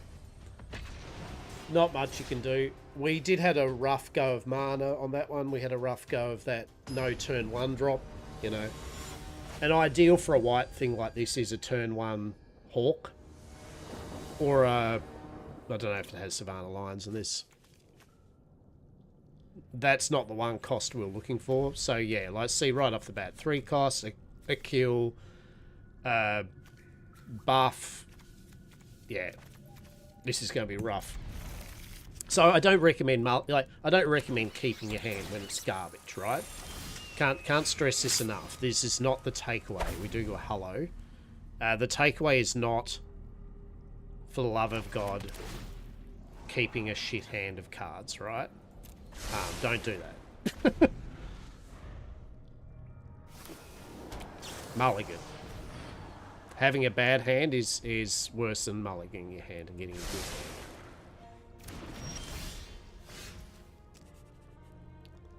Right off the bat, we don't have any 2-cost things of note. So, you know. So we'll probably go into Cat Collector. What's this do? 1/3. Whenever this creature deals combat damage to a player, put that many incubation. Remove 3 credits, a 2/2 flying. Blah. Horrific.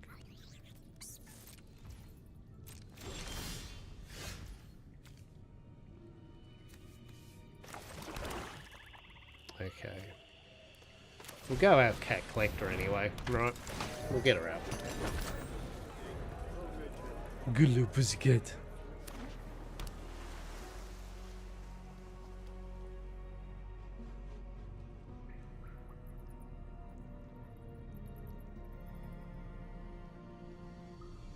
Don't you kill my Cat Collector.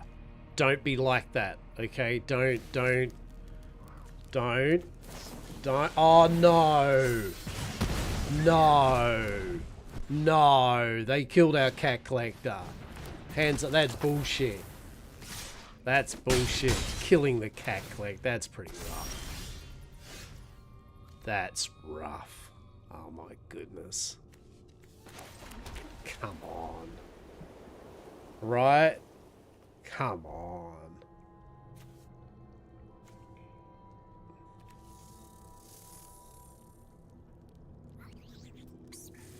Well, what do we do? He's going to create a freaking wank token on us, isn't it?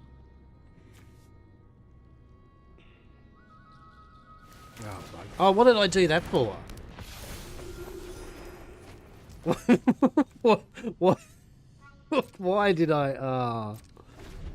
Chat. It's we've played Magic all day.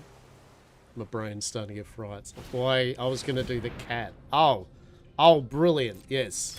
Please bring out your 5/5 Death Serpent, and then you're gonna bring out a 2 something shitlord.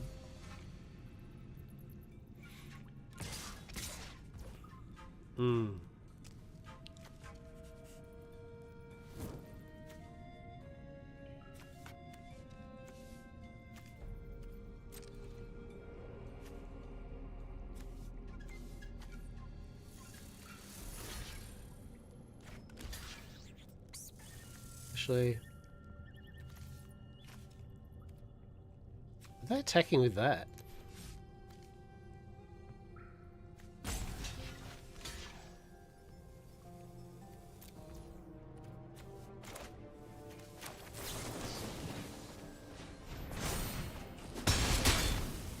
I mean, it's still, yeah. Okay. Oh, we still no land. Really? Just no land? Wow. 1, 2, 3, 4. Yeah, we just literally needed one more freaking land. Oh, we have got land, but it's not the right one.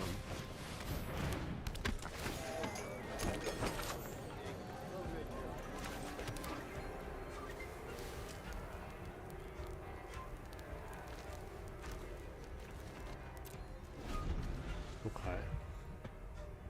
We got another crazy cat collector. They're not crazy. Lifeback's not even a crazy cat. Oh, good. Two more Tellurian Death Adders. 5/5's gonna be coming through to me.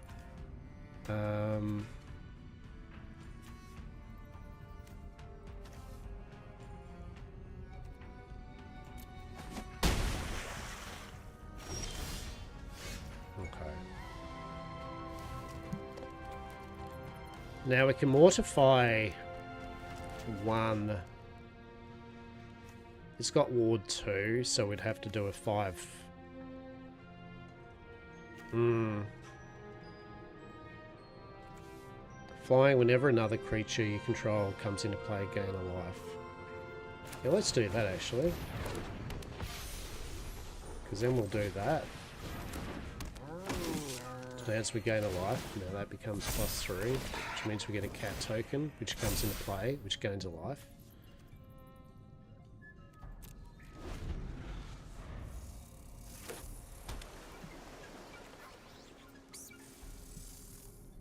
I love the little animation. Oh no, what do we got? We got 2-1. Alright, whenever he draws a second time. Okay. Sacrifice it to do 2 damage to something. He's probably going to do the crazy cat collector. That'd be horrible. Don't do it. Don't do it. Don't kill the cat collector. Don't kill the cat collector. Don't do it. Don't do it. Oh my god. Really? 5/5.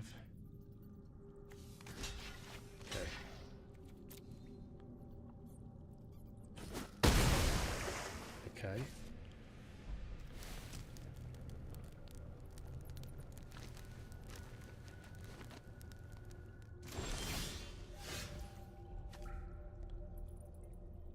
Okay. So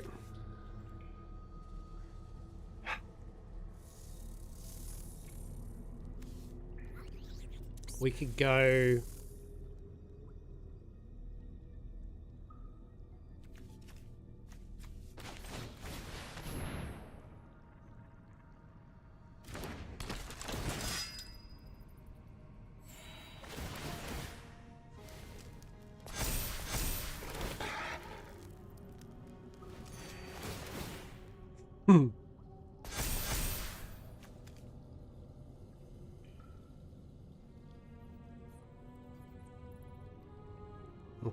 okay.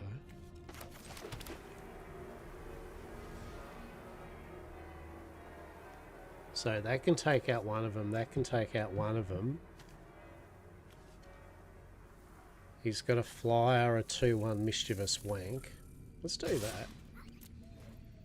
See what he thinks about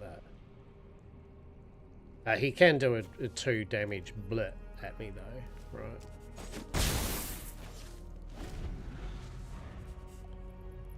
What's happening here? I don't know. You tell me. There's cats. There's all sorts of cats and angels. He's got all sorts of explodey things. Interesting. So he's done that with the proviso that Mahjani's gonna... Oh, touche. Yeah, that's good. Alright, that's a good one.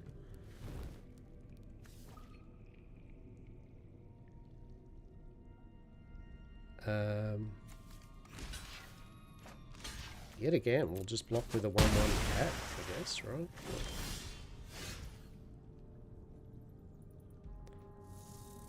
Okay.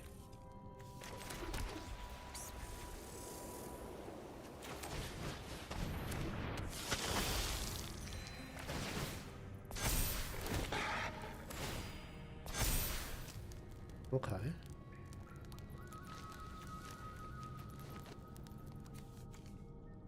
Now, that'd be 3, 4, 5 to destroy his Tolarian death thing. Next. So I think yet again we'll go in for 2.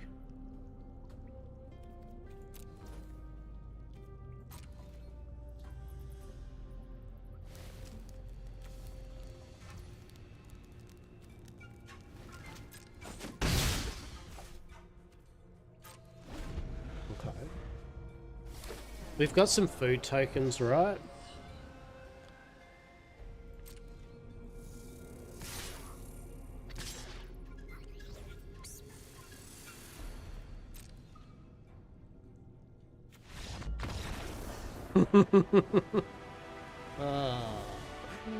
Well, GG us, right? Yeah, so I had that. So the Paladin was able to take out his worm, right? We had the instant destruct with enough mana to cover its ward, so that would have been his 2 worms taken care of. Yeah. Simple as that, right? Like, yeah, just, Cease and desist. We love it. Cease. Exile up to 2 target cards from a single graveyard. Target player gains 2 life and draws a card for 1 black or green and a colourless. And then desist. A sorcery for 2 green or white and 4. Destroy all artifacts and enchantments. Oh, goodness. Alright, so we got 4 more matches. 4 more matches and we've done our 15. Yeah, weekly wins and all that. Very cool. What do you reckon? So, do we do another vamp? Yeah, let's do another Vampiric Hunting one, right? Why not? Yet again, getting a feel of how the decks play, right? R-Gem versus Lockabar Khan. Oh, you can't make this shit up, right? So we've got to look at this. Perfect hand. 1 drop, 2 drop, 3 drop. Don't get a plains. We don't get a plains. We get 2 swamp. We get 2 swamp. 2. Opponent goes first. Actually, you know what? We'll keep it because we might draw a plains.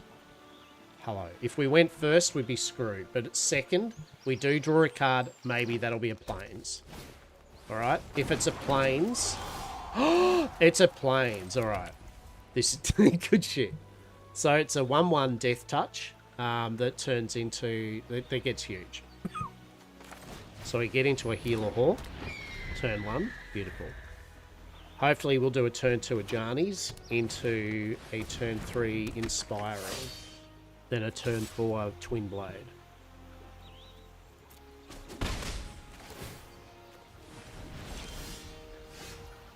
Whenever a creature you control with Death Touch deals damage, you gain 2 poison counters. Oh, well, that's not going to be good. Alright, we could be a bit screwed here. For sure. So we go that. Into that.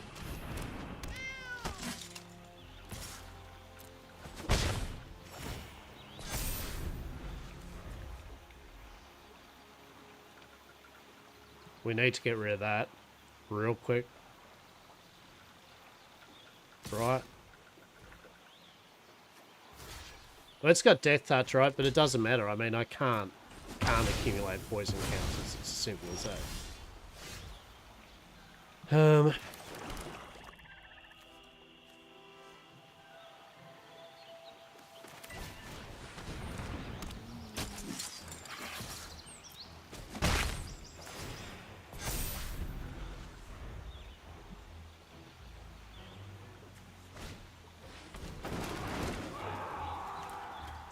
Again. Sure. I don't know what he was thinking with that one. He's like, yeah, I'm gonna do it. It's like, don't do that, man. So mana will probably screw us again. Flying 2/1. So we got 3. What's our best for our bang for a buck?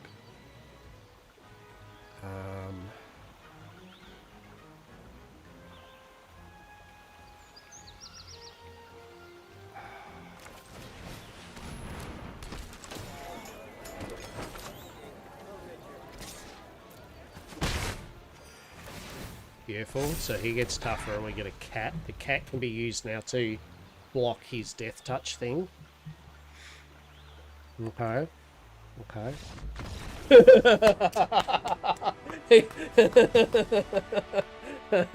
Alright. He's like, yeah, no, fuck you. I'm not going to have to get my 10 poison counters on you. Well, okay. Victory. Not bad for a poor, like a 2 swamp, nothing hand, right? Oh dear. That was pretty fun. But yeah, once I got the, yeah, being able to generate a 1/1 to stop his 1/1 Orchu or whatever with Death Touch, he obviously didn't have any other ways of dealing with my other things.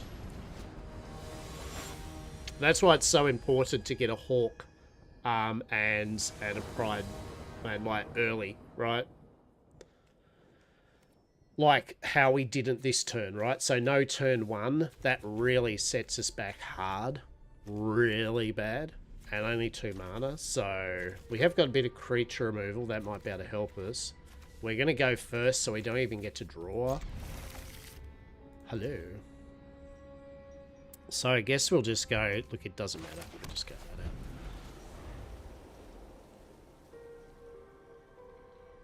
out. Alright, so he's a red player. Alright, so we definitely want...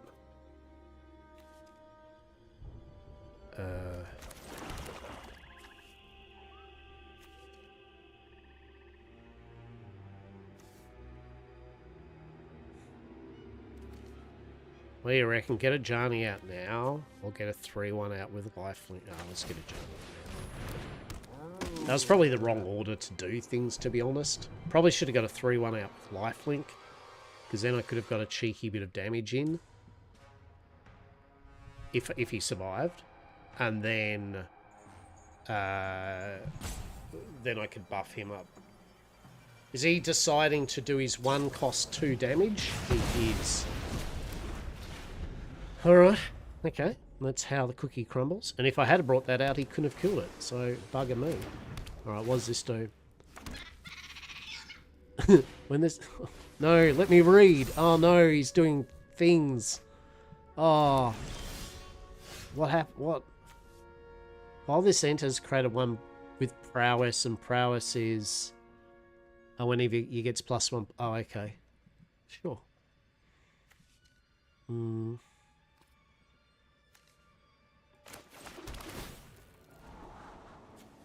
Yeah, that's fine.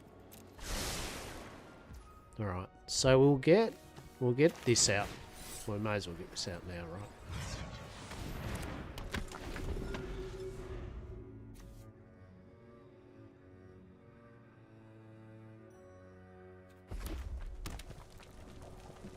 Hexproof from instance.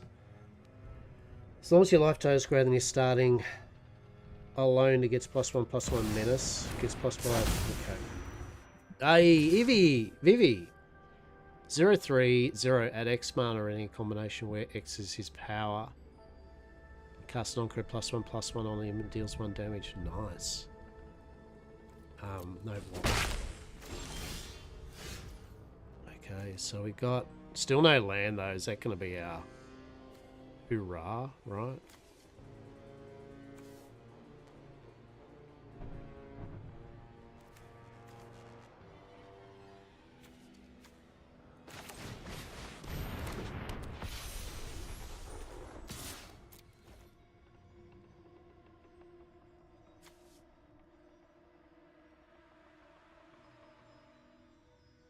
Well, it's not casting anything.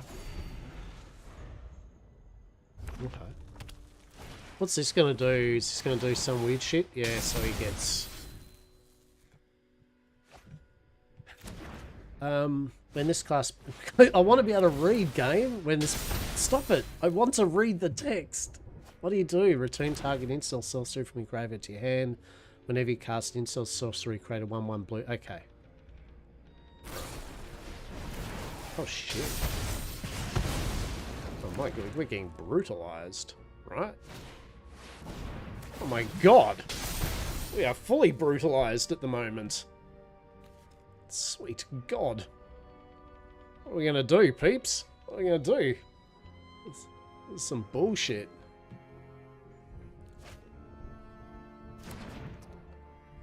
He got that mad shit happening. Yeah, there we go. Good game. He's won this, for sure.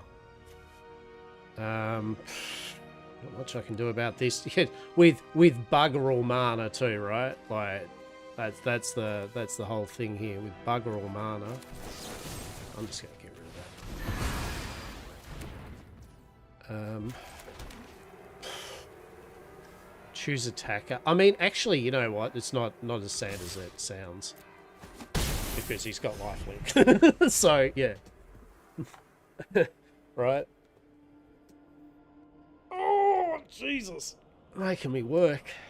So we got a -2/-2 on an enemy. We got a cat. He's got 2/2. So what do you do? We're not really getting value out of her.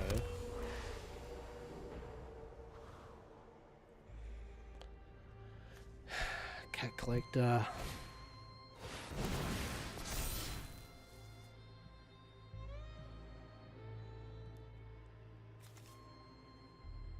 Hmm.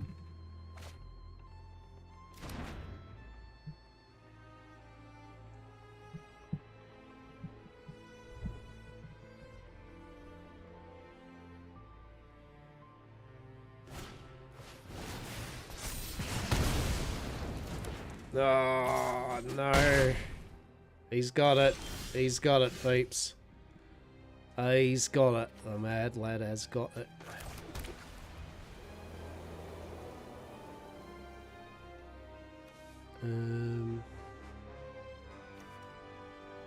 Well.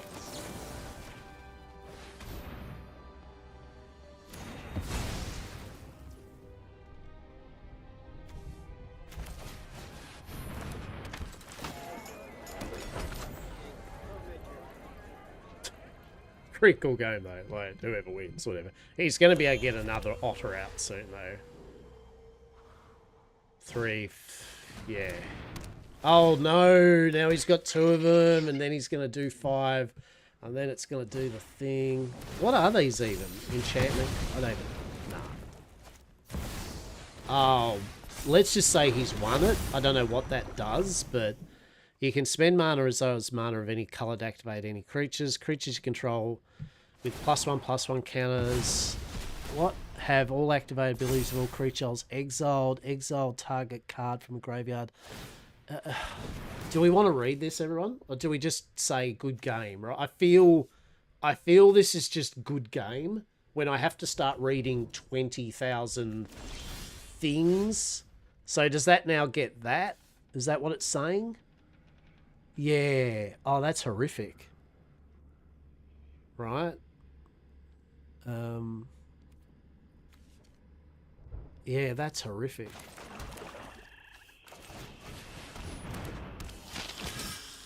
I mean, we can always do a food token on ourselves, right? So that's 3 life. Right. Oh, what do we even do here, peeps? What do we even do here? Yeah, sure. Whenever you cast a non-creature, push by +1/+1 on it. So I get +1/+1. Ah, oh, sure. Just do whatever you're doing, champ. Yeah. all I know is they're doing a whole bunch of card bullshit, right? Like, he's got more cards. His cards are upon cards. There are cards. Oh, now he's got a planeswalker. We're really screwed, right? Right. There ain't nothing. What's this do? Creates more tokens. So he's going to create more tokens. Draw 3. Oh my god. Out of my way. Muscle it on a mission. Okay. I mean, there's nothing I can do about it, is it? You get to be my protege today.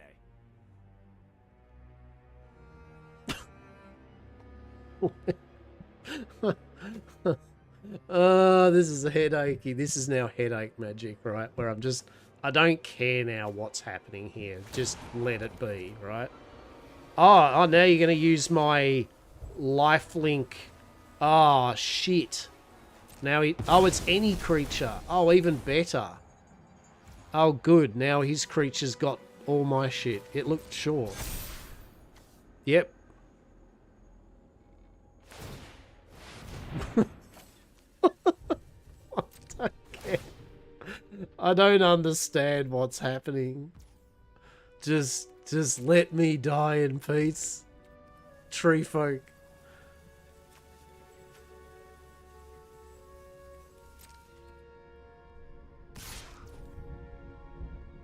You're blocking with that, are you? Sure, man. It's none. Damage me, senpai. Sacrifice food. Give us 3 life. Yes, right. Ah, whenever you gain life. Oh, I should have used that first, right? Oh no.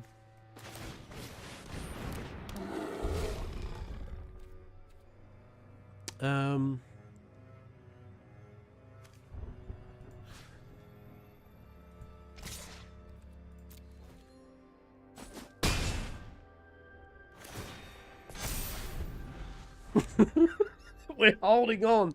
We're holding on, peeps, by a thread.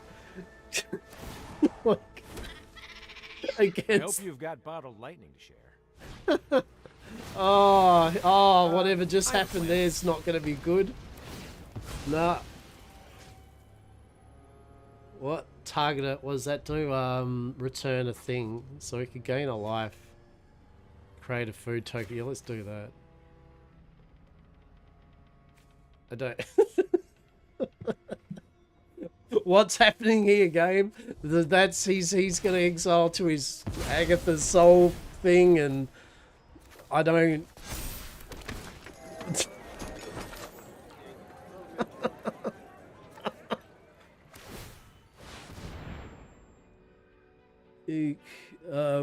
What? Whenever you cast instant, create a... Sure?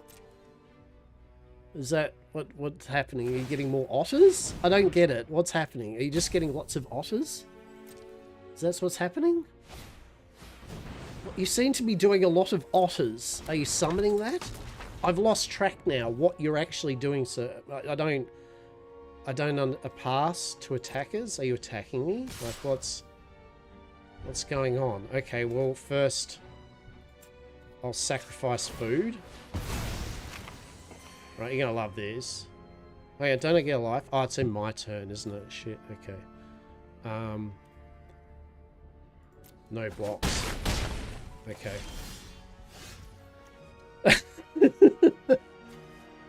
So...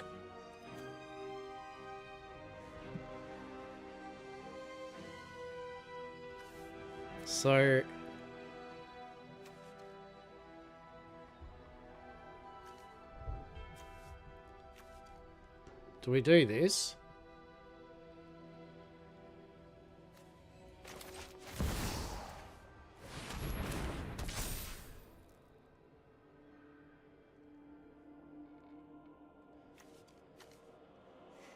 Now, we could instantly kill Ral. What's Ral gonna do at 10? Draw 3 cards, instant stories have Storm. What's that do? Copy it. Shit, he could wreck us, right? But you know what?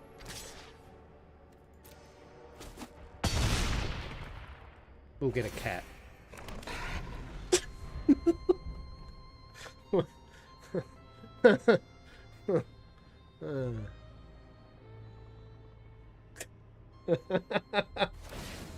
Oh. He's gonna get a life. +1. Yeah, 2, 4. Okay. He's gonna do a lot of cards. Things are gonna happen. He can't do his big token thing. Together we can shift the current. 2, 4, 6, 7, 8, 9, 10, 11, 12.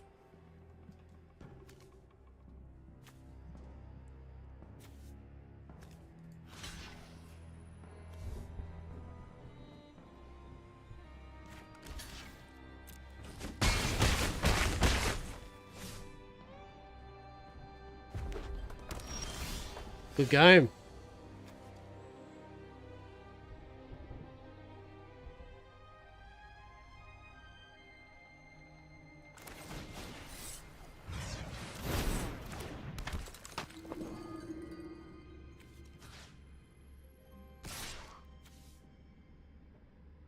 Yeah, he hasn't got any flyers, right?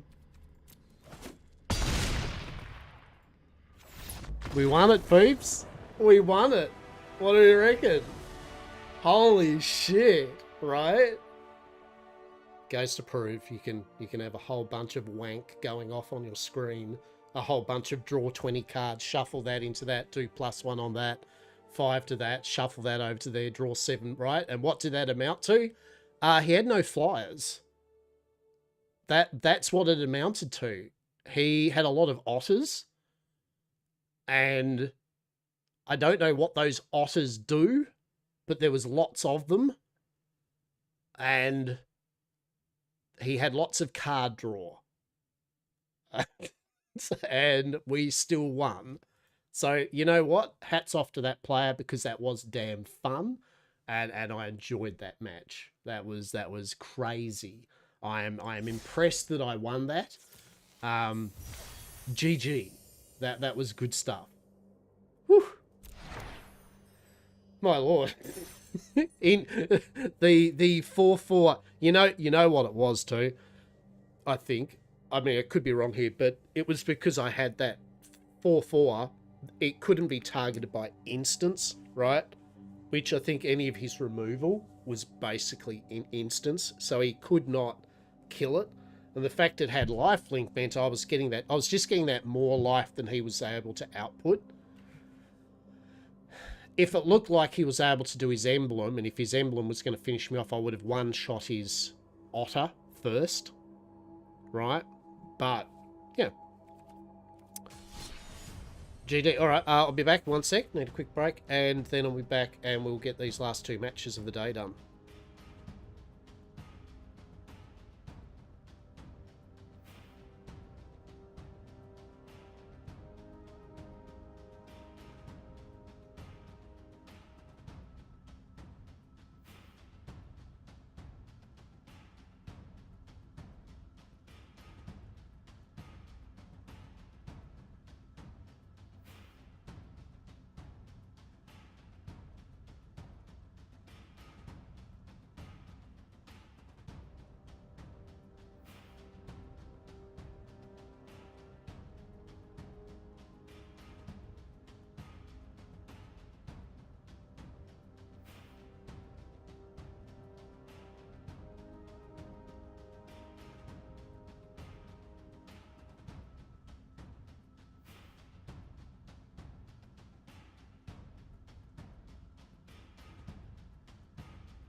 Alrighty. Alrighty. What time is it? 2:30. 2:30. We got 2 more matches.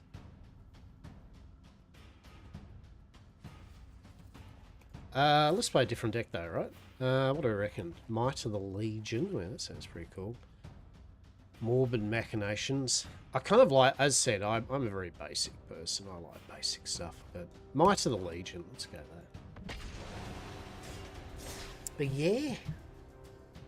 We've had a pretty good fun day of Magic, I think. We got some good matches in. We had a few laughs with a few of the matches.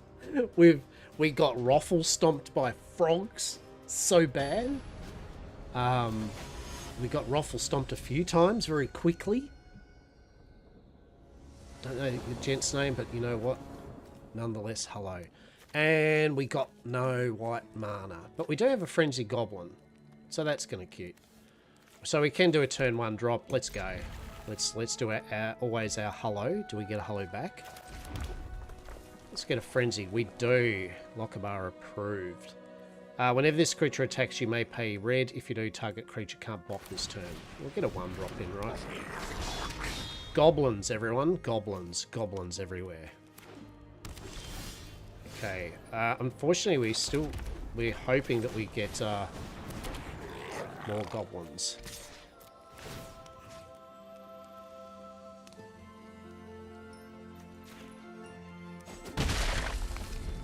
We really need a white mana though, right? We really need a white mana. Oh no! Oh no, we're literally -3 a goblin. Oh, we could be screwed here. No mana. Oh my god. Oh dear. Oh dear. Shit, Phyrexian Arena out early. Oh, at least we got one, but unfortunately it wasn't. Oh, this is it. We're gonna be struggle streeting this shit. That's for sure.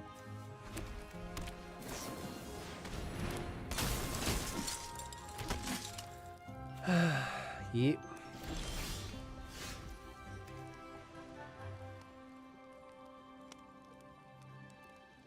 What do we do now? What do we do?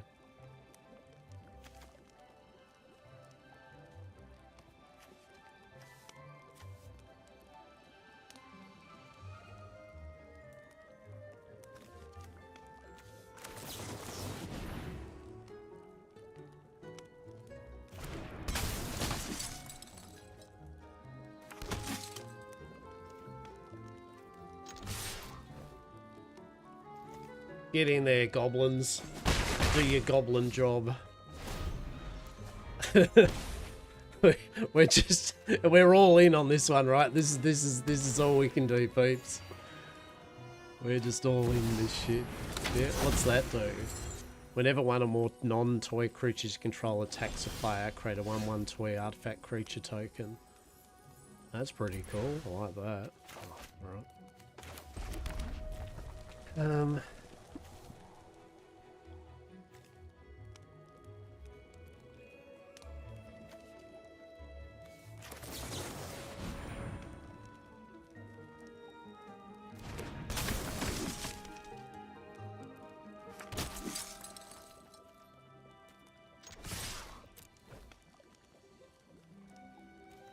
We're just going all in. This is brain dead magic at its best, right? We're just throwing goblins, right? Just goblins. Just throw goblins. Goblins.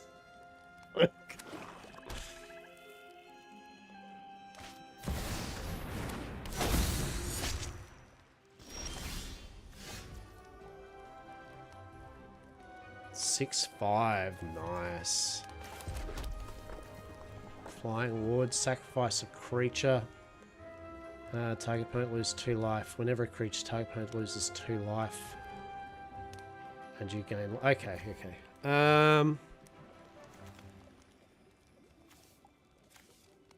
So what's she do? Flying Vigilant Haste whenever this... Oh, fucking unfortunately that's... 3, 4... Yeah, he's going to take her out. Whenever she attacks... For the first time, untap all your creatures. Okay. Look, I don't know, game. I don't know what to do, okay? Creatures you control get +2/+2. 3, 4, 5.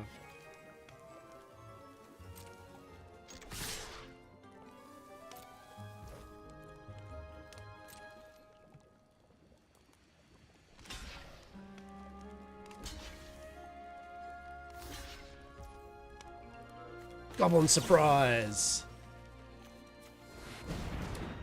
Surprise! Surprise! Goblins!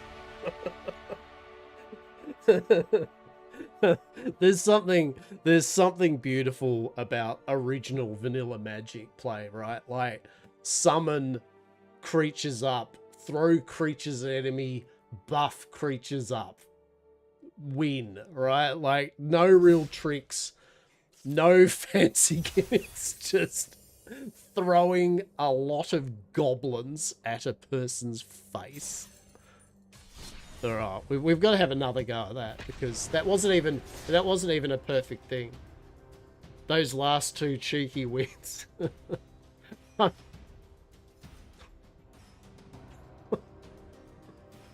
It's just goblins. We didn't even have a good... We had shit mana. Oh no, Wolfman. I've got PTSD from seeing the frogs now. What do we got? Well, we got at least 2 different types of mana.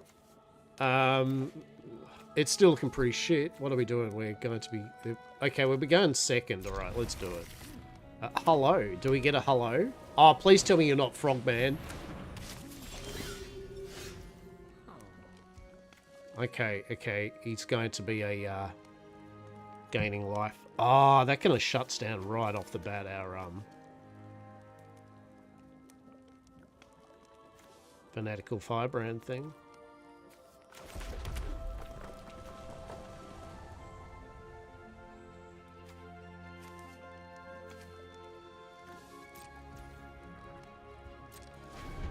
Yeah.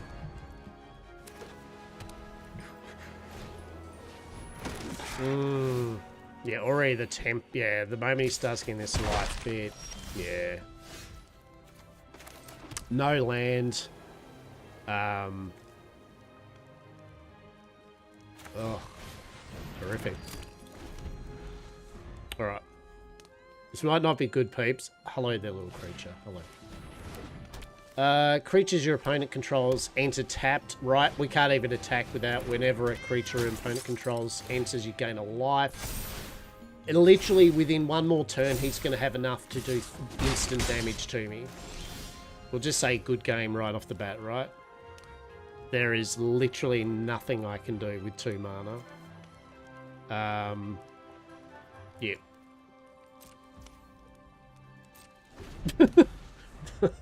And then you get games like this, right? Where there's nothing you can do.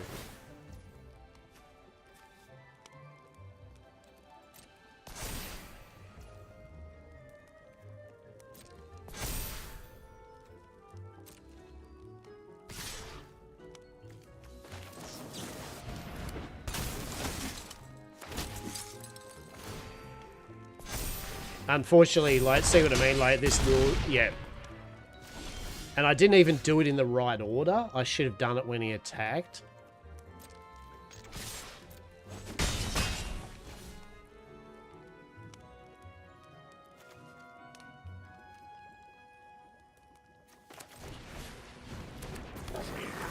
Give him a life. Make his thing tougher. Oh, dear. Yeah, you can't do anything about lands, am I right?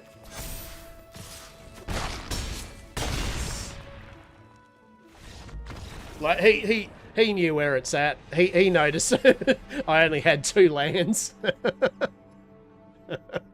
So good on him. Good game. Right. Yet again, Magic's the type of game, definitely, where land and all that. And you should never sit there and, like, be all, oh, if I had the land, I would have won. But definitely, if you don't get the lands, as said, your chance of winning is ridiculously bugger all. So, yeah. It is what it is, right? It is what it is. But yet again, you can see a very clear way that, and how a deck works nicely, right? And in that case, how good's that? You know, like, that was smooth. If you get that 1-turn bunny rabbit out, oh. So yet again, like, this is garbage, right? So I mean, we've got high cost, a 4 cost, a 5 cost, a 4 cost, and only a 1-drop. 3 lands. We'll still keep it. The opponent's going to go first, so we will draw a card. But yet again.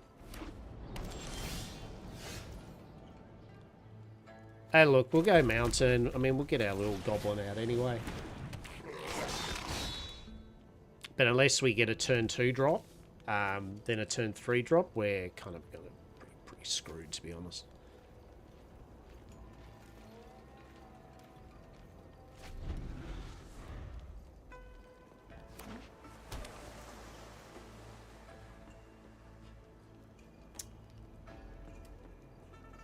But wasted Presley. Oh, tell me this isn't a blue otter fucking draw 50 card deck. Please don't be. Please don't. Please don't be a draw 20,000 cards but still do nothing deck. Please. Oh, really? Wow. Okay. Okay, that's pretty shit. Wow. Fine. We definitely don't want release the dogs again. That's for sure. Guess I'll bring the goblin out. It was a good play though. I mean, basically, you know, he doesn't even want 1 damage onto him, and that 1 damage could be the difference between. It's just going to be like a full-on control deck. Ooh. Probably.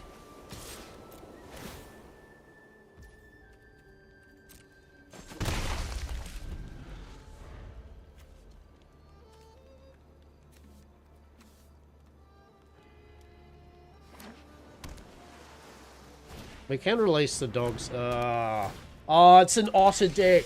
No, it's like that stupid ass thing we just played where it was wanking around and just wanking around. It's just wanking around. Whose turn is it? It's mine.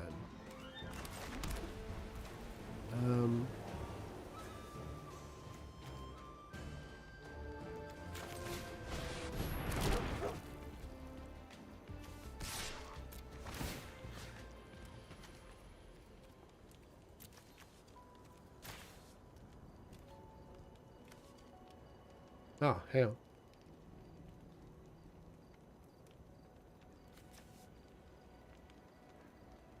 Wait, what's happening? Did I click something? Or is he thinking?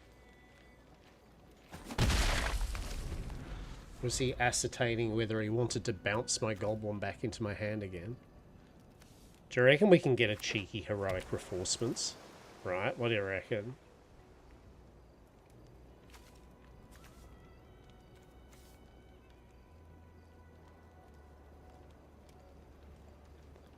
Two, three, four, five, six. 2, 3, 4. She's 5/5.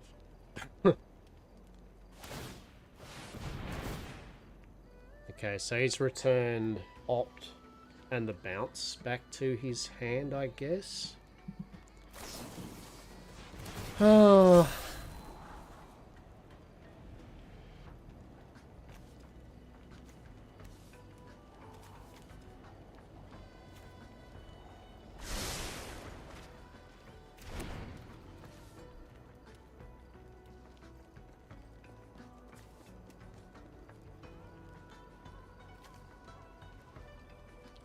We can technically do 14 damage to him this turn.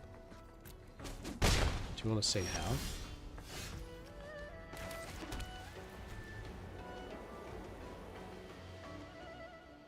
One, two, three, four, 5. Let's do it right. See if this puts him off guard.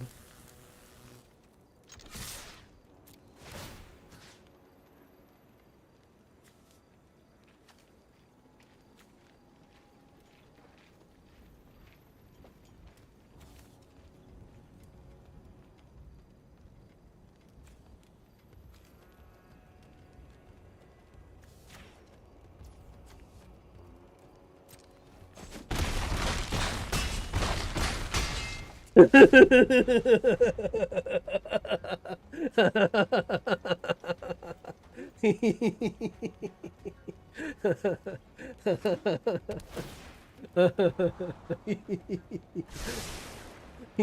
mean, it might still win me the game, but by God, that was funny, right? Like, I still find that good value. Yes, that was funny. That was funny. He's got a few options. He can bounce one thing. Wow, unless he's got a board wipe. One of those will stop 1 damage, and then he could bounce something back for 1. Yeah. Oh well, good game.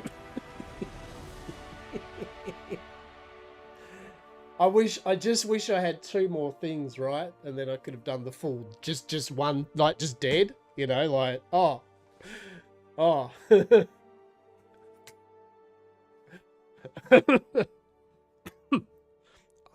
I've seen what those otters can do. I'm not giving you the chance to throw those stupid otter cauldron whatever was going on. We did it, peeps. We did the we've literally done the 15 weekly wins. And we've done our 15 matches for the day. Very good. So we got a few this thing's kind of like, what's orbs? Unspent orbs will be lost. I mean, what the fuck are orbs?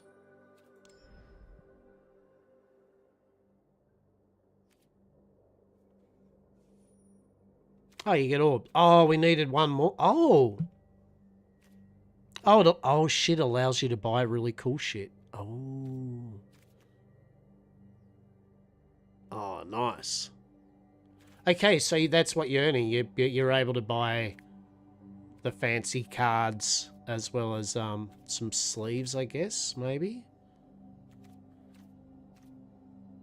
Oh, you stole it. How can we get one? We've got 1 day, 8 hours. How do we get one more of those? I need your stole. Oh.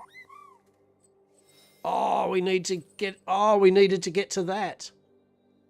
I don't think we're going to be able to. Oh. 1 day... How long is it?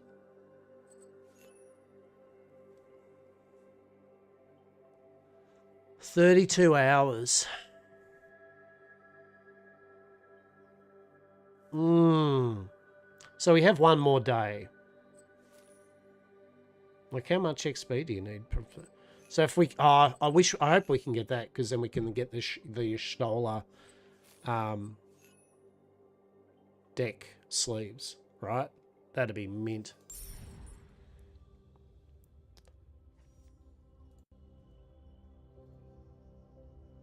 All right.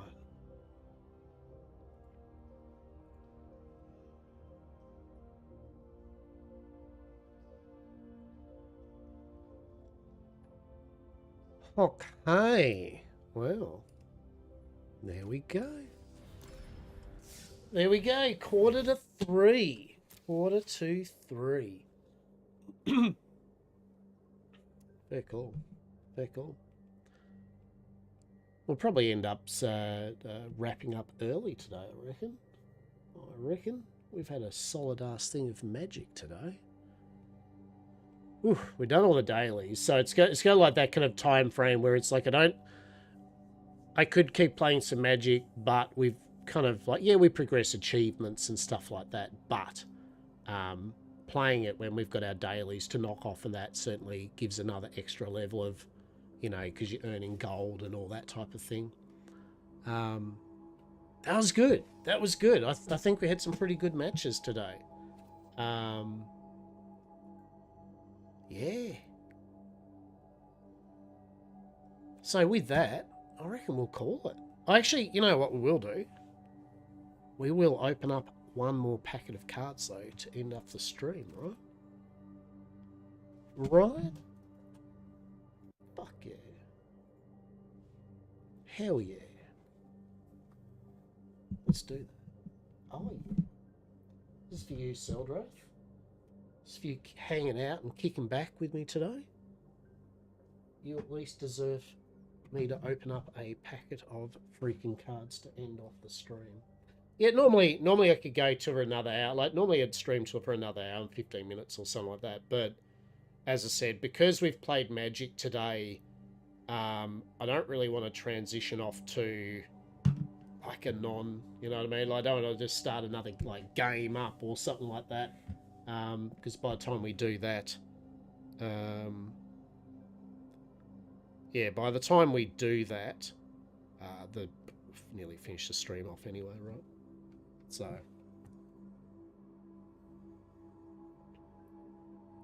I find too, playing Magic, there's one thing I know other players of card games too, that card games tend to drain the brain a bit too, right? Like, I've noticed if you play cards all day, like it can sap the brain very well and truly, right? Because you're constantly you're just thinking non-stop, right? You're looking at numbers and you're looking at possibilities, you know, and it's just like non-stop. And for some people, that's probably great for them. For me, my poor little brain be like, nuh-uh. Nuh-uh.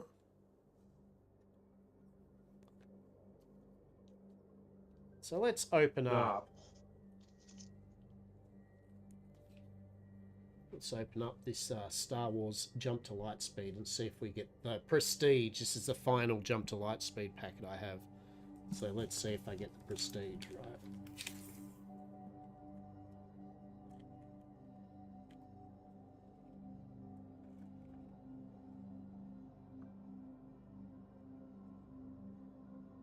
Alright.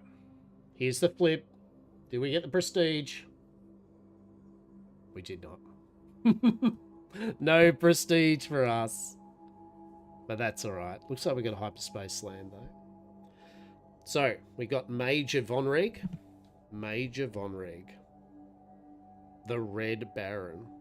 He looks pretty damn cool. We've seen it before.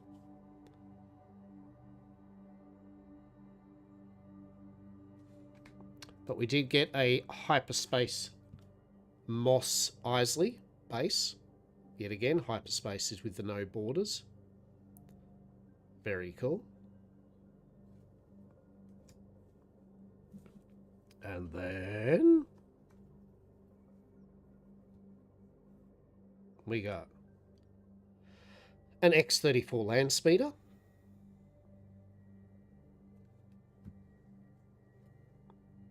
A dilapidated ski speeder. Very dilapidated.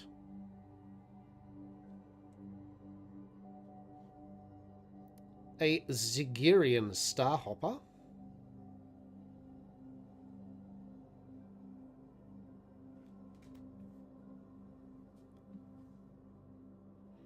A Rogue Class Starfighter.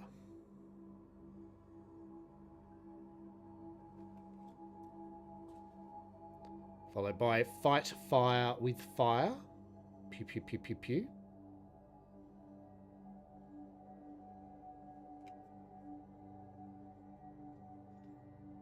Then we got a Perimeter ATRT.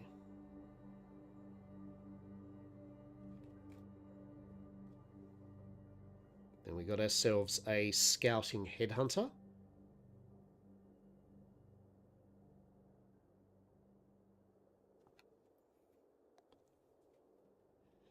Followed by Insurgent Saboteurs.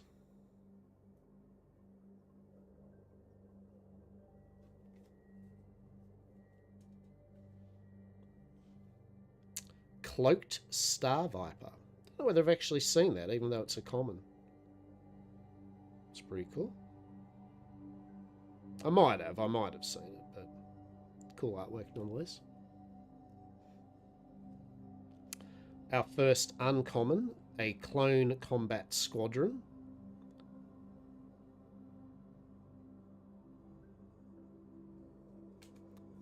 Our next uncommon is Fireball.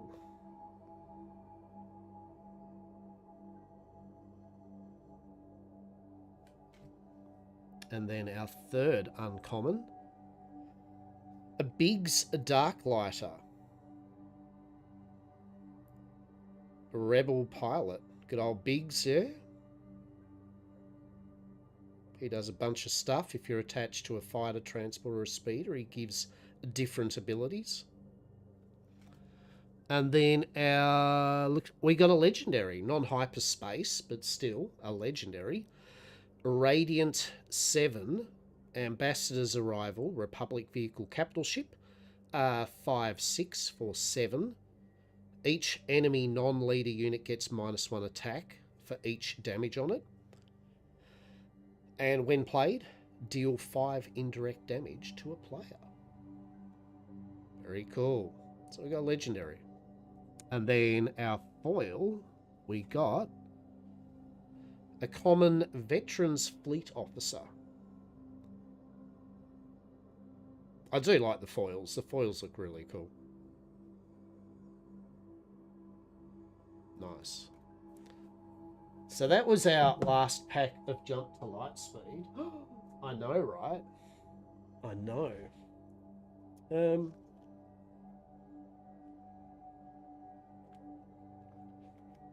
Tell you what. Because I'm feeling cheeky, and it is 2:53. Let's open up this, right? Let's open up the last Lorcana pack, right? Because yet again, hopefully we will have some more cards by Wednesday. I mean, if not, I'll make sure that we've got... Oh, what do we got? We got a Twilight of the Republic. Yeah, we should be good. We should be good. Will we get a enchanted card? I don't know. You tell me. If we do, will I bust it by the way that I'm opening this packet? Goddamn packet, are you... Compared to the,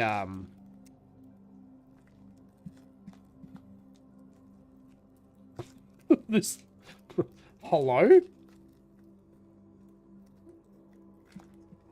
Alright. This one was just like, no, right? This one was like, get wrecked. Probably destroyed every bit of card in it, right? Like, completely. That did not want to freaking open. Sweet, maybe that's... Is it because there's a freaking, is there an enchanted in it? Like, is that why? I don't know. You tell me. Let's find out together. We got Baymax, a low battery. Shh. This character enters play exerted. Hang on, that's a cat. That's a Diego.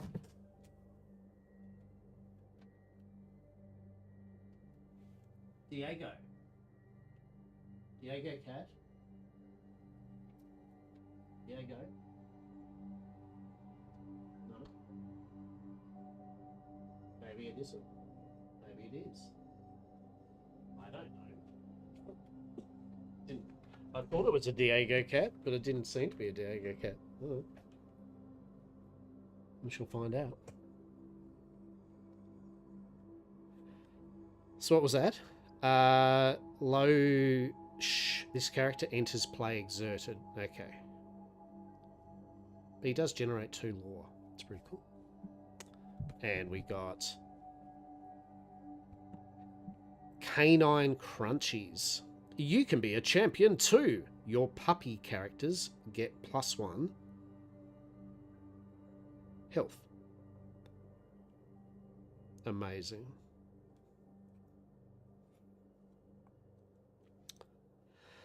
We got Teka, a very large lava monster. Challenger +2. While challenging, this character gets +2. So if he's challenging an opponent, he'll become 7/6. Pretty solid. A Cybug. Invasive enemy. Hive Mind. This character gets +1 challenge for each other character you have in play. Ooh.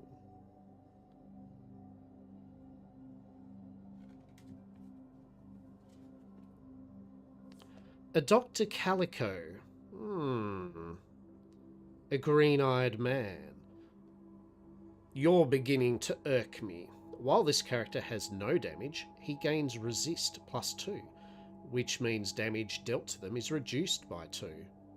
Alright, so he can basically take 2 damage and not suffer any damage. It's pretty solid. A Toulouse, artistic kitten. He's just a little 1/3 ally that generates a lore for 1. He's just a kitten.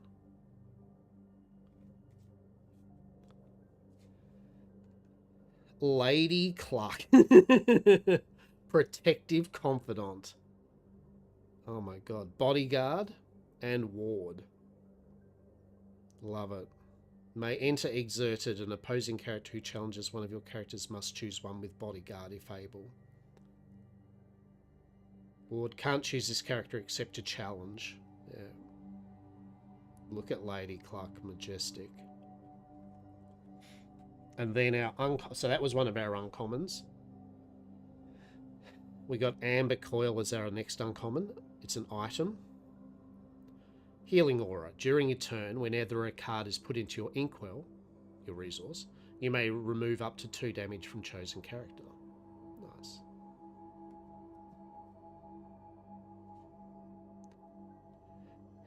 And then we have Amethyst Coil. A 3-cost item. Magical Touch. During your turn, whenever a card is put into your inkwell, you may move 1 damage counter from chosen character to chosen opposing character. Okay, so the coils allow you to do certain things from one character to another. So we got an Amethyst and a Amber one. And then our rare Wreck-It Ralph. Hero Duty. 3/8 for 6. Outflank. During your turn, whenever one of your other characters is banished, this character gets +1 lore this turn. Like the vibe, it's not as serious. The ability names are a bit funny. Art is... Yeah, you know, it's a very fun game, yeah? Like, it's a really good fun game.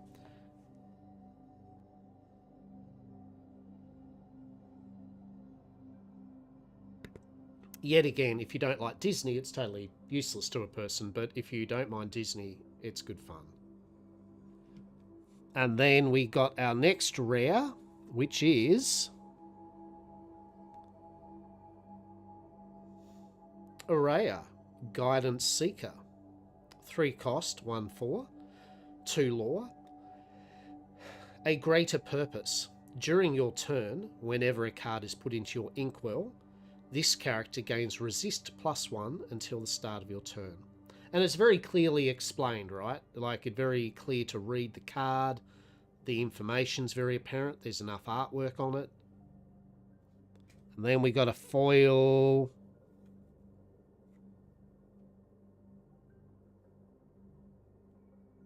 I don't know what that means. What's this? I think it's a foil common. A foil common Razul. Menacing Guard. 2 cost 1/3. My orders come from Jafar. While you play this character, if you have a character named Jafar in play, you may banish chosen item. La da da da da da da da da da da. And then we just get the art card piece of the puzzle. Bit of story.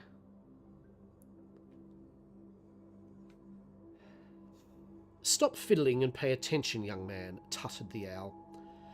Martin had been casually strumming his ink caster, its magical strings humming with a playful tune. I am. This is how I focus my thoughts while I... Ah, there he is. An amber and emerald glimmer of a mischievous dog bounded over and gave the owl a sloppy kiss. And that makes up like a piece of a bit of artwork that you can put in your binder. It's pretty cool. So there we go. There we go. We didn't get an enchanted, but we did have a bit of fun. We did have a bit of fun. We did. Yeah. Beautiful. Good stuff. Well, I hope you enjoyed that. Turn the phone off. Yeah, cool. Yeah, so as I said, yeah, Wednesday stream. Look, we'll probably have a couple of matches of Magic, but we'll probably play also something TM, like one of my games, whether it's 7 Days Abiotic or something else. We will do a stream. Great stream at Lockabar. Glad to be here. Glad you are here. I appreciate you, Seldrith, and everyone that's popped in, lurked, vibed, chilled out today. It's always appreciated, yeah? So, yeah. So Wednesday we'll be back. We'll probably have some cards as well. New boxes of cards to open up. And I don't know by Wednesday if we'll get the arm and the ring light. That's probably not going to be till the end of the week, so it's neither here or there. But it is on its way. So, yeah. And with that, I hope you all have a good rest of your morning, afternoon, or evening, wherever you may be. You all have a good one, yeah? And I will catch you in the next couple of days, and we'll do a bit more stuff. Just totally knocked over my bloody thing. It was pretty smooth. Let's face it. So it's smooth operator. Smooth operator. Alright.